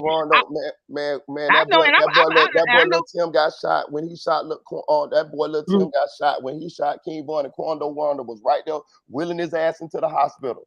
If Yeah, you, if I know if that. you didn't kill nobody, if them your friends who you got your name tattooed on them, you gonna go right to that damn hospital. I ain't also You, I don't use lean or promethazine, so I don't use any type of drugs so that will alter so my we coming up thinking. with an excuse for him not going to the hospital. I'm not coming up with an excuse. Well, it is an excuse. Let's just say it is an excuse. But I know personally, if I was using promethazine or some lean or some shit that, excuse me, I don't want to be on your channel. No, Something you that had good. me I out of trust my you. You mind. good. Okay, I might not have. No, But I it might seemed not like have. okay, As far okay. as the funerals, okay, let me say about the funerals. Okay, so I thought he did attend. I think it was Saks He did, no, memorial, he said his service. he attended the But wake, but but he but didn't let go me to say now this one of their too. funerals. You might not have wanted them unalive, but just because you might not have liked them. It's okay if he didn't like them. People keep saying that's your friends. Homicides are typically committed by people we know. Okay, so That's true. That's that's in true. favor of That's, Melly doing it.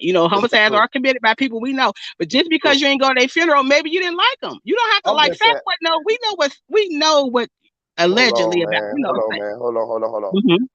I get where you're coming from. I get where you're coming from. You're looking at it from like you trying to shoot holes in everything of what the prosecutor's saying. I get it. I get it.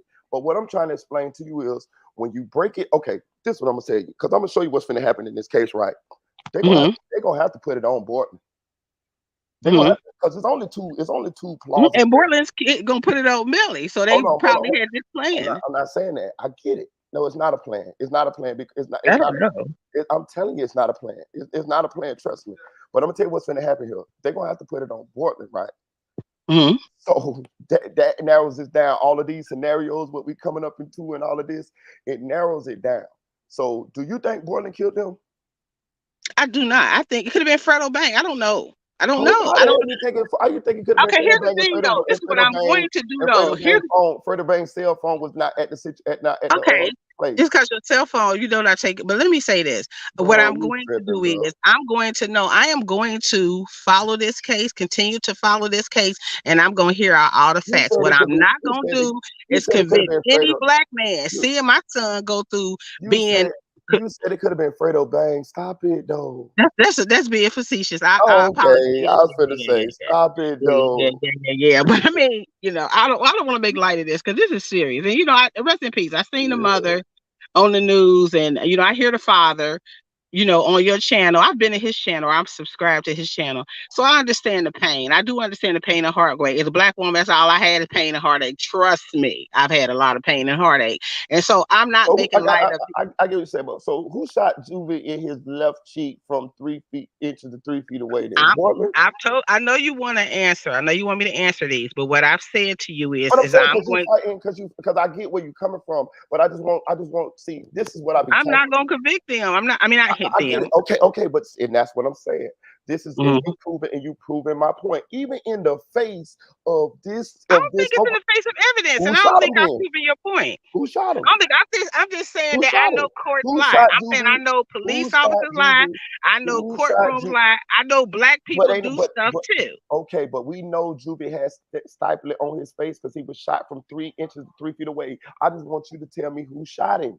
I can't do that. You want me to give you an answer? I'm gonna give him a chance. I'm gonna give I'm gonna give Melly a chance in court. That's just the bottom line. Man, I can also hold on. I'm gonna say this. Okay. Too. I seen OJ win in court. We all know that nigga did it. Yeah. I seen Casey Anthony win in court. I follow Casey Anthony's case. We know she did it. Like, so that shit don't matter. Now I'm gonna tell you something. I'm gonna take it a step further. I done beat court cases in court, and I did everything. Trust me, I done did that shit twice, and I did it. So I get what you're trying to say. Yes, you will be acquitted, but that don't mean you didn't do it. I'm saying, who shot Juvie? Who shot Sack Chase in the back of the head when Melly was sitting in the back of that car? Because let me tell you what's going to happen here. The coroner going to be able to estimate time of death. The cell phone going to put him on the scene at time of death. That's going to happen. The coroner can tell you that you died at 4:38 a.m. That cell phone going to put him in the car at that time, or either at that scene at that time. Who killed them? Was it the drive-by? I can't answer if multiple people had, was able to get a hold of that. I can't answer that. I'm just gonna hear the court out. Can I hear? Even though I know the court is flawed, that prosecutor seems extremely flawed. She seems shady to me. That prosecutor does. That's just the bottom line. She doesn't seem like she came to court prepared. This man is fighting for his life. You can't tell me that Parkland. You can't tell me Nicholas Cruz. I don't care how sympathetic I am to Juvie and Sack, because I am sympathetic to their mothers. Don't sound like you. I am. Well, then you don't know me, so you can't tell. All right. If you are sympathetic, but let me just say this: so they always want to make an example. You want to put this young man who was 19 at the time, the exact same age as my son at the time. You want to put this man to death. You got to hear the evidence. We can't go on. You make a hell of an argument. I'll give you that. Okay. I'm not going to convict this man in my mind until I hear everything. Even after the court case, I'm going to process this. I'm going to respect the court of law, whatever decision they come back with, but I'm still going to process it. He was 19 years old. Regardless of people. Don't bring that up. You're making a lot of excuses. You're making excuses like you like. It's not excuses. No, because you came on. Hold on. Let me speak. You came on starting to make excuses, talking about the justice system and how black men are done so bad. You've made excuses for Melly. Can I speak, please? Can I speak, please? I didn't say anything while you were speaking. The thing is, there are plenty of guilty black men in the justice system. Most of them that are there, they did it. I disagree with you that most of them did it. Most of them did it. I disagree with you. You can't come in saying, "Oh, the justice system is so flawed." You can't go by what the justice. I can and I did. I disagree with you. I can and I did. Well, you know what? That's not giving the justice system the justice it deserves. The justice, right. Hold on. I'm gonna say this. The means to be able to get justice for people. We can prove she wrong on that, because you can look up the statistics of most of the people who did that shit and the people that ain't. It is a minority of the people that are convicted that didn't do it. The I majority of us disagree with that when it comes to black and brown people. I get the disagree. fuck out of here. I'm telling you, somebody who did the shit. I'm telling you, I was out there. Every time they said I did it, I fucking did it. I'm telling you. I even beat 2 cases that I did. Trust me. I've been there. We do that shit. Trust me. But go ahead, y'all talk. You know, that's just like you cannot say that the whole justice system is flawed I'm because not a saying the small whole. I'm saying as majority, it comes to black ma'am, and brown ma'am, men, it is ma'am, flawed. It is ma'am, flawed. It is ma'am, designed to convict them. ma'am, Yes, go ma'am. ahead. Please don't speak over me. I give you the respect to have your full sentence and say what you want. I want the same respect in return. Can we agree to that? Yes. Because going back and forth and both of us speaking over each other, no one gets heard. Okay. Now, as I was saying, you cannot say the whole justice system is flawed because of a small minority of people who have been convicted that were innocent. Why do you think most people take a plea deal? Because they know they did it and they don't want to do the full time going to trial. I don't People think who are that's the reason. guilty beat their cases every day. You cannot say the whole justice system is flawed. I think you're skewed because you have black sons and you've experienced the That's what it tragedy of sound like. losing people. And guess what? I just came from a funeral. My 26-year-old cousin that I helped raise was murdered. My I condolences. feel you. I feel you, okay? But at the same time, I've had other people in my family who were murdered and their murderers are in prison. And guess what? There was no evidence. This was back in the 80s. There was no DNA. There was no, all the forensics that we have now, most of that shit was just, it didn't even exist. They My all got condolences. away with it.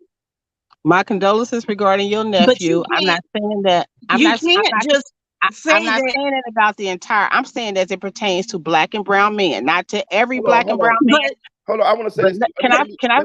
I'm Go gonna ahead, forget go my. ahead, go ahead. No, go ahead, So go ahead. as it pertains to black and brown men, why do people take plea deals? Because just like that woman sat up there and said, they threaten you. You're going to get life. You take this 11 years. You take this 10 years, or we're going to give you life. You don't have the whole dream team like Melly. You have one paid attorney that does not do a great job, and they will tell you, you take this 20 years, or we're going to give you life. And that's the reason why people accept plea deals.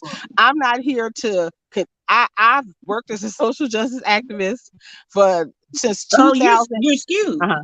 You're skewed. Exactly. That's what I You're was saying. biased. That's you. I've You're worked biased. with them. Yes, you I've are. Yes, you attended are. so many funerals as a social justice activist for Right, black men right, who were murdered. but let me So explain what I'm You're not. biased. hold on, but let I'm me explain. not. Listen, I'm gonna explain what she's doing. Yes, you are. Yes, you are. Because what you're doing is you're projecting all of this stuff that you hold dear. And I commend you for it. Don't get it twisted. It is a place for people like you in the world. You're doing a good fight for it, because it is people that be wrongly convicted. It is people that don't have the money to fight the judicial system, so they actually get railroaded and stuff like that. But I think you applying it to this case, and it's not a good case for you to apply it to. You got to fight for the Central Park 5. This guy ain't the Central Park 5. You fought and so you got to. So what you're doing is you're projecting all of that on Melly, because you said for black and brown people. That right there is bias. What you're supposed to do is you're supposed to take it case by case. You're supposed to look at this case and you're supposed to be like, yeah, I ain't finna fight for this guy because this guy look like he did it. You need to fight for the people. Should I not fight? Should I start? When should I start fighting for him? After your program every day, or should I start fighting for him after I hear the evidence in court? When should I start fighting? You should fight. You should stop fighting for him once you took the time to look over the case and decided whether it's a case for you to speak on and fight on. Would you agree additional evidence is going to come out? Additional information is going to come out. So should I just go ahead and say, oh, you know what? He just did it. So I'm gonna stop looking at the case. This black man.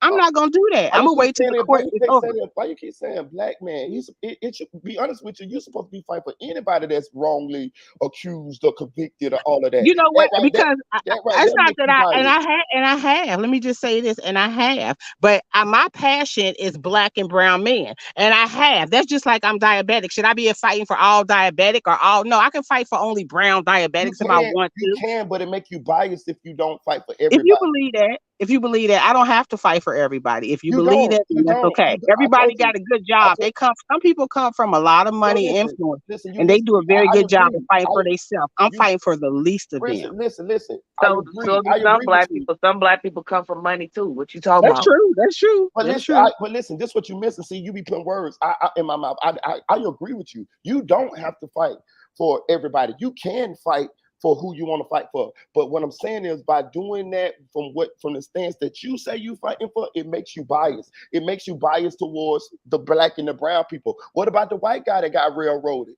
I can't worry about that because I'm concerned But about black and brown communities. I get it, and that's your choice, and it's cool. But I'm not anti-white people. I'm not anti-white people. I get that. I get that as well. But it does make you biased.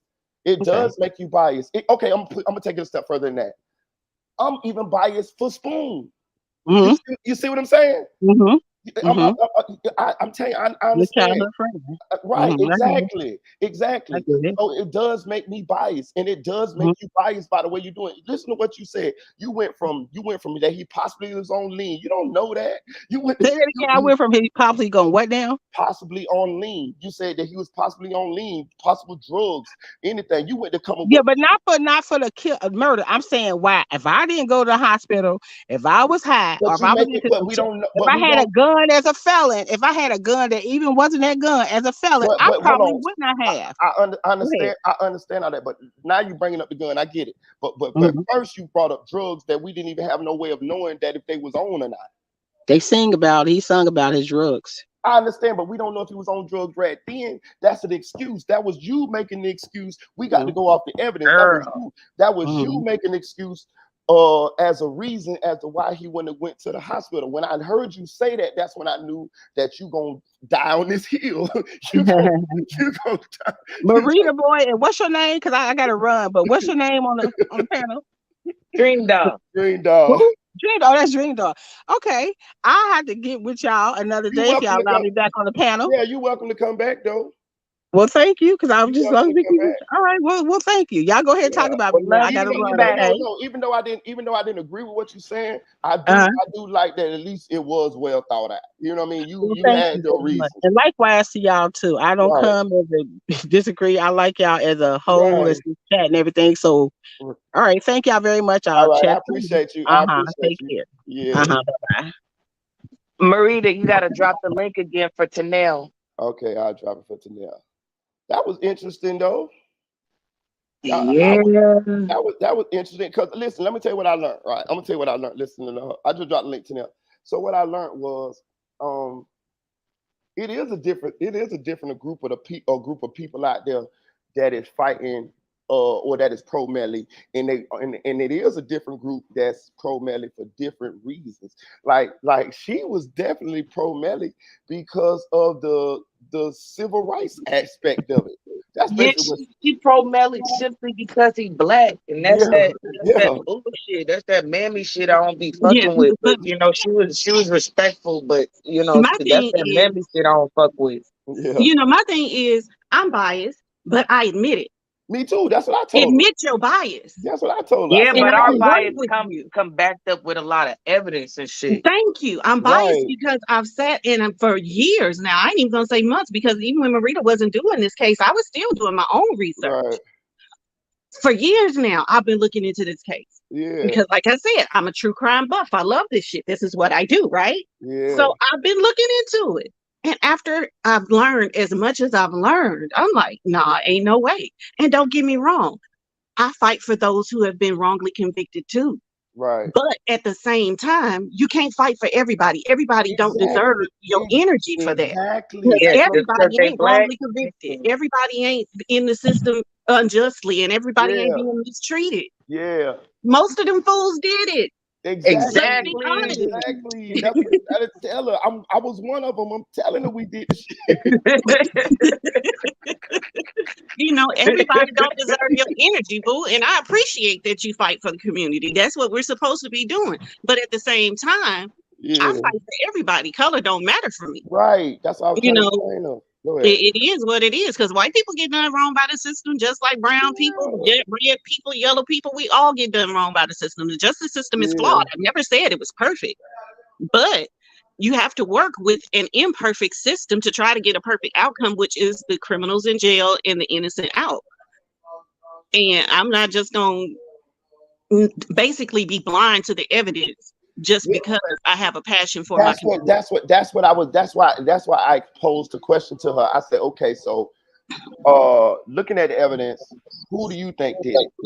And she couldn't come up with that. So what that let me know that she was just pretty much, she is so, listen, and I'm gonna say this, I don't have a problem with what she's doing as far as what she's fighting for, but I do think she has gotten blinded, and she just gonna just fight for black and brown people just to fight for black and brown people. And what's gonna happen is your ass gonna run up on people like me who did that shit.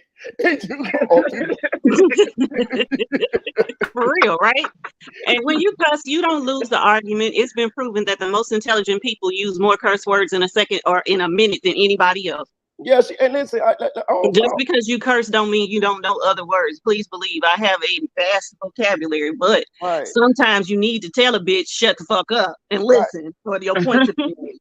Like, okay, so like I'm saying, so okay, so like I want her to read, like I don't know if she really looked at the evidence of this case. Like if she looked at the evidence of this case, she would realize that this is not the case to die on the hill from. This, you can look at this, like common sense will tell you that this man did this. Like listen to all the stuff that's going on, even looking at the courtroom, looking at everything that's going on. She says she's been following this channel. I know she heard all the stuff what Spoon been saying and all of this, like the stuff the mama been doing, like all it just, I mean, I don't care what you say. If this man didn't do this, a lot of this shit would have never happened. He would have been at that hospital with them boys. He would have went to the funeral with them boys. They wouldn't be paying off people behind closed doors. No, he leaned out. He wasn't going to the hospital. Huh? He on lean. He wasn't gonna go to the hospital. That's what I'm saying. She gonna make that up. Like, oh, he could have been on drugs. Hold on now. We don't know that now. You know what I'm saying? Like, you're just trying to come up with any scenarios that he possibly, it's like you're doing the same thing what the defense did. But look at the evidence though. The evidence saying that this man most likely did this, and it's gonna boil down to him and Portland. So I got a question. So if you don't believe who he did it, do you believe Portland did it? Because that's what the defense finna do. Right. Going forward, they finna paint Portland as the murderer. I mean, ultimately, even if you don't really look deep into the evidence like we did it, common sense says it was 4 people in the car, 2 were murdered. It's only 2 left. Right. Now, if one of them didn't do it, that means it was the other one, right? Right. Common sense tell me that. Right. And that's just simple math. Hell. The bullets that killed the boys came from inside the car. The back seat, though. Yeah, the back seat. And who was in the back left seat? Melly. Okay. That's what I'm saying. And she want to fight for this. She want to fight for this guy's civil rights. Right. What the fuck? He got a better chance than a lot of us got. This thing got high power lawyers, all type of shit, millions of dollars at his disposal. Like, and you want to fight for him? You, Miss Benjamin Crump? You know, how about this? When Melly go free, quote unquote, according to her wishes, it seems, let him go be her next door neighbor and be friends with her sons and her daughter and her kids and see how that works out for her. That's all I'm gonna say. Well, if that nigga was on lean, he wouldn't have got about that car. He'd been slumped in the back seat. Yeah. Thank you. He wouldn't have shot him. Hell, he would have been too off in his own damn word. Right. Like, and listen, I get it a little bit what she's saying, but she strikes me as one of those people that you ever seen somebody do something like, and then like a celebrity or something do something, and then they'll have like the black people come rally around them and be like, they violated his rights, but really that's it. That's it. That's what she strikes me as one of those people. And I get it. I like, because I done been in the system, so I like what she's doing. It's places for people like that. But you can't get so gung-ho and it just be all black people is innocent, all brown people is innocent. It is proven fact that most of us that are in jail did that shit. It's a small minority of people that are convicted unjustly. Most of us did that shit. We have, for better or for worse, we do have the greatest judicial system in the world here in the United States of America. Melly would probably get an appeal on just because of how that lady behaved in courtroom last Thursday. Right. You see what I'm saying? So he gonna have a chance. He gonna have a fighting chance. But those boys didn't. Those boys got shot where they were asleep. Thank you. You know what I'm saying? They ain't have no chance. Right. Like, come on, man. And so, you know, And she I said she just want to fight for black men, but you know, Juvie and Sack was black men too. right. So which Right. black men you gonna fight for? Exactly. Juvie The The and Sack was victims black criminal. men or the too. murder? You know, I choose to fight for the black men that are the victims in this case. Now, That's what if mammies do. yeah, you know, if a case comes up where, hey, the person who's accused of doing it didn't do it, I definitely fight for them and hope that they find the true criminal who did it so that the victims then will get justice as well. But nah.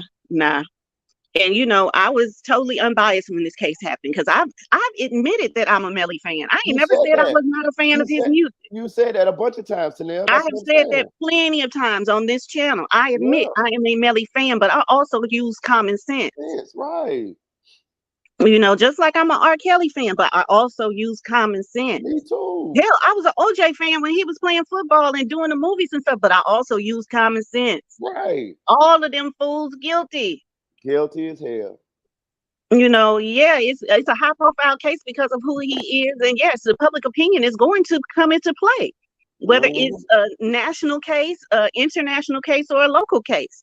You know, there are plenty of local cases. I have my opinions about it too, and they've been convicted in the court of a public opinion. But at the same time, I look at the evidence, and some of them I'd be like, I don't know. Some of them be like, oh, he's sure enough guilty. Ain't no if, ands, or buts about it. And others, I'd be like, that man innocent. I hope he get out. So, you know, it just depends. I look at it case by case. Uh-huh.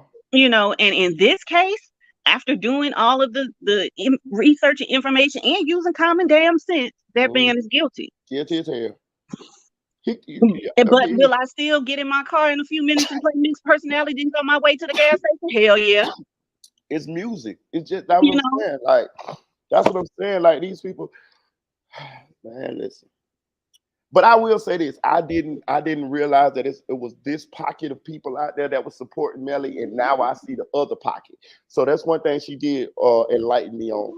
It's not just 16, what's name, well, kids. No, we got these people over here that's fighting for this man because they is civil rights activists, and he black, and they just hate the judicial system because they done seen so many black people get railroaded, so they just figure like all black people getting railroaded. This nigga ain't getting railroaded. This nigga got high power lawyers. Like, how the fuck? This nigga is not getting railroaded. So they railroad. So who got railroaded? Who got fucked over is Juvie and Sack Chaser. That's who got fucked over. Melly didn't get railroaded at all. This nigga didn't even have to talk to the police till months later. Didn't fucking get no gunshot residue test. Didn't do any, like, what are you talking about? Like, and even with all of the evidence that is lacking, the circumstantial case still points straight at his big forehead ass. Okay, straight to him. And that's another thing. I admitted that I'm biased, but I'm also say this. I'm gonna tell you something. I know Spoon. He would not. Okay, put it this way. Spoon don't believe Bortland killed his son. Right. I say Spoon. Do you think Bortland? He like, hell no. So the reason why we feel this way is because we looked at the evidence. Right. You know, like, come on, man. Like, but I will say this. She said she looked over the evidence, so but I thought that maybe a lot of people had not checked it out, but she said she done checked it out. She still feel the way she feels, so she definitely biased. Because I don't and you know, she has a right to feel that way. My thing is just use common sense. I just don't know. You know, and you start off by saying, you know, the thing about the criminal justice system being biased and this and the other. Well, that lets me know right there that you're being biased. Right. You're not open to looking at the whole investigation without, you know, feeling one way or the other. Because I didn't feel one way or the other when it happened. Like I said, when them boys got arrested, it was on my birthday. I was like, damn, okay, let's see how this turned out. And I started that day doing as much research as I could about the case because I'm curious. I wanted to know. And the more and more I did research in it and then found your channel and we've gone over this case for weeks before it started. Every night, a different deposition or a different statement, you know? So, and then, like you said, you got inside information with Spoon. Murado? No, you my boy. Go ahead, I'm listening. I'm listening. Oh, ain't nobody treating you like a stepchild. Come on up. Yeah, I don't know what Murado, that's what he's saying. I don't know what Murado got going on. You know, we love you. But Right. yeah, you know, after you start looking into it and we started really breaking stuff down, and then other people coming with opinions. And like you said, we've played devil's advocate. I know I have. We have a bunch I of would be the times. first one to be like, but wait a minute, what if such and such and such and such? Because you know, this, that, and the other. And we We still right. worked it out like it ain't no other way Yeah. than for him to be guilty. We talked shit about the the state attorney Yeah, from the first from the day. first time she opened her mouth, we was talking shit about her. I'm giving my props to the defense every time. I Yeah. said personally, if I ever get in any trouble, I want them fools on my damn defense Yeah. team because they good. They know what they Yeah. doing. You know, because I said it. I was like, damn, even the defense had me thinking Melly was innocent with their opening statement. Didn't I say that? Yeah. You said that. So, I mean, I'm trying to be as even keeled as I can about the trial Mm-hmm. and seeing what they're presenting, how they're presenting it, how it's going. But Mm-hmm. knowing what I know, yeah, that man guilty. Man, guilty. Guilty, big And I dog. don't want nobody like that who's able to do his 2 day ones like that, walking around in the world with me. Mm-mm. And she shouldn't either. She said she done. She said she done had a lot of tragedy and stuff that happened to her. She should definitely understand. So what? So you the type of person that you will go defend the person that killed your peoples. Right. Like, man, fuck them, man. Fuck them. You know what I'm saying? Shit. His civil rights was violated, but the nigga killed your family member. Man, fuck that nigga. You know what I mean? God forgives, man. I ain't all the way there yet. God damn it. Well, King Murado just asked panel, do y'all think the streets and universe will get justice if the legal system don't? Hell yeah. Hell yeah. I know the universe will, for sure. Yeah, For sure. for real. I'm telling you now. And and, Yeah.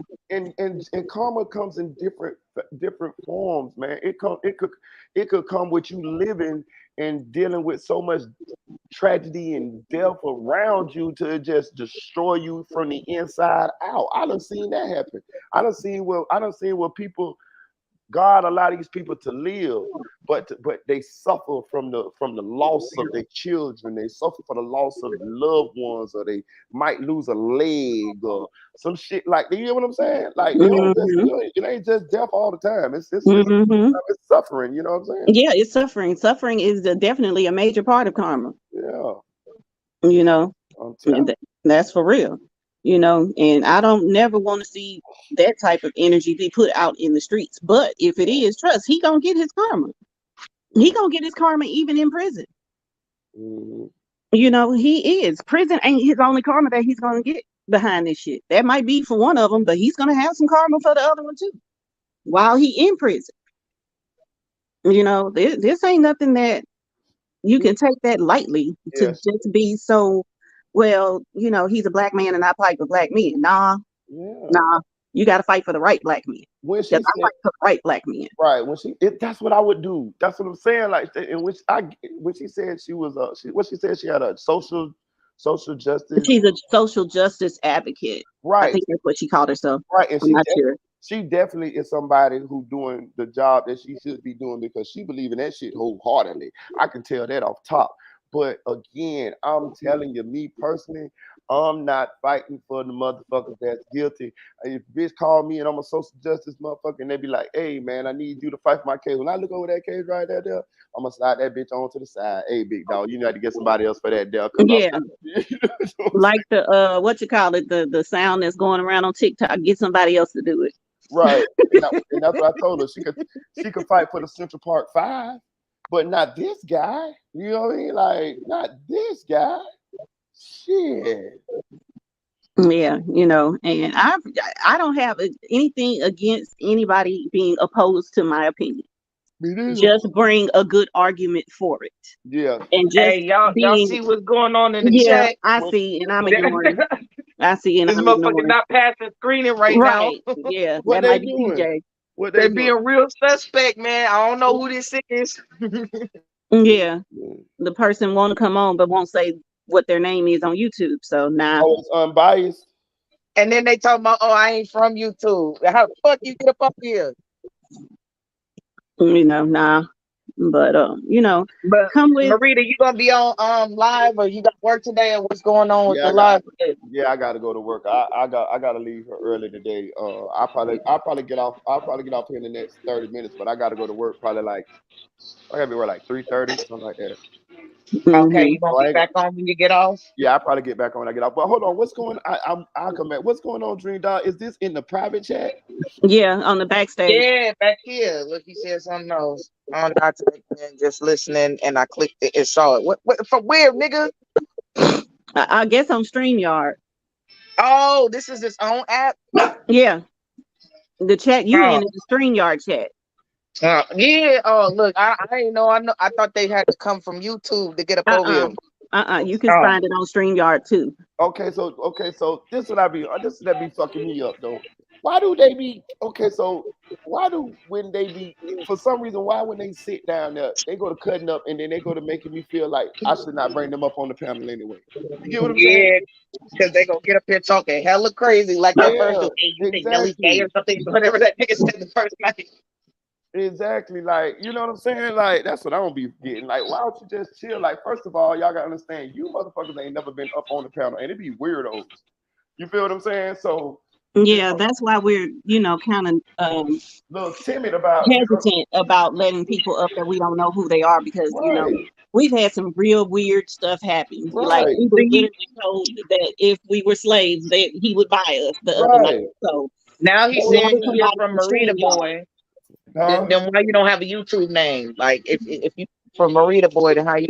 I don't know. This I don't know. He ain't passing. Yeah, it's not you're not explaining yourself very well back there to be able to make a case to come up. Let me see what I'm he a little said. nervous with that one.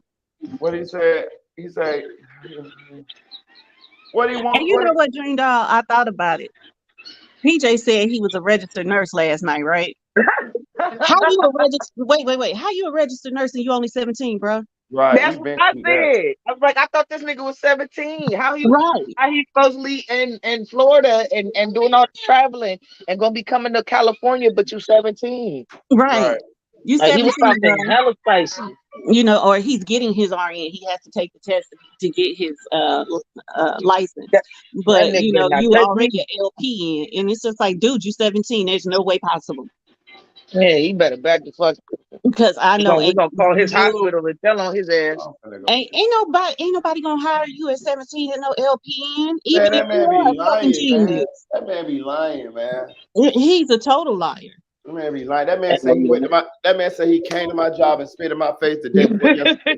That man live way in St. Louis, man. I ain't never seen that man a day in my life. Like that man crazy. Man, you Right? saw every time we blocked him in the chat last night, he came back. Right. He With a came new back, I page know or a something. good because I know I wiped his nose about 4 times myself. I'm And telling you. every time I didn't catch it, audio crack did. That's why I was over in the chat last night. We wiped the nose on Yeah. the Spoon channel and he came back. And he comes back with the same name. He literally just go and make a new channel real quick and come right back. That guy's Because insane. I clicked all of the links or go to channel to see which channel he was coming from. Every one of them had a different PJ the God and then some other stuff after. YouTube need to tighten up on that too, because he was threatening us and all type of shit. Now I ain't He said he reporting was shit. gonna come and piss on you, dude. Yeah, I'm like, damn, what he got going on, bro? Like, damn. Was that Jamie in the chat last night or not? I actually think it was her. I think it was too. When they say what she said on her real social media around the same time, I think it was her. She definitely got wind of this channel because Spoon shared this channel the first day of the trial. That's how Law and Crime got wind of Spoon. He said it, and her and Spoon are friends on Facebook. You know what I'm saying? Right. So yeah. They know about us. Them people from down there be watching this channel now. Matto 757, little bro is off for real. Little bro get a check. I told y'all. Right. And if he don't, like I said before, it is waiting for you. Go get it. You definitely got free money every month. Go get it. He need it. I just know he got to live with like an old grandparent or something because ain't no way that guy holding down no household. He say he is. Real shit. Yeah, I don't know. They do have assisted living for those who are, a little old. Oh, man. They do come and help them out a couple times a week. Oh. Hey, don't So, let this nigga up. He ain't passed the smell check. Okay, that's what I'm yeah, saying. nah, That's why I let him be still sick. I let him sit there. nah. Some just Because it's simple to say, you know, what your name is on YouTube if you came from his channel.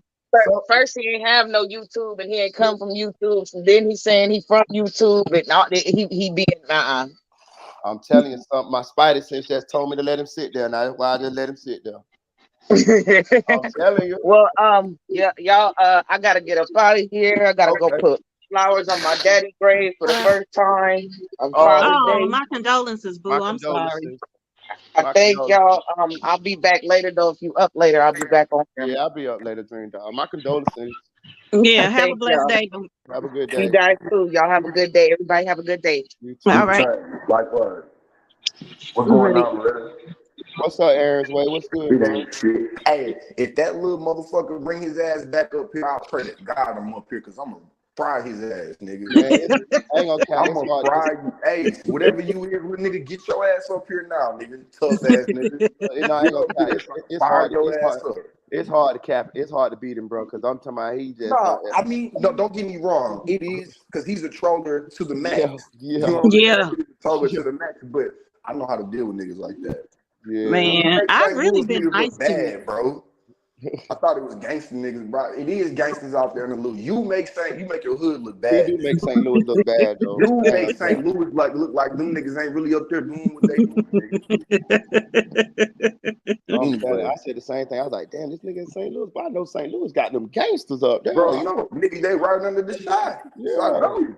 I know St. Louis got them gangsters. For Oh, real. absolutely. For St. real. Louis people. Absolutely. Because a lot of people move from Chicago to St. Louis thinking it's going to be better, and it's actually worse. Nigga is Right. worried.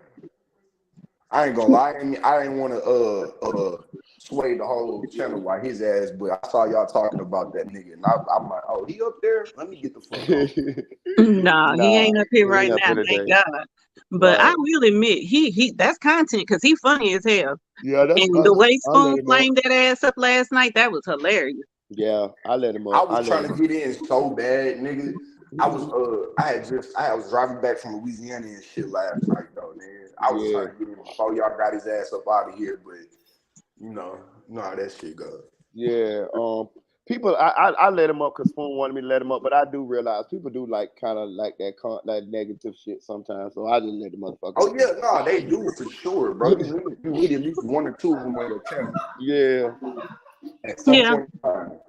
You know, and like I said, I don't have nothing against nobody who's a Melly supporter or a Melly fan, but Me just stand neither. on that. You know what I mean? Oh, he in here. I seen somebody say I'm a Bye. Melly fan, Get but your whole ass up here, nigga. Slim I, neck ass nigga. Get the I fuck seen up here right now. I seen somebody Hobo say stick I'm a neck Melly ass fan. nigga. I hear see somebody say I'm a Melly fan, but I still believe he did it, and that's cool.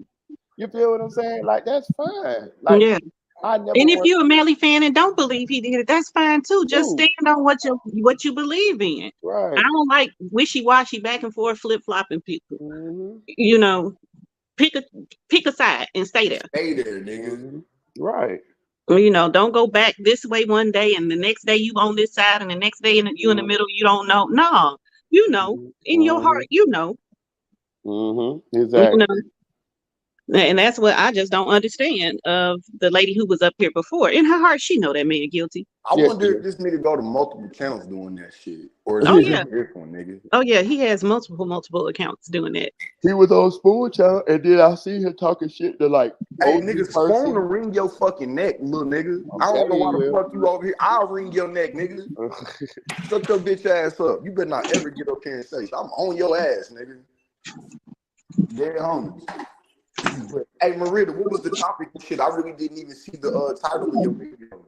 I just was going over that video of Melly from last night. Yeah, because some people were saying like some people said like why did I they didn't hear him say what he said, and they were saying that he was 15, and I just explained it to them. Shit, he had done jumped off the porch. Like it's different if he was a 15-year-old and he wasn't into the streets. Like say it's one of them rappers. I forgot what his name was, and he was like, man, I wasn't even in the streets then. So I know who you're talking about.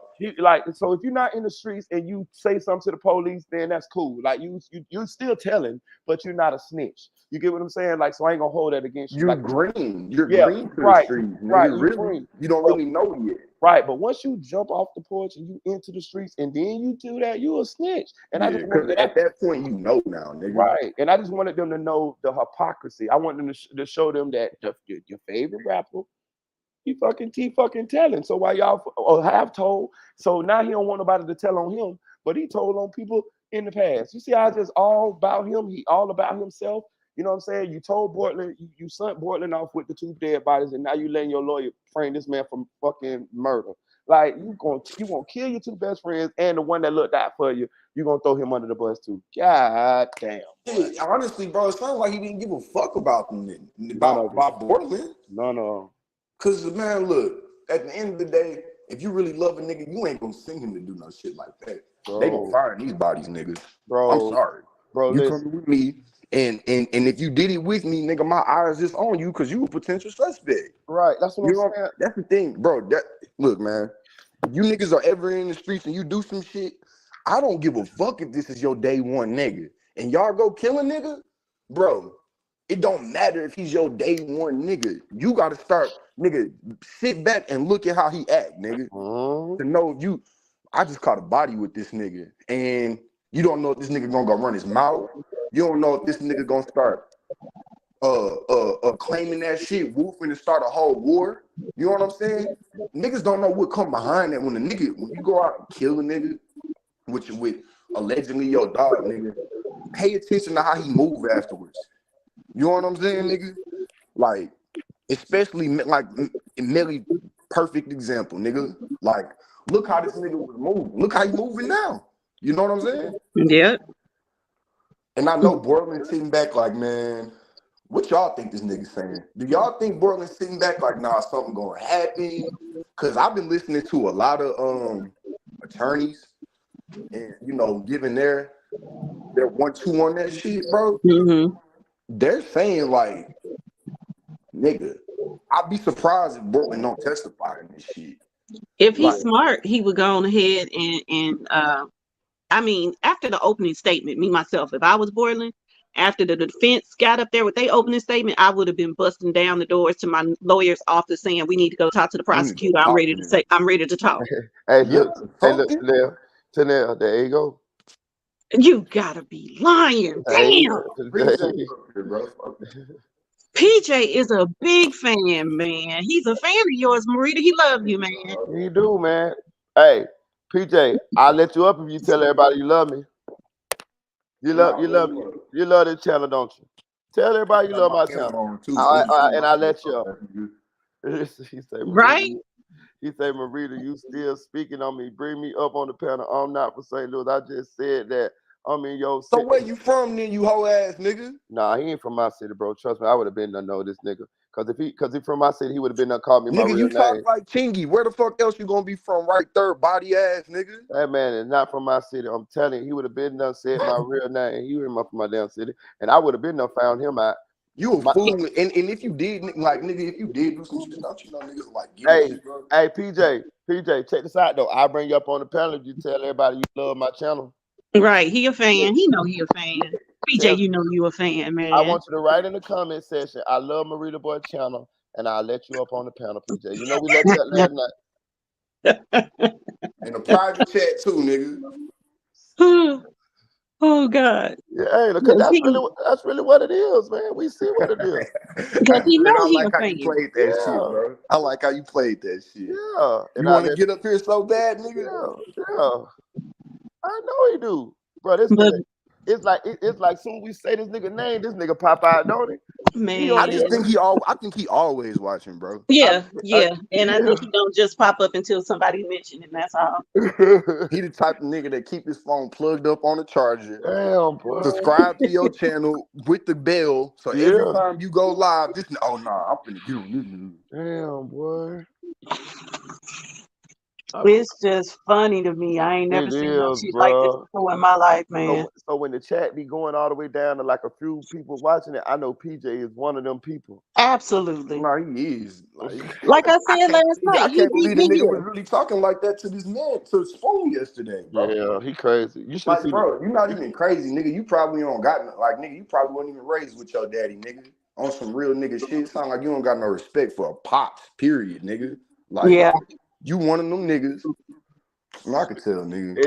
It's It's dark in your motherfucking background, nigga. You got candles lit in that bitch. It definitely is King Morado. That's 48 laws of power, definitely.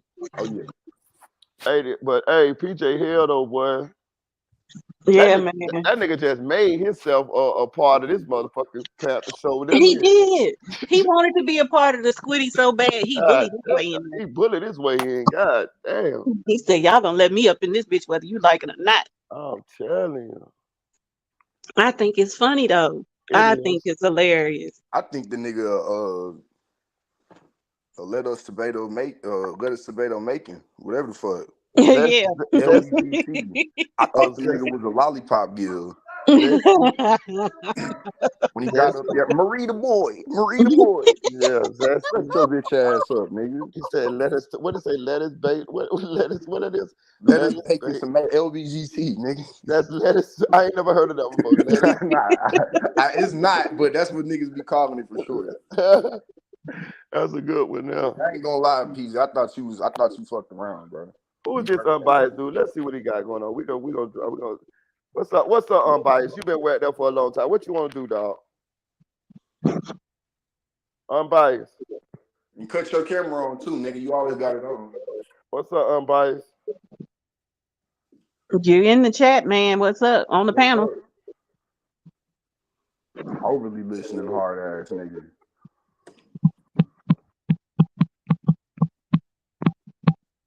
That nigga probably trying to tune that raggedy ass headphone in. What's up, unbiased?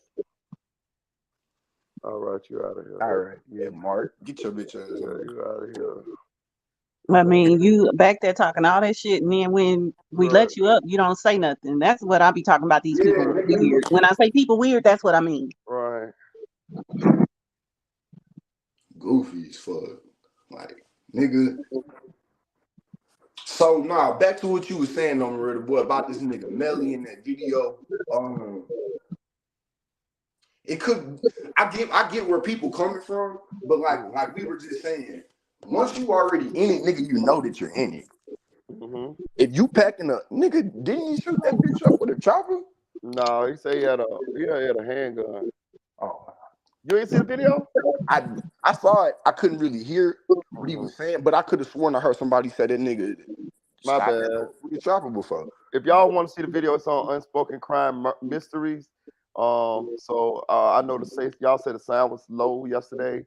So if y'all want to go see the video, it's on Unspoken Crime Mysteries. The video of Melly telling when he was a young teenager about the situation where he had the shooting. It wasn't at a high school; it was like down the street from the high school, right. And they just painted it as he shot at a high school, and they shut the high school down. Because if you shoot anywhere, if you do anything next to a school or near it, they're gonna shut that hoe down just for protection of them kids. But it don't matter what the fuck, nigga. If you shooting anywhere near a school, nigga, you obviously don't give a fuck. You know what I'm saying? Like, you jumped off the porch, nigga. You did that to prove a point. Yeah, nigga, I shot at you at school. Yeah. But, it is what it is. The man snitched on himself. He snitched on the other person. I mean, it's a video. It's perfectly clear. I heard everything crazy just how fine. we just overlook this snitching shit. Like, I think niggas rather be gay than be a snitch nowadays, bro. Unbiased, what up? Unbiased, what up? Why you breathing on the phone like Hannibal Lecter, man? Yeah, that shit weird. Don't just drop them and we can get ready to go back there. Yeah. What's up, Slick Puller? Slick. What it do, my brother? What it do? What it do? Yeah, I'm just getting in, man. I'm late today. I'm just getting off from work, bro. Okay.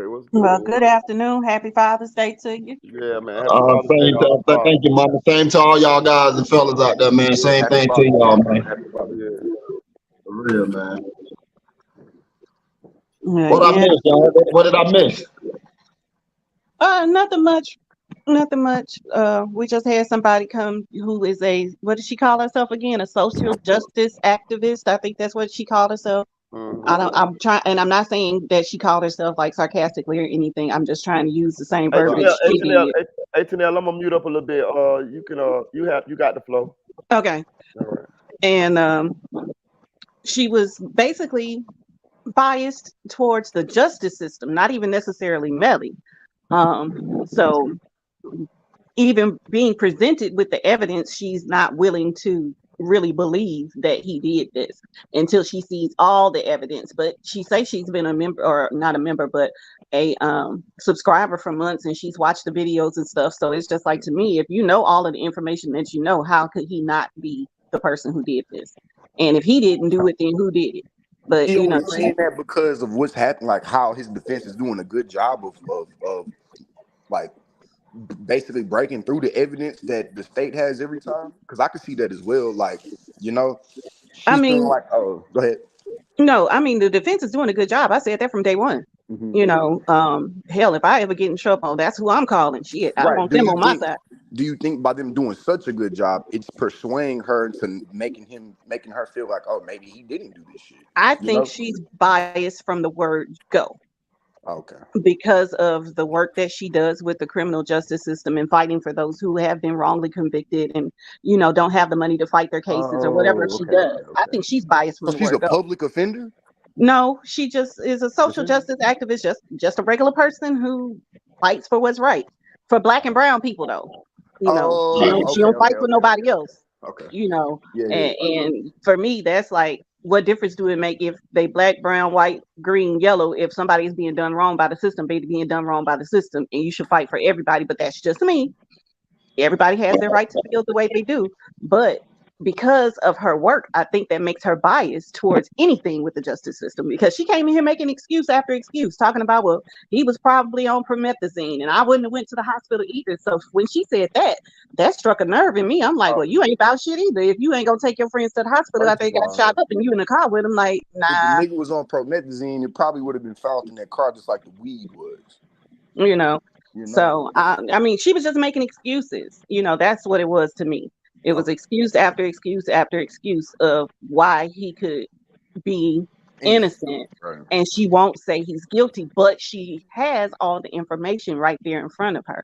And I'm biased. I've already said that I'm biased towards his guilt, but it's because I've done the research. You know, Not not just just the on this research. channel, but on my own. Yeah, but it's You the know, picture that he paints of his own self too. yeah. I mean, I just use common sense. It's Right. 4 people in the car. 2 of them were murdered. Only 3 showed up at the hospital, but 2 of them were dead. So where did that 4th person go? Not only that, they didn't even show up to the funeral, and the people Yeah, held the he funeral didn't show like up to the 2 hours funeral. behind for them to show up, and they still ain't show up. Yeah, he didn't show up to the They funeral. staged like they went to the funeral. Nigga. Yeah. Then Nigga, how you stage going to a funeral? Okay, I get staging a drive-by. How the fuck you act like you went to the funeral and you didn't go? Right. That's Right. crazy. And it's just like, And I don't know. they say Melly dressed one of them for the funeral. Like I was shocked to hear that. Juvie, the one he shot in the Juvie. face. Yeah, Juvie. Wow. That's I don't even know how to explain that. That's eerie as fuck. And he knew him the longest, bro. That's some nasty shit, man. I ain't gonna That's lie. why when I be looking at Melly demeanor, like when he be in court, the way he be acting and stuff, like that's him. That's in him. Bro, yeah. So imagine when he get on drugs. So imagine when he get on drugs and weed. How you think he act then? How weird this nigga I'm be looking at all acting. Yeah, so and don't get me wrong, I have no issue with you being a Melly supporter, but don't hide that behind the fact that you're a social justice activist, or you work and try to get people who are black and brown justice in the criminal justice system. No, don't hide behind that. Just say you're a Melly supporter and stand on that. That's how I felt But about it. see, man, you probably calling it out anyway. That's probably what it is, and she probably just trying to print that as, oh, let me just put that on there so they won't say, oh, he's just pro Melly. So it's like I believe that's what it is too. I believe she's pro Melly, but she's using another tactic to try to, I mean, I don't know. I don't know who she was. I didn't hear it. I'm just going by what you saying. It just sounds like that's what type of person she is. I mean, run it back to the beginning when we get off of here, because we ain't gonna be on here too much longer, he said. But you'll see. He was on this live? Okay. Yeah, it's about midway through, I would say. Because Marita was up here by herself for the longest. And then that's when you have the supporters in the chat, and they are welcome. Ain't nobody saying you're not. You support Melly. Yeah, I went in the If chat, you but it found the wasn't no channel, sound. come on up. On But don't be surprised when you get opposition to that, because most of us over here are not Melly supporters. Because someone else was saying, like the boy in the chat was or he was saying that the chat is jumping on him because or echoing what That nigga he know was my we saying, on his because motherfucking ass. everybody's Don't play no biased. games, Well, bro. yeah, this is a channel where we're on the side of the victims, not the murderer. I'm sorry. I just got to fight for what's right. That's what the chat is for. And if you don't like that, I'm sorry, but nobody's being disrespectful to you.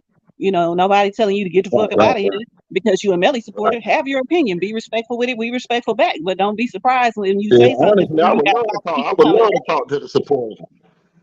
I'd love to talk to them because I want to know what's on their mind. I said I wouldn't mind talking to the supporters because I want to know their opinions and how they feel. When you talk to this nigga that we're talking about specifically, it's like, and some people can be like nigga, they can hold like a logical conversation and shit and say something with sense that makes sense. You know what I'm saying? This one nigga on the other hand, no. He's a supporter. He's fanned out. He gonna say anything. Like, bro, you don't even think about the shit you be saying before you say that shit, nigga.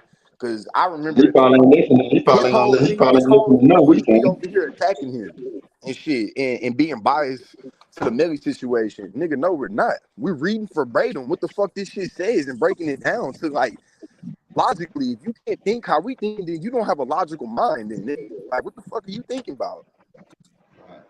Yeah, If you not break shit down like how we did, then nigga, you definitely shouldn't be no RN, bro. Cut that shit out. Let that shit go. Yeah, well, Lil Melly, he's special. I wasn't really talking about him, but he's a special case. He's a special case, and that's definitely a little short but shorty. And short but Melly. Yeah. That's why he got the nickname Lil Melly, because he crazy too. Shit. He look just like him. He act just like him. He just seeking attention. Really, he's like a troll to the ultimate. But he need to go on back under his bridge where the trolls belong and leave the adults alone, because he can't even present a decent argument. As to why he's such a Melly supporter. First thing he said, well, yeah, I think he did it, but it ain't no but to it. Ain't no buts after that. He did it. If you period. Think he did it, then he's guilty, and then leave it at that. And like I've said numerous times before, I'm a Melly fan. I love his music. I listen to it all the time, but I know that dude is guilty as hell. Yes. You can be both. I was listening to his music too. Two things can be true at the same time. I'm a Melly fan. That's true.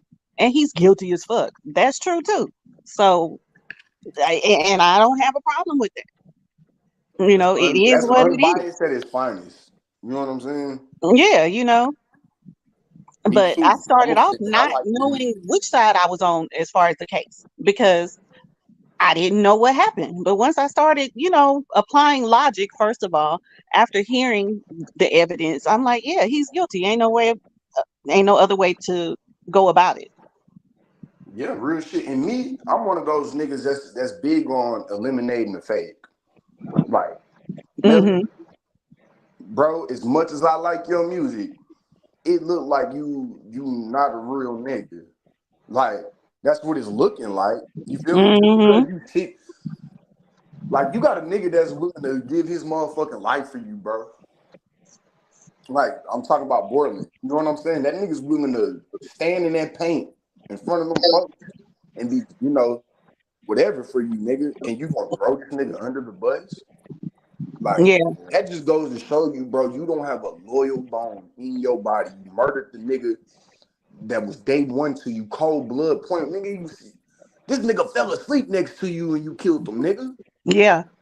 You was Yeah. slime ball, for real. Yeah. Then the nigga that you had is supposed to be your day one nigga too, allegedly. But you gonna have this nigga drive these niggas to the hospital with gunshot residue on his hands and then doubling back, letting your lawyer say this shit in court. Yep. I don't understand. Like, where does loyalty come from in that shit? What's real? What is real about that? Like, not a thing. Nothing, bro. When you break that shit down, like, okay, he beat the body and got away. So what? What was the purpose behind that shit, nigga? If you would have did that to the person that you had a real problem with, and we ain't like, you know who the fuck he had a real problem with, who your mama had a problem with, who physically assaulted you, M-worded you, all this other shit. Nigga, hit your target. Listen, I don't know, bro. Cause whenever you break it down, like how Marita was saying yesterday, they knew that if this nigga, if they mentioned one word to Juvie, Army gang coming to take that bitch over. You know what I'm saying? Exactly. So it's like Melly's thinking, I can't tell this nigga. We can't kill this nigga without killing him. You know what I'm saying? But you trying to make a business move on one of your day one homies, nigga. Business. They say business ain't for nigga. Business is just cutthroat. Yeah. I don't know where did business come into, like you know what I'm saying?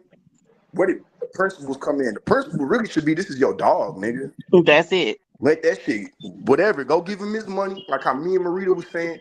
Give him whatever the fuck and get him out. Imagine them had that shit planned from day one, man. Him track all the motherfuckers probably they had that shit. They wasn't planning on paying them boys, I felt, in the first place when they felt like they was gonna get that money. When that money came involved, man, they was like, man, we gonna wipe they know we get it. That save us money. The only thing we gonna pay is Melly, and that's it. And we gonna pitch the people off the side for his mama and stuff like that.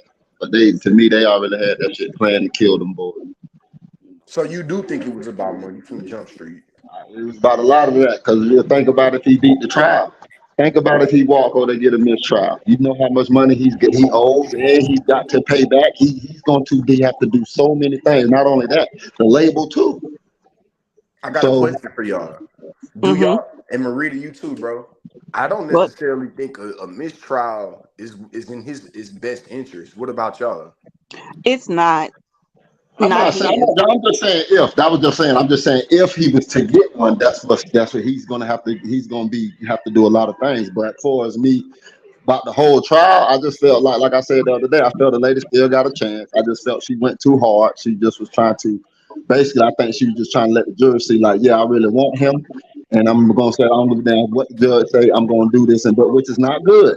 But I felt like they got a lot to come in the end. That's why I ain't really panicking right now. I'm just gonna wait until about 2 or 3 weeks from now, and then that's when we gonna see the nitty gritty come out. That's because ain't nobody else got nothing else to say, right? So everything else got to present itself for the evidence.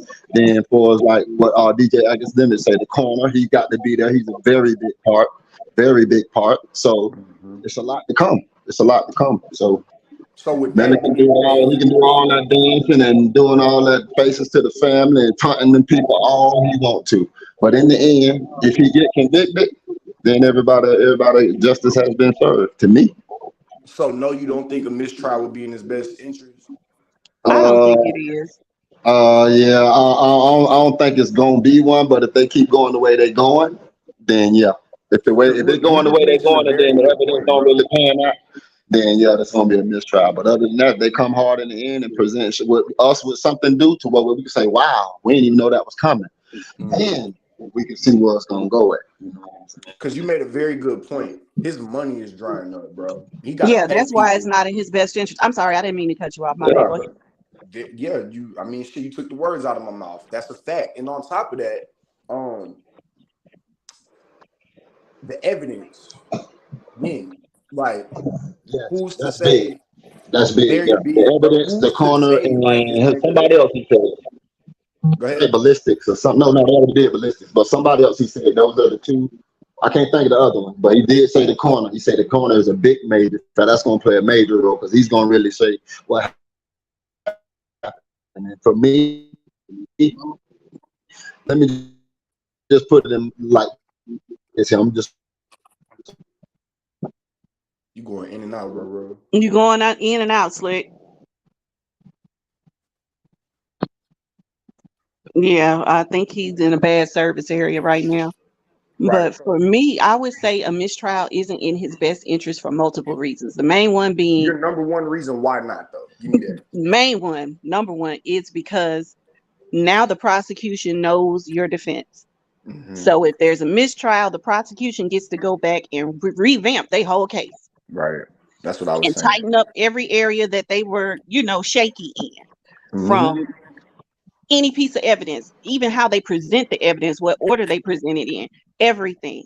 How they present to beat the hell out of your defense, to beat your defense overhead, belt to ass all day.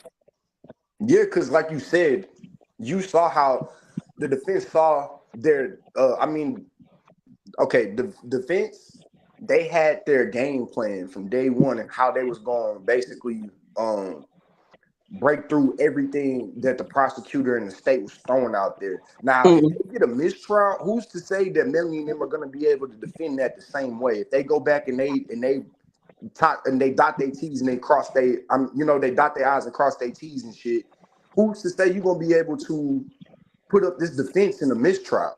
You know what I'm saying? Yeah. Not to mention your money is drying up, bro. And then not to mention, like, shit, I feel like, do y'all think Borland could testify in a mistrial, or would it make more sense for this nigga to testify in this trial?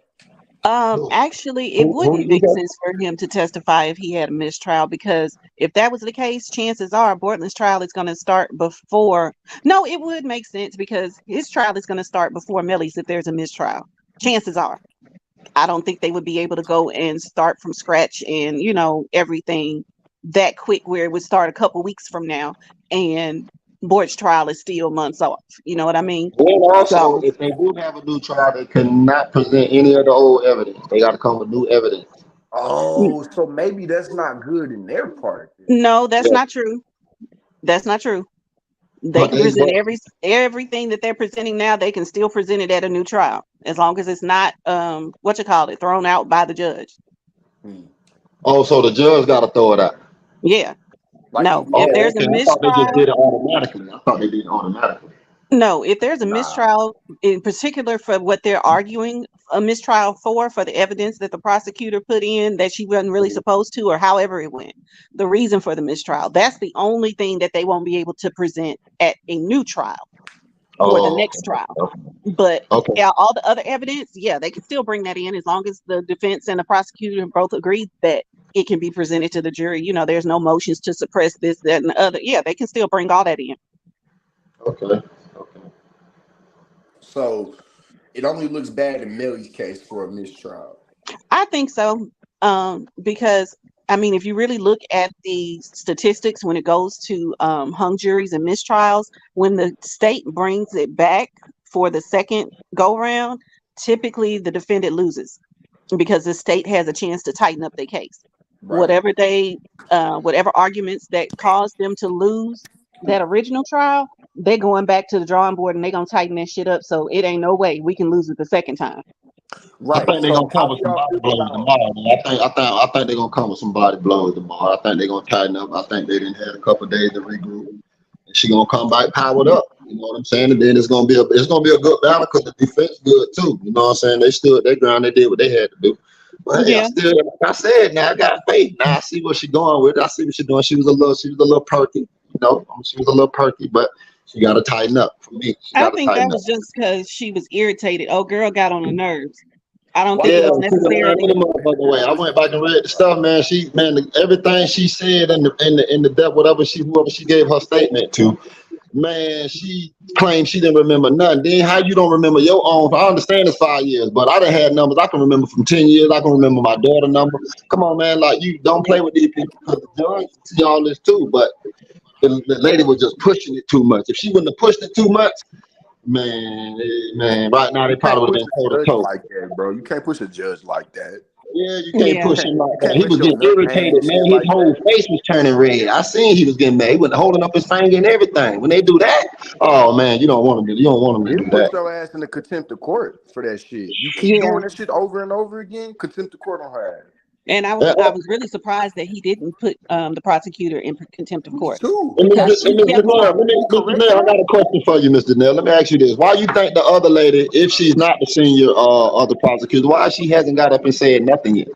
It might not be the evidence that she has studied up on that's been presented yet. So she A letting lot, her take care of what she want her to take care of first, and then she right? might. You Okay. know, it depends because a lot of times when they have multiple prosecutors or multiple attorneys on a case, Yeah, they because I'm will like, damn, right now divide it's it like up. 4 against 1. I'm like, damn, she needs some help, but I Yeah, say, damn, she said, no, you got to get up and help her. you And know, it's it's better to divide make and those conquer. mistakes in the beginning too, man. Because at the end of the trial, you don't want to do no fumbling at all. So if you're gonna make the mistakes, do it now at the beginning. You know what I'm saying? Yeah, but it's I ain't divide and like her conquer. introduction. I think her introduction should have been a little harder. She came in a little weak. She did very Well, much I I so. mean, was like, damn. her whole presentation has been weak as hell, if you ask me, except for when she got mad at old girl. What's her name? Yeah, Felicia Holmes. she Everything was that getting she's hot. done, I've just looked at her upside of the head like, bitch, I can do a better job than you do, but whatever. I'm just waiting, you Why do know. y'all But think Melly's lawyer is pushing for a mistrial rather than just, Yeah, both of them said it. They was like, yeah, judge, they asked the judge, for a like, we mistrial? pushing for Yeah. that. And Right? we gonna find out Tuesday rather if they got that or not. Now my yeah, thing is this: now if Yeah, you didn't Monday. Yeah, get they that, come back Monday. if you didn't get that, where do you go from here? Because She got to come with some body blows now now, man. here's all the hardcore evidence, shit that's unarguable. You know, you can't argue with this, nigga. Like ballistics and everything, they went over a little bit, but I feel like everything now, and didn't think about it. They had days, they had this weekend to get they, shitting together in line. So when they come back Tuesday, they coming back strong. You know, well, I the feel reason I they called for a mistrial in the first place is because she did prejudice the jury. Remember when she said that the defense had said that they were going to take care of Mariah's Oh, mom instead of yeah. saying the mama. defendant, In which was front of the Melly. jury, she So did that. she She did that in tainted front the of the jury whole too. jury by saying that the whole defense team basically was Yeah. trying to basically bribe this woman for her testimony instead of Payoff saying money. the defendant Melly was bribing her for his and his management team, not the defense team, were trying to bribe her for her testimony. So And yeah, you she heard what the lady lawyer said on the defense. She stood up and said, I've never seen this lady a day in my life. yeah. Yeah, she did say that. That shit was funny But to me. And she why? sat right back down. That shit was funny. But since it's going how it's going, and it's not, I wouldn't say it's necessarily going bad for Melly. Why give them an opportunity to get their shit together? How about you just keep picking it apart like how you doing? You know what I'm saying? I mean, because that's a big damn that's a big accusation. If I was the defense, I would have called for a mistrial on that error that she made right there too. Hell yeah, you're not gonna taint my name like that because I ain't have shit to do with it. But And what if that, but what if she doesn't do that in the mistrial? What if she's on point and she's not making the mistakes that she's making now? And they don't well, have that opportunity to be like, oh, that's a chance she gonna have to take, mm, yeah. or the defense team would have to take. But if he has the ultimate say of whether he wants a mistrial in his trial or not. So it's really up to Melly. I doubt that he has enough sense to say, yeah, a mistrial would be in my worst interest because it really would for him. But it remains to be seen. We'll see on Tuesday. Yeah, I'm thinking the same thing, Chanel. I don't think a mistrial is in his best benefit. Me personally, just based off of how good his defense has been against this prosecutor so far, you know, once you get, like you said, you call it mistrial, you giving them an opportunity to make no mistakes again. They can go over everything that they fucked on before and make it make sense. Like how Yep. Melly's lawyer made it not make sense. Like how you Right. take hardcore evidence and make it not make sense. You did a good ass job on that, bro. Exactly. So You got we'll professionals questioning themselves rather if they did the work, if they didn't do it. I don't necessarily think it's going so bad for him right now. Right now, that is because Tuesday, who the fuck knows? They come out. They might come out guns blazing. You know. Right. But I really don't think Murder Boy. I don't know if you able to listen. I know you said you're getting ready for work, bro. But I don't think the Middle Crop is the best interest right now. Like, I mean, I don't want them to bring it out them big ones to about Thursday or Friday. By Thursday or Friday, that's when I want things to start hitting. Right. Once by Thursday or Friday get here, and then the next week come, then that's when they gonna start calling. I want to start seeing the witnesses come in. That I want to see Stank Feet Bortman. I want to see 100K Track. Yeah, I want to hear what all of them got to say. I want to see Fredo. I want to Fredo see Bang. I want to see Dontavius. They say Melly Mama might not have to take the stand. They say she might not have to. Who? Melly Mama? Yeah. Yeah, you know, it's some kind of strange law saying that, you know, if your child comes to you after committing a crime, most parents would assist them or whatever, so you can't be charged or whatever. I don't know. They definitely don't have that shit in Texas. Nah, hell nah. You mama, you getting your ass up there, nigga. They definitely don't have that shit here. Right here in Houston, you out of there. You're in Houston too? That's right, you are. You said Acres Homes, I think it was. Mm-hmm. Yeah. But yeah. I don't. Oh, somebody said, let me read this comment and we can go from there. Okay. Stay Real 1000% said, Melly Dunn, I don't know why people think the prosecutor is messing up. She painting a big picture. Juror not looking at it like street people. But the jury is street people. They just like us. Where you think they get the jury from? Regular citizens. I think she mean they're not in the street. You know? Well, I'm not in the street either, so everything I'm saying comes from strictly a civilian standpoint. I think it's just logical thinking, honestly. Like, yeah, you know, it's strictly a civilian standpoint that I'm looking at everything, not from. Some of the people took the little bus, man. They just in their frustration. They gonna get on there and say what they want because they proactive measure. I understand how they feel because you know that's their rapper. I listen to his music. When you do wrong like this here, hey, I ain't finna back nothing about no killing and oh he ain't do this and then when I can just clearly see from my own motherfucking face like first of all it wasn't no drive by. Then you don't show up. They supposed to be your homeboys. I'm just like y'all. Whoever made that comment, if you want to be a street person, I'm finna tell you from the street. I'm from the street. So if I'm from the street, first of all, bitch, what you was when your supposed to be homies and supposed to be brothers went to the hospital. But this dude here show up, but you don't show up. First of all, so I'm gonna let you think, and I'm gonna let them think about that for a minute. You know what I'm saying? Since they say they from the street. Then after that, you don't only you shoot the car, do all this, then you paying people off in the streets.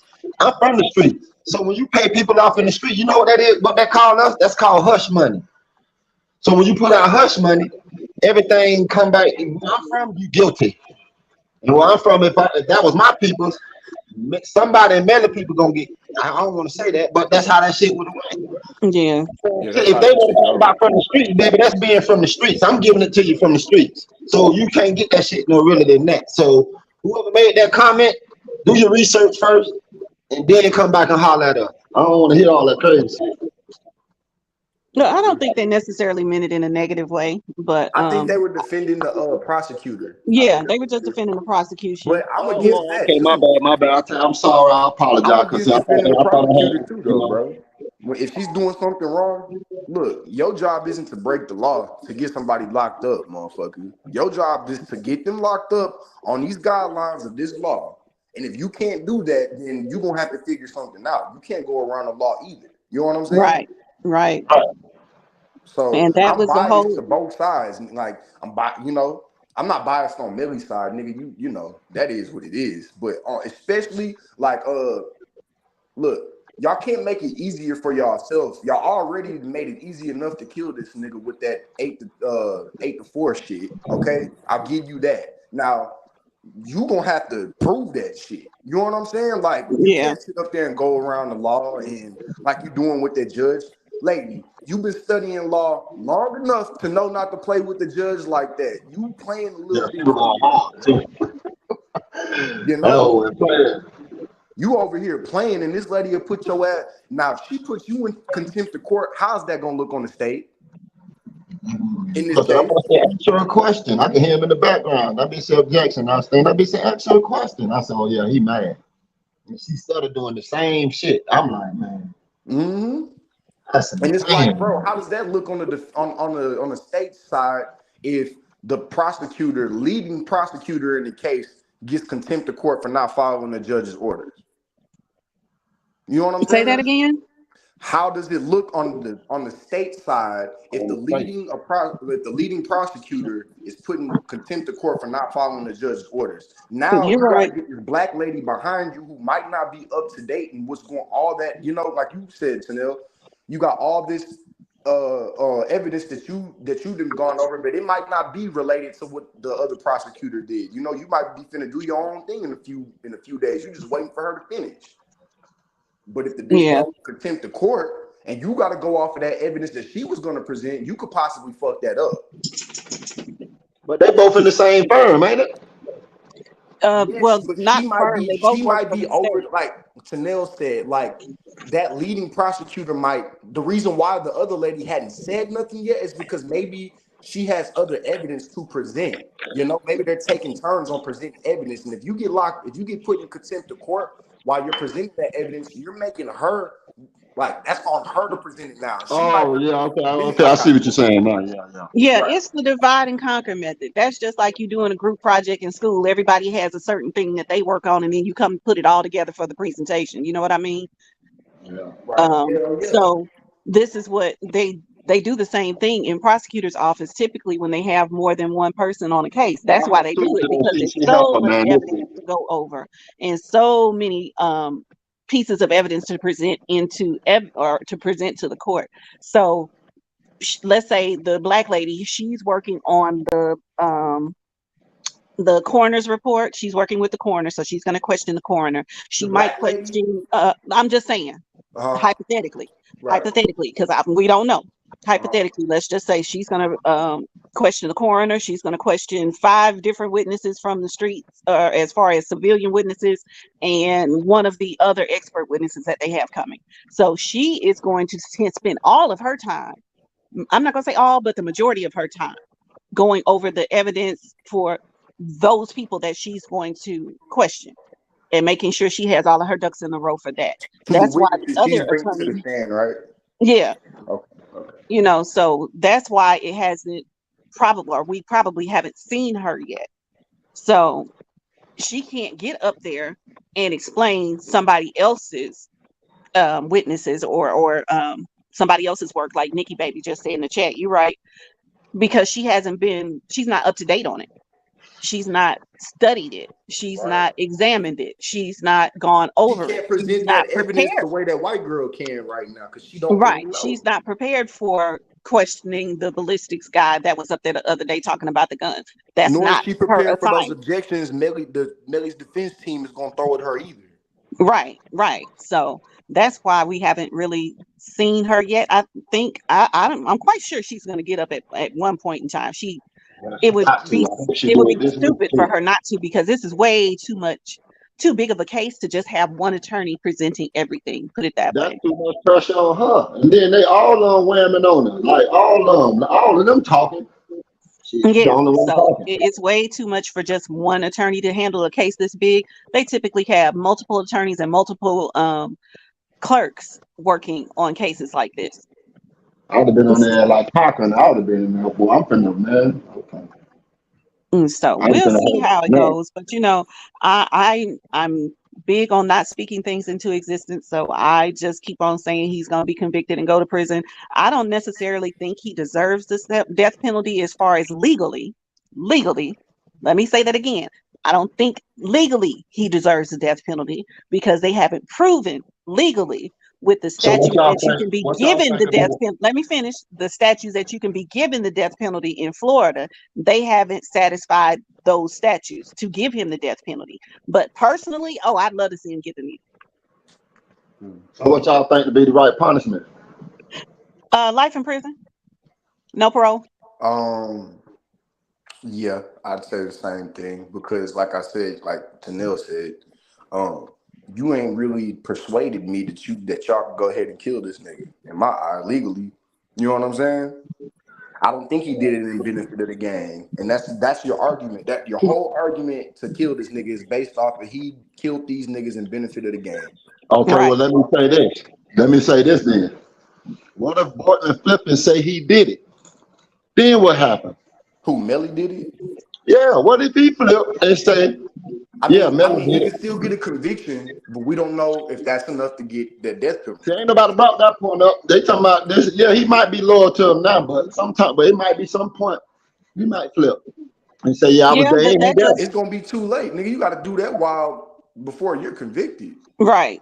But that would just lean more towards his guilt. That just shows that he's guilty. It doesn't necessarily prove that If he he's telling his won. lawyer he ain't do it, then somebody did it. Melly lawyer True, saying, but but Melly that's lawyer over there saying you did it. See how that yeah. go? Melly lawyer over there saying you did it though. I want to know what the fuck All Borland's right, lawyer's doing right all now. right, I want to know all who he's right. telling this nigga.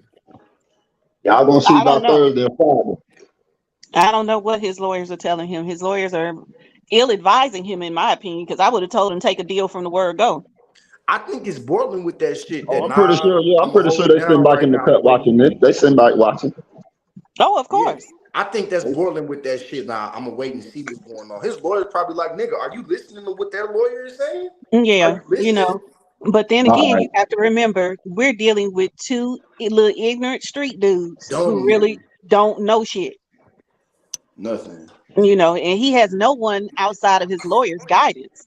He don't have his mama or his daddy there to tell him what he should be doing and Who you talking about, guiding Borland? him on how to handle this situation right now. He don't. I know he don't. You talking about Borland? Yeah. Yeah. So he's just going off of the loyalty that he knows because His that's daddy what might be he saying something in his ear. You know what I'm saying? His father got shot. He might be trying to tell him like, hey son, do what the fuck you need to do to not die or I go to don't think prison his for the father is really in his life like that though. He might not be, So they but I mean said shit, I would daddy hope you would at least tell got your son, like, killed. nigga, His you don't even gotta be in the nigga life for that. daddy got killed. But I don't think his father is in his life to tell him that though. Like just because he got shot, we don't necessarily know it was connected to the case. Everybody assumes it was, but I don't nah, think they ever really said them who critter did it boys because said they it was ain't one of arrested our family nobody. members. No, his daddy got killed. Allegedly. Allegedly, but they haven't arrested nobody for it. Not Nah, that I've heard. they had arrested the nigga, but they let him go. Cause allegedly Borland daddy kept it real, he didn't tell. So we don't know who really shot him for what reason because there ain't no paperwork for it legally. Allegedly, according to the streets, this is that it happened, but we don't know for sure. So I'm just going off of what the legal system has proven That's as fact. far as evidence or has evidence of and can prove, put it It that don't way. really matter till it's on paper, Right. like you That's saying. how I see it. That's how I see it. Mm-hmm. And that's why I don't think that he's truly in his son's life. If he was, he should have been told him I years don't ago. think he's in his life. I think you're right about that. I don't think he's in his life. I would Hell hope, no. even if you're not in his life, I would hope you give him some life advice. You feel me? Well, you got to be there to do that. Shit. Right. Like, What you gonna who the do? fuck Shoot gonna him with? listen to their daddy calling them like, nigga, you ain't pulled, you ain't bought me shit, but you gonna And call that's me the and tell me reason what's why going I on don't. with my case? And that's the reason why I think even if he did try to give him the advice, Borland wouldn't listen because he ain't been there.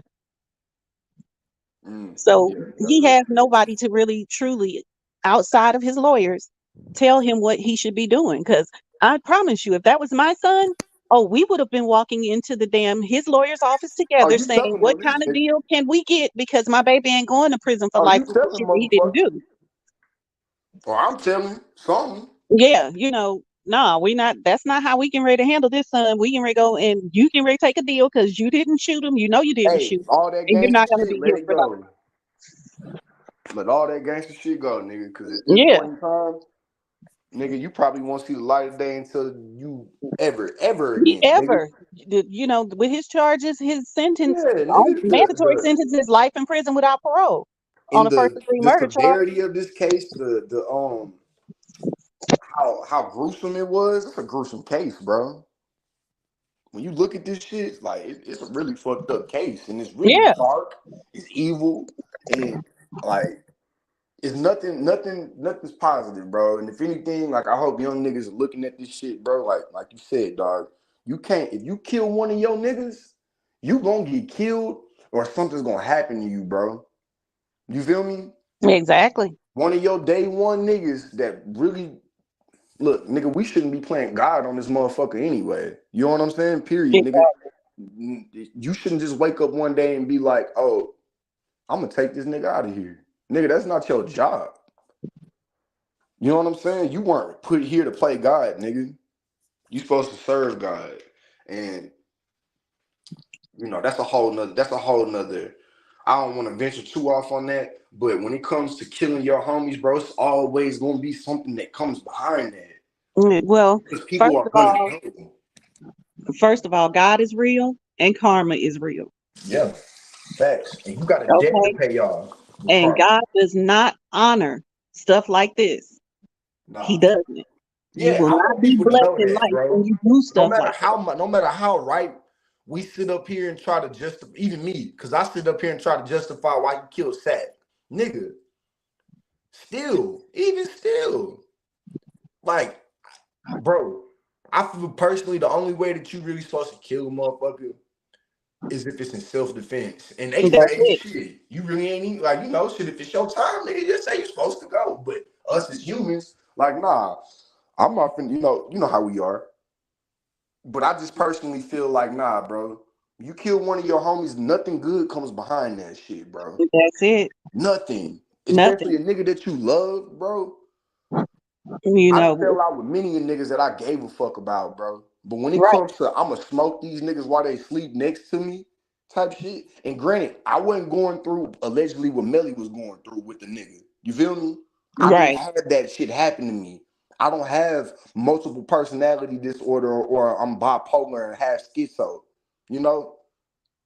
So I don't know how that affected that nigga, but at the same day, like at the same time, you gotta do it more smarter, bro.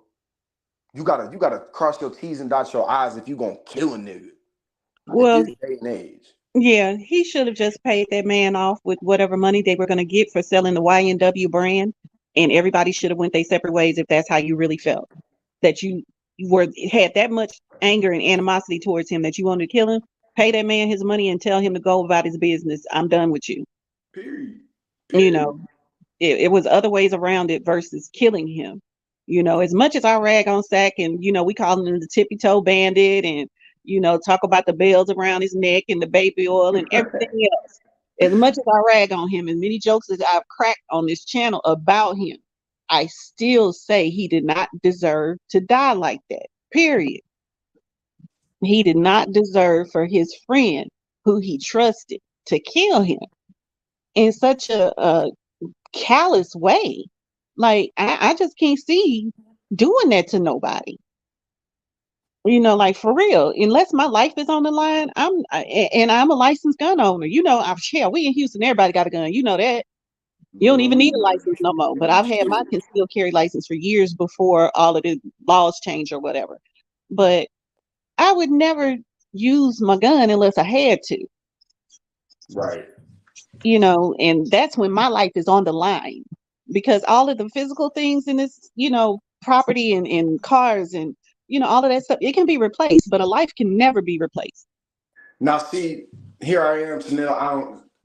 I don't want to be biased, but now that I'm sitting here thinking, if a nigga did that to me, I'm gonna want to kill him.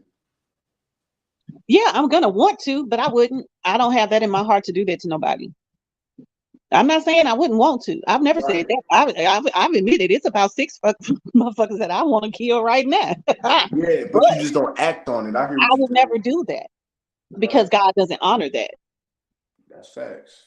That's all facts. You know, and although I'm not trying to present myself as Miss Polly Perfect, I've never said that. I've done my fair share of dirt, you know, but I know one thing about myself. I have a good heart.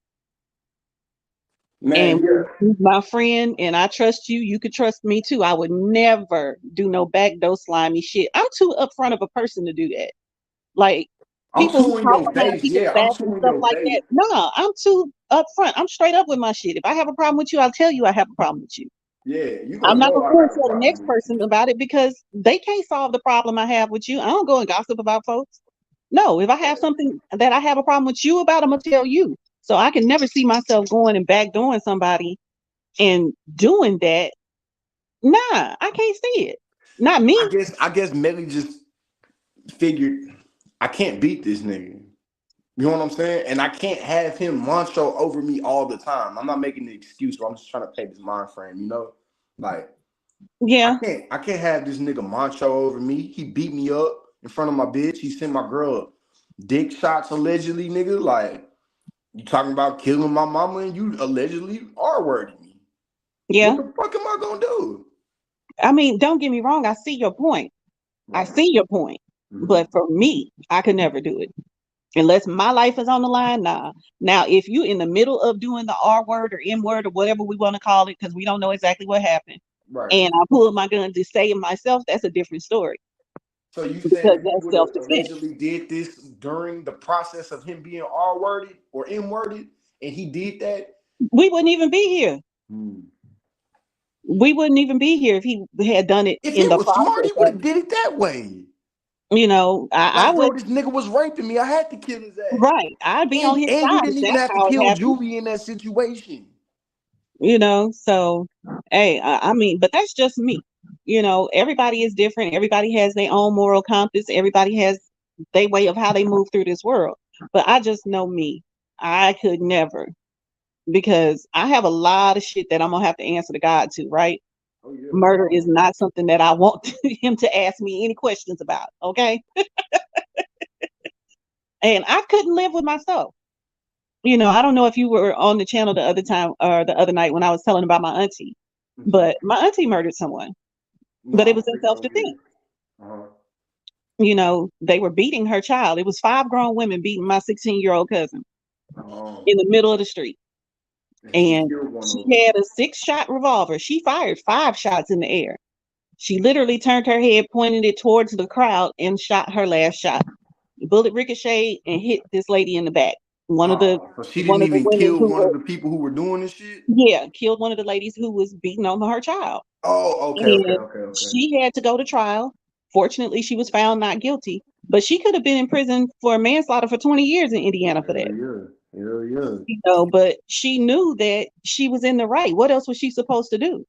She couldn't fight them all off. Right. And they were literally beating my cousin to death. Like these were big that like on the court scene in Deuce Bigelow, that's a huge bitch. That's a huge bitch. It was a whole bunch of huge bitches, okay? Deuce You Bigelow. know, there was some big bitches, and my auntie was a little bitty lady. Like she always said she was 5 feet tall. I don't even think the woman was 5 feet tall. Oh, okay. Little bitty something. You know, what was she supposed to do? In situations like that, I You can said see it. she It's ended justified. up walking? Yeah, she ended up walking. Good. But that bothered her for the rest of her life. Yeah, That because she happened really in wasn't intending to 1992. kill nobody. Yeah, she didn't want to kill nobody. She wasn't that type of person. She didn't have that type of hatred in her heart. She didn't have that type of malice in her heart towards people where she could do people like that. You know, my auntie was an amazing singer. She was in the choir all her life, in the church all her life, you know, worked, took care of her kids. That was it, you know, a good woman. But she was put in a situation where she had to make a choice. It's I either think my we're child all or you. Which choice you gonna make? facts. We're all capable of murder. I want everybody to know that in the chat and shit. We are all capable of committing murder. That doesn't make you a tough nigga. It don't make you a gangster because you kill somebody, because you kill a whole bunch of people. We are all capable of murder. Oh Okay? yeah, I mean everybody can pull a trigger. You Anybody know, can pull a trigger, bro. any and everybody can pull a trigger. Anybody can stab a motherfucker. We are Yeah, all. You don't know you don't know how far you'll take it. You yeah, know until you have to take it. Until one day you're forced to take it there. you You know know, what I'm but saying? that's the thing, forced to take it there versus choosing to take it there. There's a Yeah, difference in that. very much so. And Melly, in his case, She was he forced chose to to take take it that there. to that place. She didn't choose for that to go that way. Right. You know what I mean? So that's why that bothered her for the rest of her life. That Now, happened on hold on, September Tanel. Do you 11th. think choosing to take it there in the right situation is okay? Like, because Absolutely. you were saying, like, Absolutely. if this was happening during the course of him getting the N-word or the R-worded, is it okay to, in your eyes, is it okay then to take it there? Yeah, somebody is violating you. Right. You know, because I mean, you don't know if they're gonna kill you afterwards or what. Yeah, absolutely. Take that there if that's what you feel you need to do. I'm not judging nobody who is in a situation where it's me or you and you choose yourself. Self-preservation, that's what you're supposed to do. Right. I mean, who's gonna choose somebody else's life over their own? Not many. I know I'm not. I'm a selfish motherfucker. I want to live. We're all selfish when it comes to our own life. Thank you. So, you know, I'm going to choose me over you every day. I'm sorry. That's just the truth.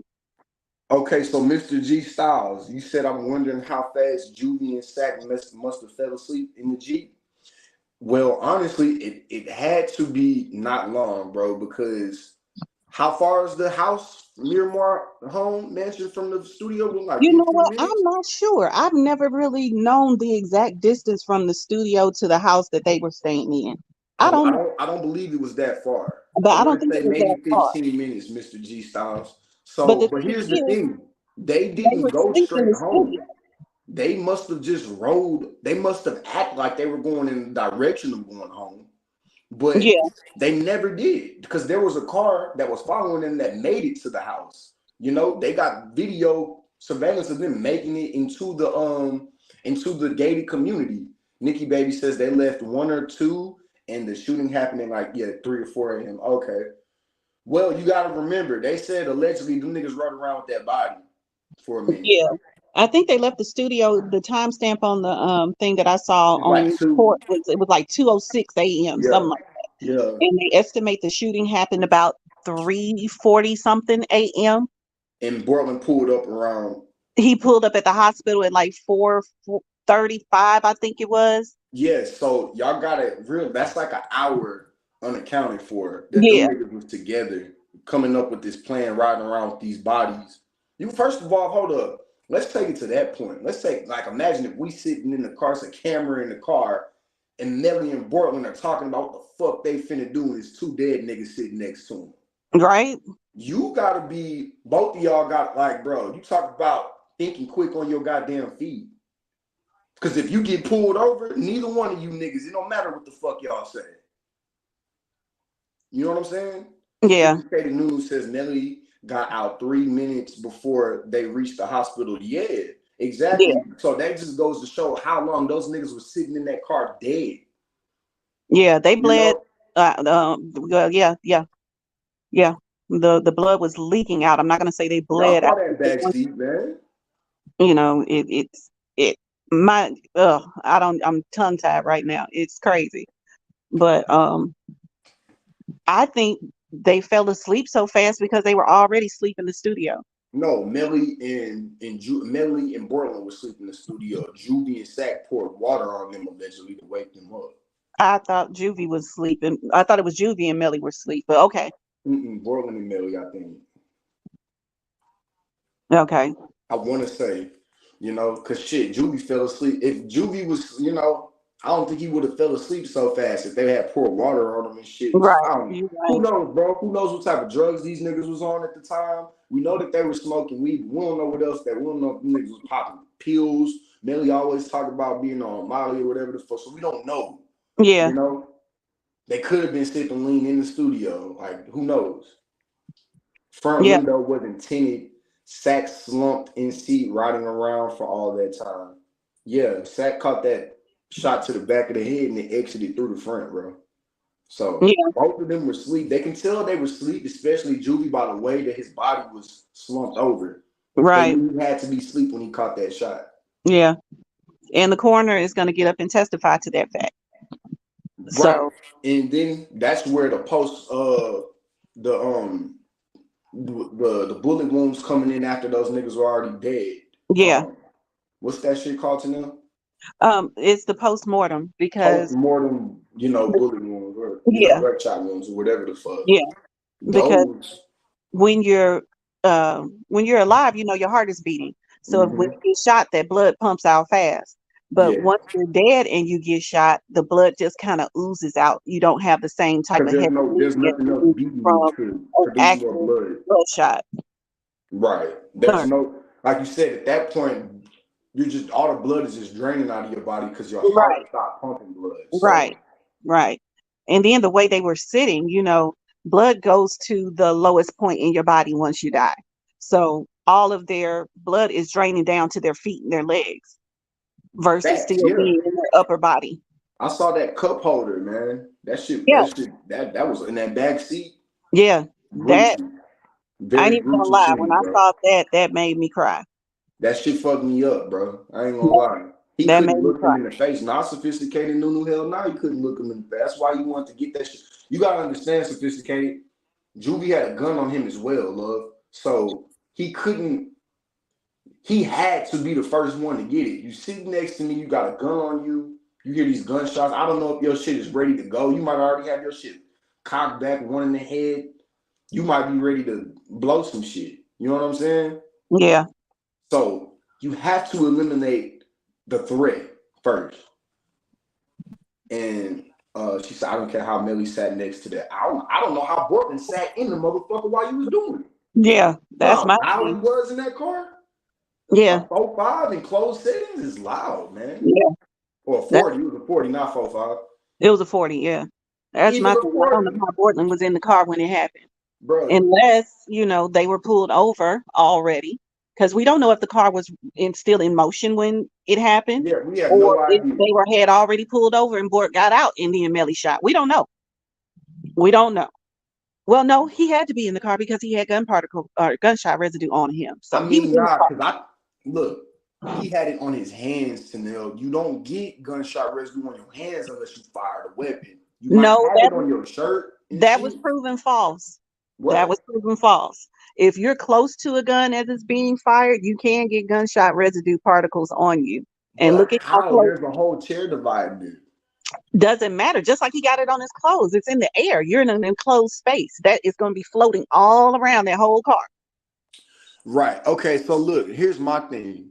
They can tell by how much gunpowder residue is on your hands. Because if you fire a gun, all of that shit is going to be on your hands. If you're near in proximity of a weapon going off, okay, yeah, I can see how it'll spread, but it ain't gonna be a whole bunch on your hands like firing a weapon. You got your hands on the gun. But look. That's why, remember, they did the gun shot residue test in the field right there in the hospital, right? Mm-hmm. Okay, so they have two parts to that test. The field test came back negative, but once they send it to the lab, that's when it came back positive. So in order for the field test to come back positive, it has to be a lot. The lab test is way more sensitive, and that's why it was able to pick up that small amount of gunshot residue on his hands versus the field test not really picking it up. Right. Nah, I ain't gonna lie, T-Dub.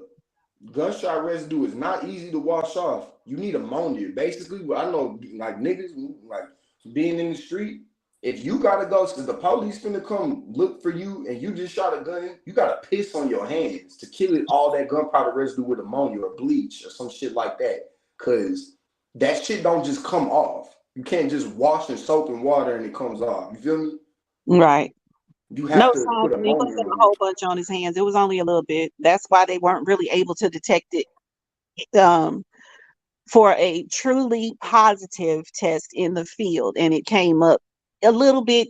The guy who did the test, he really, in my opinion, he read it wrong. When you say field, what you mean by that? When you say field, what you mean?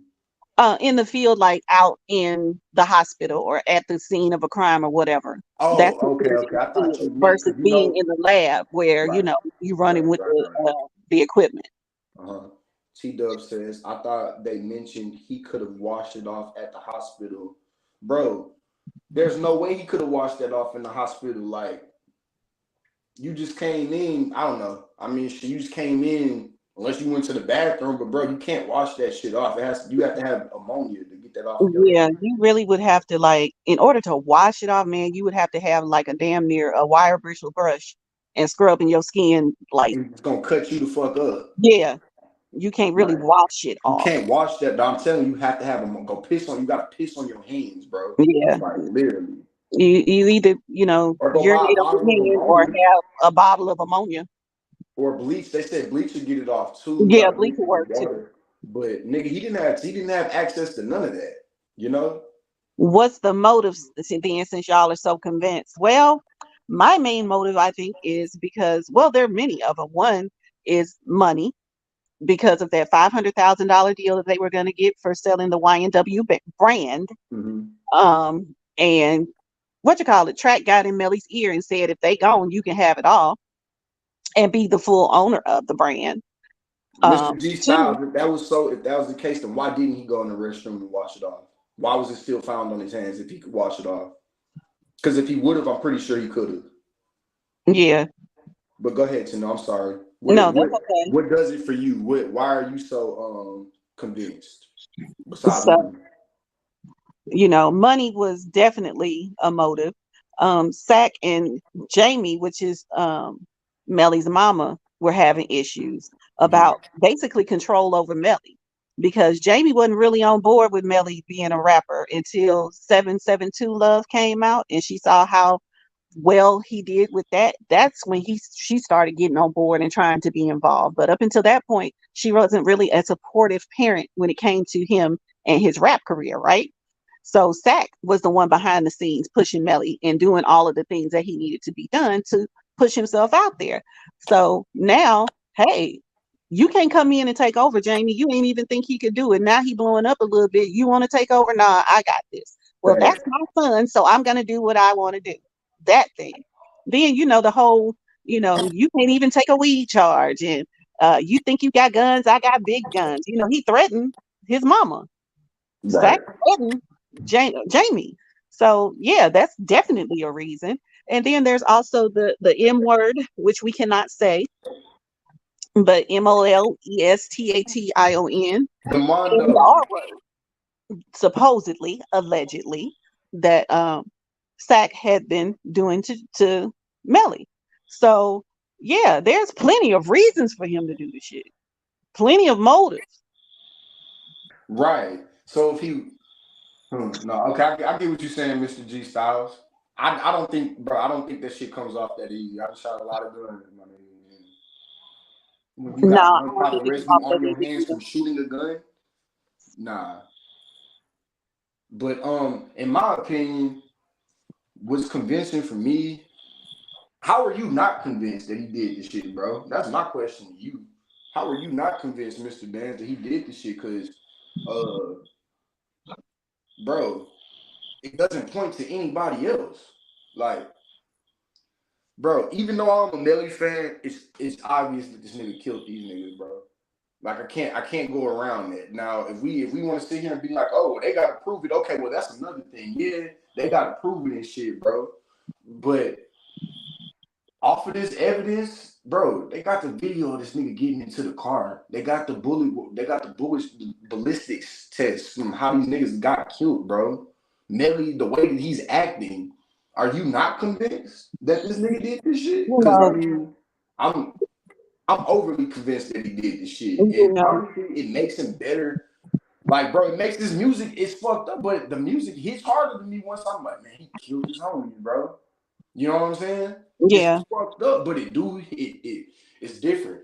The music is different now that I know that this is true because I believe him. I believe what he's saying, bro. You know what I'm saying? What my question to that, when they always ask, well, what makes you think he did it? What makes you think he didn't? Yeah, Mr. Bands, what makes you think he didn't do it? And if he didn't do it, then who did do it? They have already eliminated the third person being in the car. Right. There's no fifth person in the car, no third person in the back seat. That theory is gone. It's a lot of other theories. They was into it and got jumped at Walmart or whatever. You really think them fools gonna come back and shoot the car up? Nah. Who were they really into it with that bad that would come and do a drive-by like that? But all the evidence points at Melly. That person points at Melly. That person who was sitting in the rear driver's side. So who was that? We saw Melly get into the rear driver's side of the car. That's where the shots came from too. You know, so that's the only person who could have done it. It's like, bro, like I get that the nigga. Look, I'm even like, bro. I used to be a criminal, bro. So it's like, bro, the criminal within me, it still roots for like, yo, I kind of want this nigga to get off, but nah, nigga, you can't. Like, whenever you look at it from just being somebody's friend, bro. Like the juvie shit bothers me. You feel me? I know it bothers him. I know it's hard for that nigga to like think about that shit. He can't even look at the pictures when that, like, you know, he had to look away. Yeah. It's eating that nigga up. And yeah. even if he does get off, bro, like, it's gonna be so much bad shit that happened to this man. Like, do you think he sacrificed some niggas? Do you, I remember we were talking about this earlier, like, you know, about this sacrifice and shit. Not earlier, but some time ago in a different live. Yeah. Well, you know, that Illuminati shit real. So that could have been a possibility too. You know, they always want you to sacrifice those who's closest to you. So you gotta sacrifice the ones who you love, bro. And like you said, he didn't love Bortland. That's why he sent him off like that. Exactly. You know. So hey, anything is possible. But all I know is the evidence that I've seen and heard thus far points to the person sitting behind the driver as to being the shooter. And the only person sitting behind the driver was Melly. Facts. So because Juvie didn't kill himself, bro. You know, no, he didn't. Because somebody said that in the chat the other day. Well, what if they killed themselves? I said, how the hell do you shoot yourself in the back of the head? And then shoot the car up. Yeah, like make it make sense. I end up blocking that person eventually. Nah, you gotta literally be. Come on, bro. Like, let's be real about this shit. Like, that's not. They didn't even say that shit in court. And trust me, Melly's defense team is looking for any way out. Anyway. Yeah. Any holes within their case, anything that they say that might not be true, anything. Right. Like, anything. Because you know, bro, the whole easy line to for get Mambo, that came from the police. It were several people who told the police that. So the M word and the R word, that ain't something that we just saying that because ain't some shit Marita Boy just made up, bro. Right. And then, that's not something that's not being only said that, just because. Marita Boy is closer to this situation than probably any of us.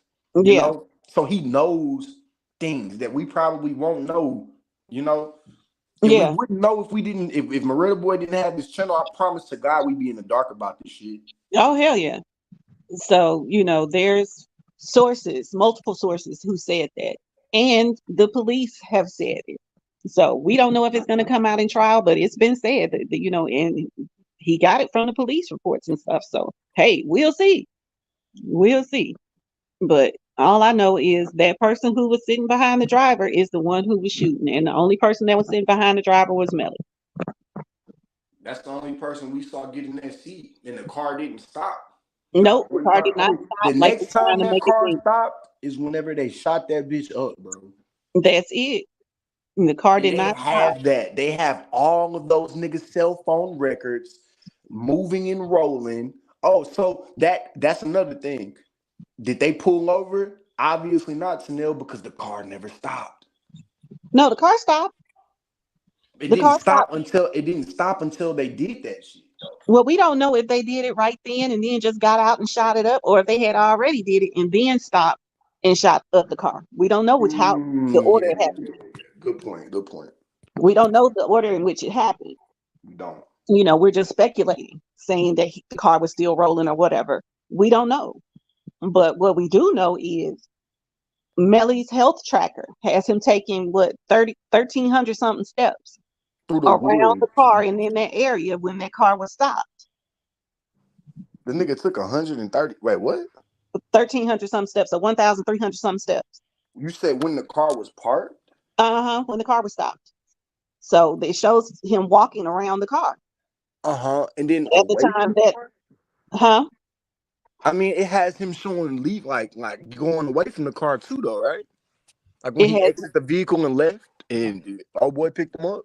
yeah, yeah. It All shows of all that of that. shit.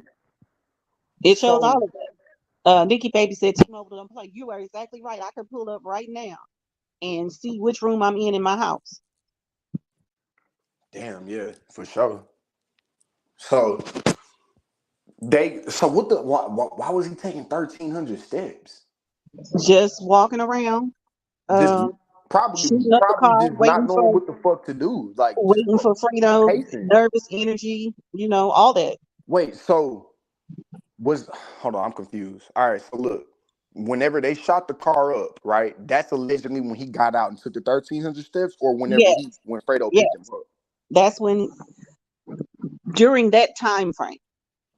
So it's looking like he never got back in the car after he shot it up.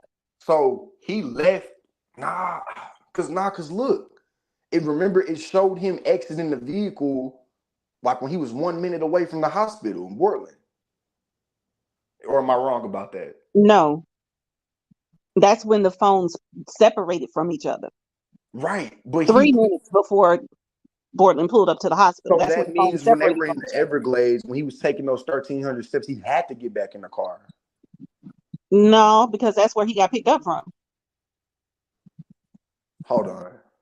But I thought you said that the phone separated when he was 3 minutes away from the hospital. Right. The car took off. He stayed there. But the Everglades where they did the shit, it wasn't 3 minutes from the hospital, was it? Yeah. What the fuck? Cause see, look, bro, if that's the case, where the fuck did they go? Because the studio was only a few minutes away from the hospital too. Who knows? So that's what I'm saying. They had to literally just drive around.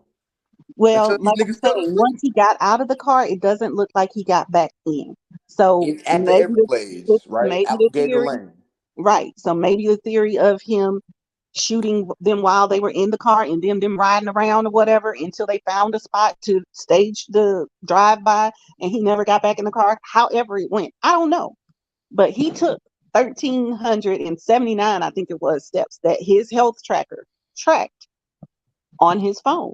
Right, but Tanil, it only makes sense if a nigga's taking that many steps, he's not walking around the vehicle that many times. That many steps, No, I he's didn't say walking he was away. walking around the vehicle that many times. He's walking around in the area. Right. Man, I know when I'm nervous, I pace back and forth. Right. Okay, so I think I get what you're saying now. Once he did that shit, he never got back in the car. He shot the car up and then he was out. Right? Because remember, they said he running through the woods and shit. Right. When he But on for some FaceTime with reason, Mariah, those are part of those steps. for whatever reason, I don't know why. I feel like I thought he got back in the car and then Borman let him out again before he pulled up to the hospital. Nah. I didn't know that the nigga never even got back in the car. So Nah, no, they probably weren't riding around with the body. And then all of this is speculation. We don't know exactly what happened because there wasn't nobody there but them four, and unfortunately 2 of them are no longer I here to feel tell like the we're tale. doing a good job pinpointing the direction of what could have happened. Because literally, we being private investigators, we're like, okay, where did the car stop? The nigga never got back in the car, so he must have left then. Like, honestly, bro, it's like the way that we break this shit down, it's like we're breaking it down more than the prosecutor is. Because when we talk, I'm picturing this shit happening. Okay, Nunu said Alligator Alley is nowhere near Miramar Hospital. Alligator Alley is far out west. See, I don't know. I'm not from Florida. I have no fucking idea. So, like I said, everything I'm saying is just speculation. This is my theory. Right. But all I know is that's what I said. I was wrong about that then, because I thought I heard somebody say that the hospital was near the studio. I didn't think it was near the studio. I thought the hospital was near where they shot up the place because of how the map was presented at the trial. But I don't know. That's my mistake. I'm not from there. And I didn't zoom in on the map to see exact pinpoints and shit. I don't know. All I know is, put it this way, all I know is the motherfucker did it. He guilty. How about that? Facts, bro. But it's like, I'm not gonna lie, it's very, very, very, very intriguing to figure out which way he did this shit. How did he do it like this? How the fuck? I mean, shit, bro. The nigga had his tracker on, so basically he told on himself. Yeah. Nigga. that's the dumbest shit. Like you clearly wasn't thinking that through, bro. Clearly, you must have just been like, I don't know what it was that night, that time to make you be like, yo, we finna do this shit right now, nigga. Like, what made you feel like that was the perfect time? I don't know. Or did the nigga say something to you where you couldn't just like, nigga, nah, I'm finna kill this nigga now. Like, you know what I'm saying? Right. Like, no. What happened in that studio for you niggas, for you to be like, okay, boy, when we leave? Or shit, like, I don't even think the nigga, what do you think, Chanel? Do you think the niggas had it jump? Like, they had the shit planned before they even left the studio? Or do you think when them niggas fell asleep, that's when they was like, yo, it's time? I think they already had it planned because remember, we have the Chicago connection theory too, right? Yeah, we do. So since it didn't go down to Chicago, they had to switch up the plan, and now it's getting ready to happen in Florida instead. So they scoped out wherever they was gonna do this, that, and the other. They had already had the plan in place. They just picked that night as being the night. Bro, that's so fucking dumb though. Like, well, we're talking about some damn 19 and 20-year-old kids. They don't know shit. Like, why wouldn't you do it in Chicago? Nigga, you know how many murders go unsolved out there? But they couldn't for whatever reason. But like I said, we're talking about a 19 and 20-year-old kid who are not the brightest goddamn bulbs in the bunch, okay? Facts. No, that's all facts. That's all facts. I just, if you gonna kill a nigga, like, you know, like, bro, the 9 times So always they thought they planned that shit out, and they thought that drive-by shit was gonna cover their ass. They figured that was a great plan, not knowing that they can tell if a damn vehicle is moving or not when it's getting shot up. Hell yeah, they can tell, nigga. You Like, know, they can tell if somebody was shot when they were dead or alive. The bullet trajectory is gonna show where you were standing with where or approximately where you and were they can standing determine when the the time damn of car was death shot like up. it's They can nothing. think that shit out. Yes, and they can determine the time of death like it's nothing. Right. Like, they know what time you died. They know what time you took your last breath, nigga. You know? And so, like I said, we're not talking about some damn sophisticated criminals. They ain't doing mafia style hits. These are some dumbass teenagers who don't know shit about shit. You know, ain't never even tried to think about the forensics of the case. They just thinking they can outsmart the police, and obviously they can't. Them niggas wasn't thinking about anything but killing them niggas. That's what it looked like. That's it. Like, nigga, it looked like niggas didn't do nothing. No. Said, yo, we finna kill these niggas, and then I guess, you know, after that, fuck it. Yeah, that's it. That's Whatever it. happens. But that's it. Yeah, you know, Borland willing to play the damn sacrificial lamb because Melly the money. Stupid, bro. Like, you playing sacrificial lamb to a nigga. That's the devil. That has no loyalty to nobody. Oh Because my. remember, they said that they got in his text messages he was trying to plan a hit on his own damn mama. So he has no loyalty to nobody. How true y'all Supposedly, think that is? allegedly. Let me put And it why that the way. fuck? If that don't come out in trial, it's gonna come out eventually. I hope it does. Cause, nigga, how the fuck? Nah. You feel like if they call his mama to the stand, they gonna present that evidence? I don't know. Because I don't know. I don't think they're gonna call Jamie to the stand. She doesn't have to testify. Nah, she ain't got to, because she didn't necessarily lie. She was just trying to like deter everybody from she was just trying to deter everybody from pointing the finger at Melly. Right. She didn't necessarily no, she did lie. She said Melly wasn't there that night. Right. Melly wasn't there that night. Yeah, she was trying to distance him from the crime scene completely. Right. Raw Nature had a question, but does the judge have the final word as well, or the jury only? No, the jury has the final word. It's a trial. I think they're from a different country, if I'm not mistaken. I forgot what country he lives in, so their judicial system is different from ours. But no, it's not the judge; it's the jury here. So those 12 jury members will decide Melly's fate. And the only time the judge has it's in his hands is like you take a plea deal or some shit, and he tells you what he feels that you deserve. Other than that, when you go to trial and shit, homie, it's like none of that shit is in your hands. It's in the hands of some civilians. So basically, You black, a whole bunch of white people's finna judge you. Yeah, Pretty but much. Man. don't But get hey, from the Chanel, I'm stone. gonna go ahead and drop off. Salute to everybody in the chat. I appreciate Moretti, you having me up. Happy Father's Day to all the fathers out there. Y'all be safe. Y'all take it easy and make sure if you still have your father, make sure you tell him you love him. Amen. Well, All you right, have a good day, love. for sure, Chanel. You do the same. All right. All right. So it's just me up here now, y'all, because Marita's probably getting ready for work. So any more questions? Because I don't know what to say. I've never been up here holding it down by myself, but I'm a talkative person, so I'm quite sure I can do it. But I don't mind answering questions or talking and answering or addressing the chat, put it that way. So let's see, what did I miss? Let me scroll up. Well, Nunu, I wish I could show y'all. I wish you could show us where it is too, Nunu, and how everything is situated. Because I don't know. Like I said, I'm in Houston. I have no clue about Florida.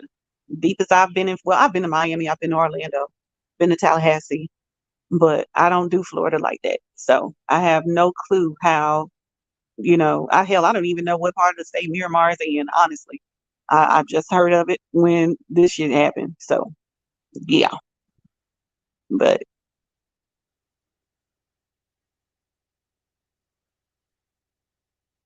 would I like to see Track in trouble when Melly gets convicted? Um, I really don't care about Track getting in trouble.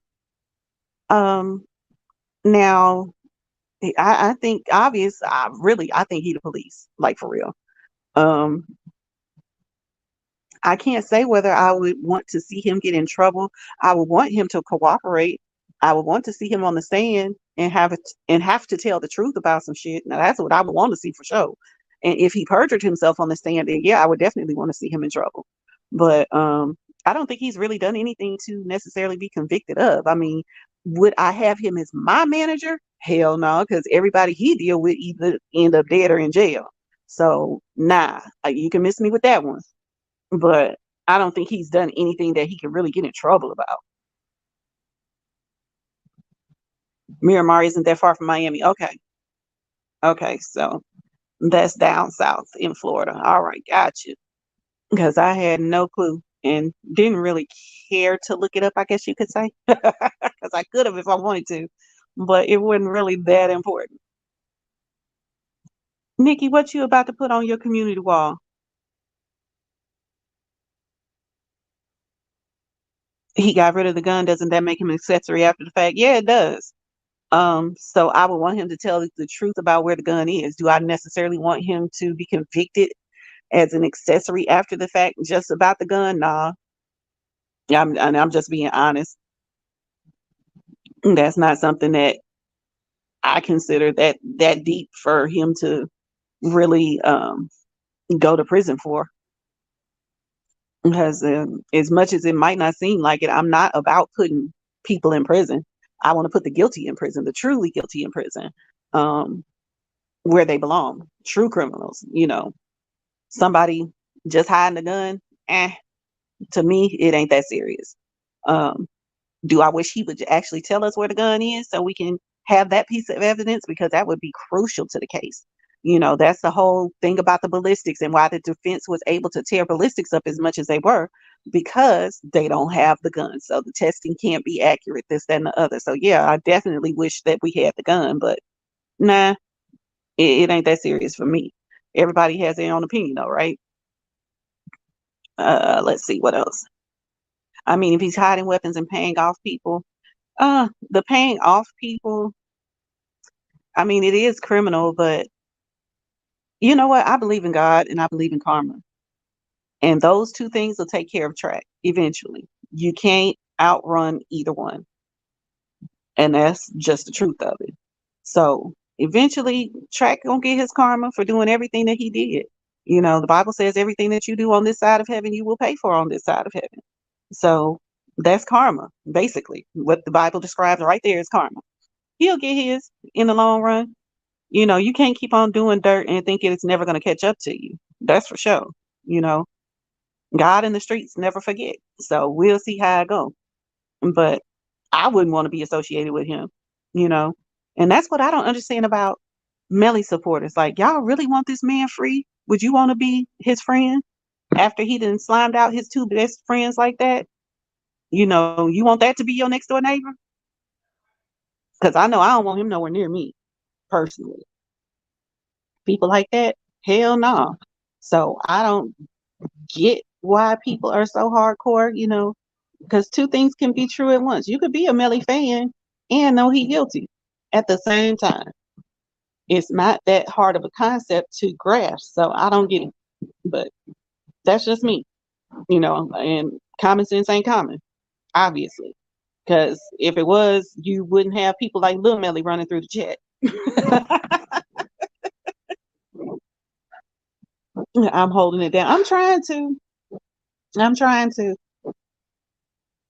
I don't want to just abandon the live stream, but Marita better hurry his ass up. That's all I'm gonna say. Because I do have stuff to do too, but you know, it ain't that big a deal. You know, my father that I called a father has passed away, and yeah, my biological father, I don't be bothered with him, so I ain't got shit to do on Father's Day. I'm good.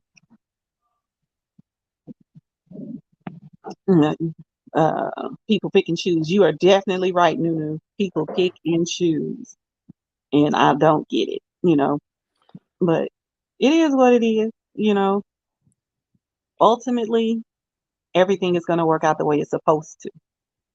And do I want to see Melly go free? Absolutely not. Do I want to see him get the death penalty? Yes, I do, but legally, I don't think he qualifies for it. The trial continues on Tuesday because Monday is Juneteenth. And I know you're from Estonia, so you don't know what Juneteenth is, but Juneteenth is a holiday that celebrates the day where the people in Texas, or I'm not even going to say people, the enslaved people in Texas finally found out that they were free. So they don't know the exact date. That's why they call it Juneteenth, as in 13th through 19th, but it's celebrated on June 19th. And it's basically Black Independence Day. I'm going to put it that way. So we don't, and finally became a federal holiday. So court does not resume until Tuesday because Monday is considered a federal holiday with it being Juneteenth. I've been here the whole time listening to you. Really? And you just gonna leave me out on a limb like that? You did great. You did great. You didn't see I changed the highlighted comment. I saw, but I thought you had walked back away, man. I've been here the whole time listening to you. Oh wow. The whole time. I listen to everything. You did great though. You got a great voice for like doing this type of stuff. It's your voice. It sounds really really professional and stuff. Well, thank you. Yeah. How you feel? You didn't feel like you did great? I think I did good. Good. I said great. I think I did good. I think you did very good. I was just chilling, but after a while, I was like, let me see how she sounds just like just by herself. And you was doing very good, like how you was answering the questions and the tone of your voice. I was like, damn. I just started envisioning you have like your own platform or something like that, or like I was like, damn, she's pretty good at this. I don't know if she good. I don't know if she knows she's good at this, but I was like, damn, she sounds really good. Man, you don't know how many times people have told me I need to start my own podcast. Yeah. And I'm just like, nah, no, thank you. Why not? Well, for one, because of physically how I feel. Some days I feel up to doing stuff, but a lot of days I don't. So I don't want to dedicate myself to doing something that I'm not able to fully commit to. I don't want to half-ass it, put it that way. You know, I don't want to say I have a podcast on Mondays and Fridays and then not be able to do it every Monday and every Friday. You know. And then I wouldn't even know what to start a podcast about. Everybody talk about, you know, I should talk about my life story, this and other. I was like, well, that would only take up so much time. After that, where the hell would I go with it? I mean, I'm gonna tell you what I did. What I do notice, you damn good at winging it like me. Like you can wing it really well, really well. You know what I'm saying? So, I mean, you just started and let it grow into something on its own. You know what I'm saying? But you definitely. What I'm saying is, like, I could definitely see that you can do it. And then you saying you don't want to, you don't want to. You might have it where you do it one day and then you can't do it another day. Hell, I don't got no schedule. I just go live when I want to. Yeah. True. Maybe I should have a schedule, but I'm saying, like, I don't know. I just think you would be good at it. That's all I'm just saying. Well, thank you. I appreciate that. I mean, you never know what the future may hold. I'm not, counting it out completely. We'll see. Look at that. My review short says she did amazing. And also, I was thinking, I was listening to, I was like, shit, she just changed the pace from people just listening to me. You know what I mean? And it just add a little something to it. Yeah. I know what I be doing. Like, y'all ain't moderators for no reason. You know what I mean? Like, none of y'all are moderators for just no reason. I think who that was saying it? I think Audio Crack was saying, he's like, man, you got some good moderators. I was like, I did, didn't I, dog? I was like, boy, all of them good. All of y'all got your own special powers. You know what I'm saying? Yeah. For real. Yeah. I even like Melanie too. She just don't know it yet. I'm trying to pull her in. She don't know it. Yeah, Mel's good. Yeah. I ain't even gonna lie. She's able to speak like, she has some sense, let's say. Mm-hmm. She's intelligent. She has good points. Mm-hmm. She can make a good point, and I agree with that. Yeah. And I just like her personality as well. Me too. Melanie is like that investigative reporter that goes out there and gets stuff. Yeah.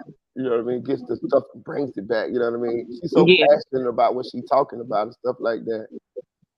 Yeah, because she's gonna do that type of stuff. Because I don't be on social media like that. I ain't even gonna lie.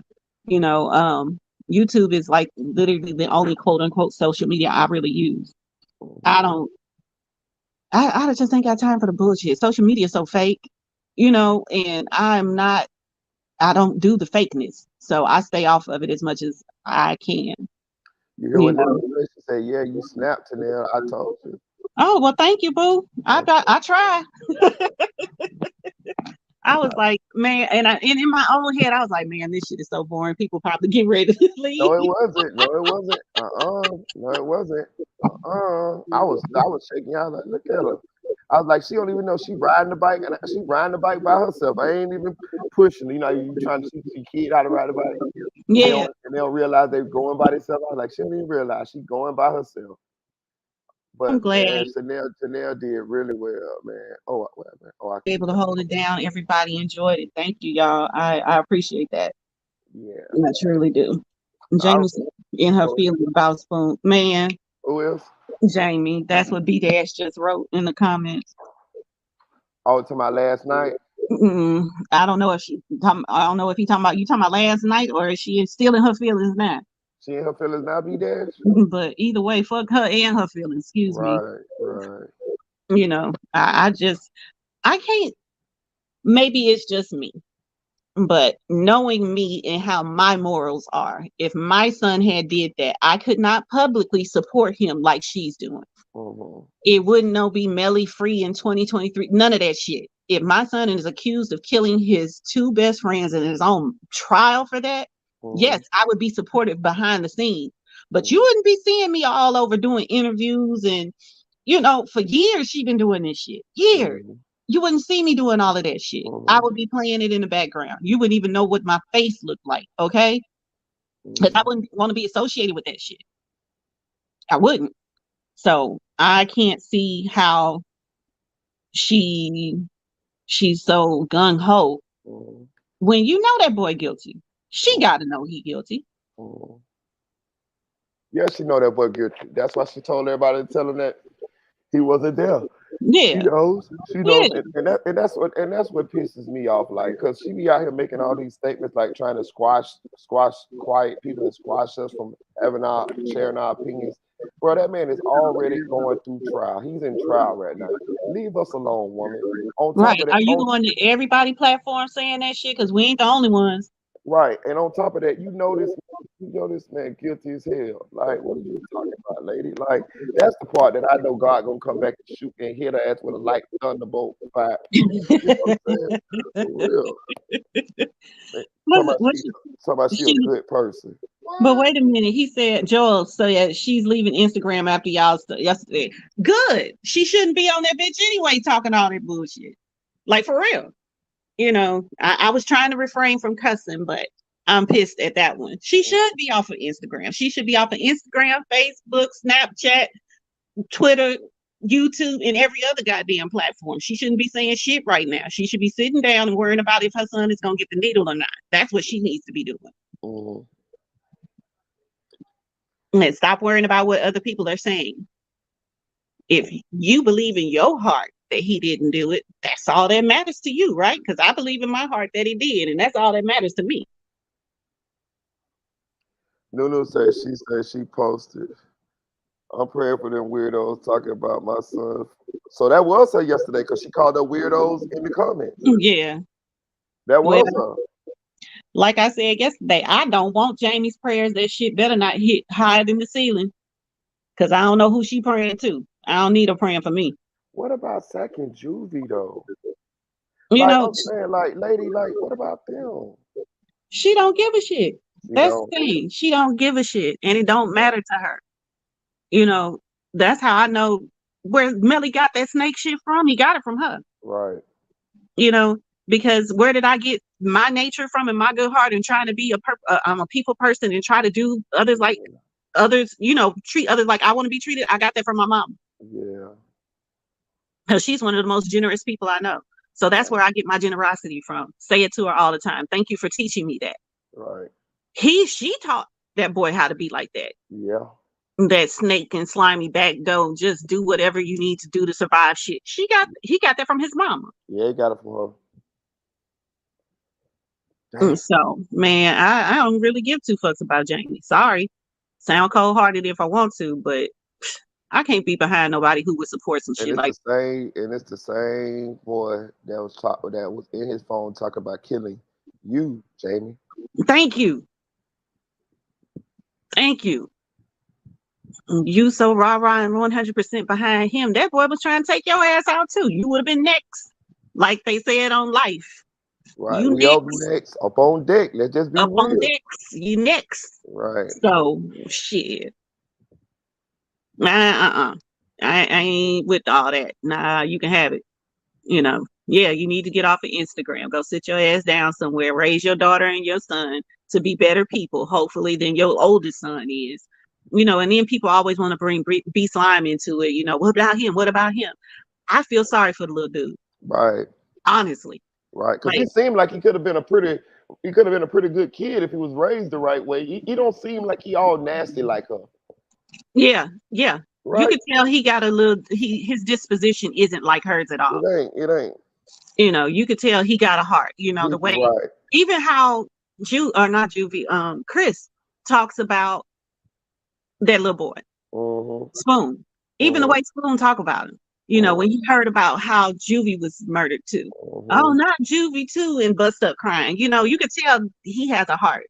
Them other two, they heartless. They don't give, you know, Melly and his mammy, they don't give a damn. But I think B Slime, he has hope. And that's why I was saying last night, you know, everybody ain't lost. Some are, but there's hope for some. He's one of those ones I think there's hope for. Like B Dad said, her name in his phone is Brazy Lady. That's real. That means crazy lady. Yes. Exactly. I know she's crazy though, because when I see her on that documentary we was watching last night, I see how she was acting. You could tell it was an act. She was just trying her hardest. Yeah. Like she wasn't being herself. I could tell. I was like, oh, this lady is wild. She trying to play perfect Polly. No. Right. You know, I had him at 14. That let me know right there you ain't about shit. Out here throwing it out of both pants leg at 13, 14 years old. I know I wasn't doing that type of shit.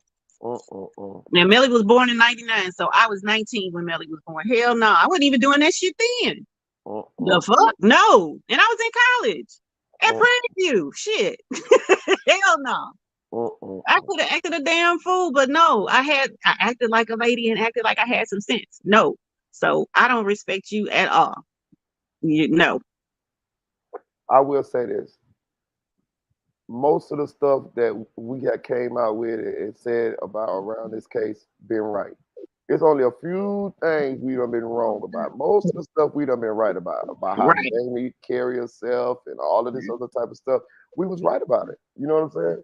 It's only a few things we've been wrong about. Maybe twice. Yep. You know what I mean? Like, so people can believe what they want to believe, but I know I got common sense. I'm looking at, and that's another thing. Yeah, I'm biased, but at the same time, I looked at the evidence too. I wouldn't be all on this shit going on like this and spoon with it either. We don't think Borton killed these boys. Mm-hmm. None of us do. Nobody thinks Borton killed these boys. You know, so we're not just picking on Melly. We know Melly is the guy. Like, come on, man. Like, Borton was right there. I don't think he did it. I definitely don't think he did it. So no, I don't either. Like I said earlier, I think the person who was sitting behind the driver was doing it, and Borton was driving. So who was sitting behind the driver? Melly. You know, common sense. But you know, I learned a long time ago, common sense ain't common. You know, and everybody is not going to use critical thinking when in situations like this, and that's fine. You don't have to, but I am. I think about shit thoroughly. I'm an overthinker. That's my problem. You know, if I'm mad at you and I know I'm gonna confront you about some shit, I done had that argument with you in my head 5 times before I even say shit to you. I'm that type person. I know exactly what I'm gonna say, and if you say something, I'm coming back with something else because I already thought this shit out for a week before I even say shit to you about it. You know, so overthinking, yeah, I have overthought about this case, and there is no other plausible person than Melly doing this. You know, and that's why my answer when Melly didn't do it, well, who did then? That's our answer later. Who did it then? Who you think did it?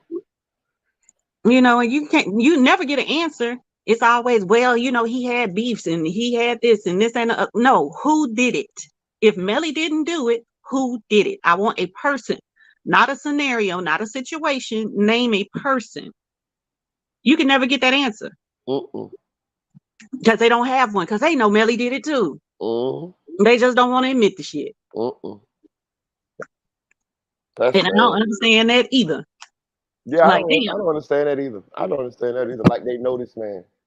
You know what I mean? Like, you know what I mean? Like, it should be easy for them to be like, oh, well, shit. Like, some people, I know some people, they be like, man, I ain't know at first, but now that I've listened to all the stuff and seen all the stuff come out, yeah, I think he did it. Yeah. So it should be easy for them, but they it's people that don't even know this man. Like, I just want people to understand, like, how strange this is. You don't even know this man, and then you could look at the evidence and you could say, you could pretty much say that this man did it. You know this man did it by looking at the evidence, and you still is on that side just because of a song. You still got the song. You can still listen to the song. You can listen to the song right now. Right. Like, you can put the song on. Like, so you mean to tell me just because this man make music, y'all just want to just erase the lives of the 2 young men that died. Not only that, those were his friends. Those were the guys. If you like Melly, I'm pretty sure you like the Sack Chaser or Juvie. You know, like in a boy band group. You know, they got Justin Timberlake and one of the other ones and the one else. So none of y'all like Sack Chaser or Juvie. All y'all just like, fuck them, man. Fuck them. You know what I mean? Yeah. Melly, fuck them. Like, it's crazy. Like.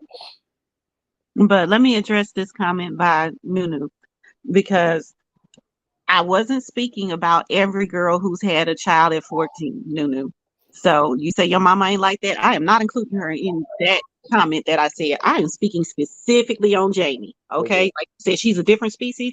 You are absolutely right. So let me apologize to you, because I was not trying to offend you, love. That's never it. You know, you my girl. We've been chatting for a long time. Nah, it ain't even like that. But I'm just saying, I was not the type of girl like she was. So I have no respect for a type of girl like her. Specifically, Jamie. I ain't speaking on every girl who was in that situation, because some girls are in that situation and it wasn't their choice to be in that situation. You know what I'm saying? So nah, I'm not speaking on everybody. That's just some Jamie specific shit once again. Anything I say about her being a hoe, that's specific to Jamie being a hoe at 14. Nobody else. So just want to make sure that's clear. That is all. But yeah, that's all. I don't be want to like give Jit no excuses and all that, but I'm gonna say I'm just because I still believe he fully is able to make rational decisions and all of that. He's not insane. I don't think any court would deem him to be insane or crazy or anything like that. But I'm gonna say this. Jamie, you complicit in this, bro. You complicit in creating and raising this little boy and creating this boy like this. And I want to say that. I want to say this too, y'all. I want to say this right, and it's for a lot of parents, right? I've seen this a lot of times too. Parents, some parents, not all of them. Some parents will be toxic parents, bad parents, absent parents, abusive parents, and they'll justify it or they'll how I'm gonna say they'll keep pretending like that's not what it really is. Like, you know what I mean? Like a lot of times I could go around people or friends or family and I could see what's going on. I could see this is not right with how they're raising the children. But some people can't face that. So they'll what's the word? I'm trying to figure out how they'll do it. It's like an underlining tone that they know they wrong or with the way they carrying on, but it's like don't nobody say nothing about it. It's like hidden. Like don't say nothing. Don't nobody say nothing. But you know, I could see the same thing going on with Jamie. I could see that she try to highlight all these things and all this, but you had a lot of negative impacts on this boy.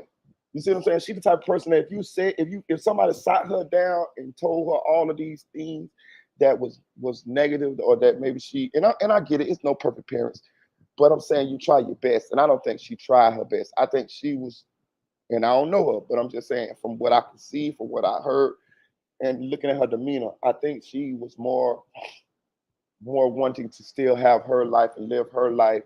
And I think her kids came. She didn't think so, but I think her kid. And I will say this: at times, I do think she probably did what was best for her kids. See, this is another thing. It don't happen all the time. Like when these type of situations, the abuse and stuff doesn't happen all the time. It doesn't happen 24/7 around the clock. That's why it's so toxic because you have good days and they have bad days. And I think she would think that she did what's best for her kids because she at sometimes she did. But I think also it was a lot of negative stuff going on, and a lot of that stuff usually happens when the parents are choosing themselves over the children. Oh, mama got to have a life too, man. Let me tell you something. You got children, your life goes. Your life is not your own anymore. All that other shit go out the window. You living for your children after that at that point. And being that she had children so young, okay, put it this way. My baby mama, not the one that's living, but the one that passed, she had her first daughter at like 15. So she got pregnant like 14, had like 15. And I noticed that she had to grow up early. So what happened was she as at some point when she was raising her daughter, she did still want to have her life. She still because she got kind of robbed. She felt like she kind of got robbed or robbed herself because she her and her I'm not that kid's father, but she did her and that kid's father did make the decision to lay down together. So she ended up having a baby. So what I'm saying is she didn't get a chance to be a kid. And I think when you're young and you don't have a chance to be a kid or have a chance to have your fun, I think that's when you get the type of parents that's kind of like always still trying to party and this and that. I ain't saying all of them be like that because some of them just fucking say fuck it and just mature on up and just end up being a young parent, a young mother, and just focus on that. But a lot of them still try to have that fun, and it's kind of counterproductive to raising a child. You know what I'm saying? Janelle. Where's Janelle at? Where my girl at? Oh, she must Can be. you hear me now? Yeah, I can hear you. Okay. I don't know what the hell happened, but I ain't even have my phone on me. But yeah. But you get Yeah. what I'm saying? Yeah, I understand what you're saying perfectly. You know, a lot of times when teenage girls have children, however old they are and whatever their maturity level is, it gets stuck right there for a long time. Mm-hmm. And that's why they end up being their kid's friend versus being their kid's parent. Yes. And you can tell she's definitely one of those friend parents instead of being a real parent. Yeah, because if you heard what she said when she asked him, did he have some stuff going on in the streets, and he'll be like, "Mom, I can handle this, cool, this," and she like, yeah, she'll be like, "Oh, okay, all right, oh well." You remember she said that on the Yeah. she's like, I'd be like, oh, "Okay, all right, oh well." Oh man, I ain't finna be like, "Oh, okay, all right, oh well." No, let me have told my mom I had any problem, baby. She was all over it. I promise you. Yeah, she said, "Oh, I just when I used to have trouble with certain key people in the streets and stuff like this," and I'd be like, "Oh, okay, all right, oh well." What? Man, you crazy as hell. No, my mom never would have did that. I wouldn't either. Like I said, any type of issues I was having, Mary was all over that shit. She ain't play about me. But I'm gonna end this live, y'all, because I gotta go to work. Yep. I appreciate y'all, man. Happy Father's Day to all the fathers out there, man. Shout out to the Squiddy, shout out to Tanel Bourne, shout out to Dream Dog, shout out to Fiscate Nunu, shout out to Battalion Bullet, shout out to the Chicks 1000, aka the Chick 1K, shout out to Flyboy Michael Foe, shout out to Nephew for Real, shout out to Audio Crack 22, my guy, shout out to Spoon. Go subscribe to his channel, Spoonfuls of Game. That's why I'm Juvie's father, man. Go subscribe to his channel. Also, shout out to Unspoken Crime Mysteries or Unspoken Crime Murders. My boy got 2 channels, so go subscribe to his channel and shout out to him. Shout out to Trigger Man. Goddamn me, goddamn me. I like that. I like that saying. Shout out to Texas, man. I learned something, man. So when y'all hear me say goddamn me, I got that from Trigger Man.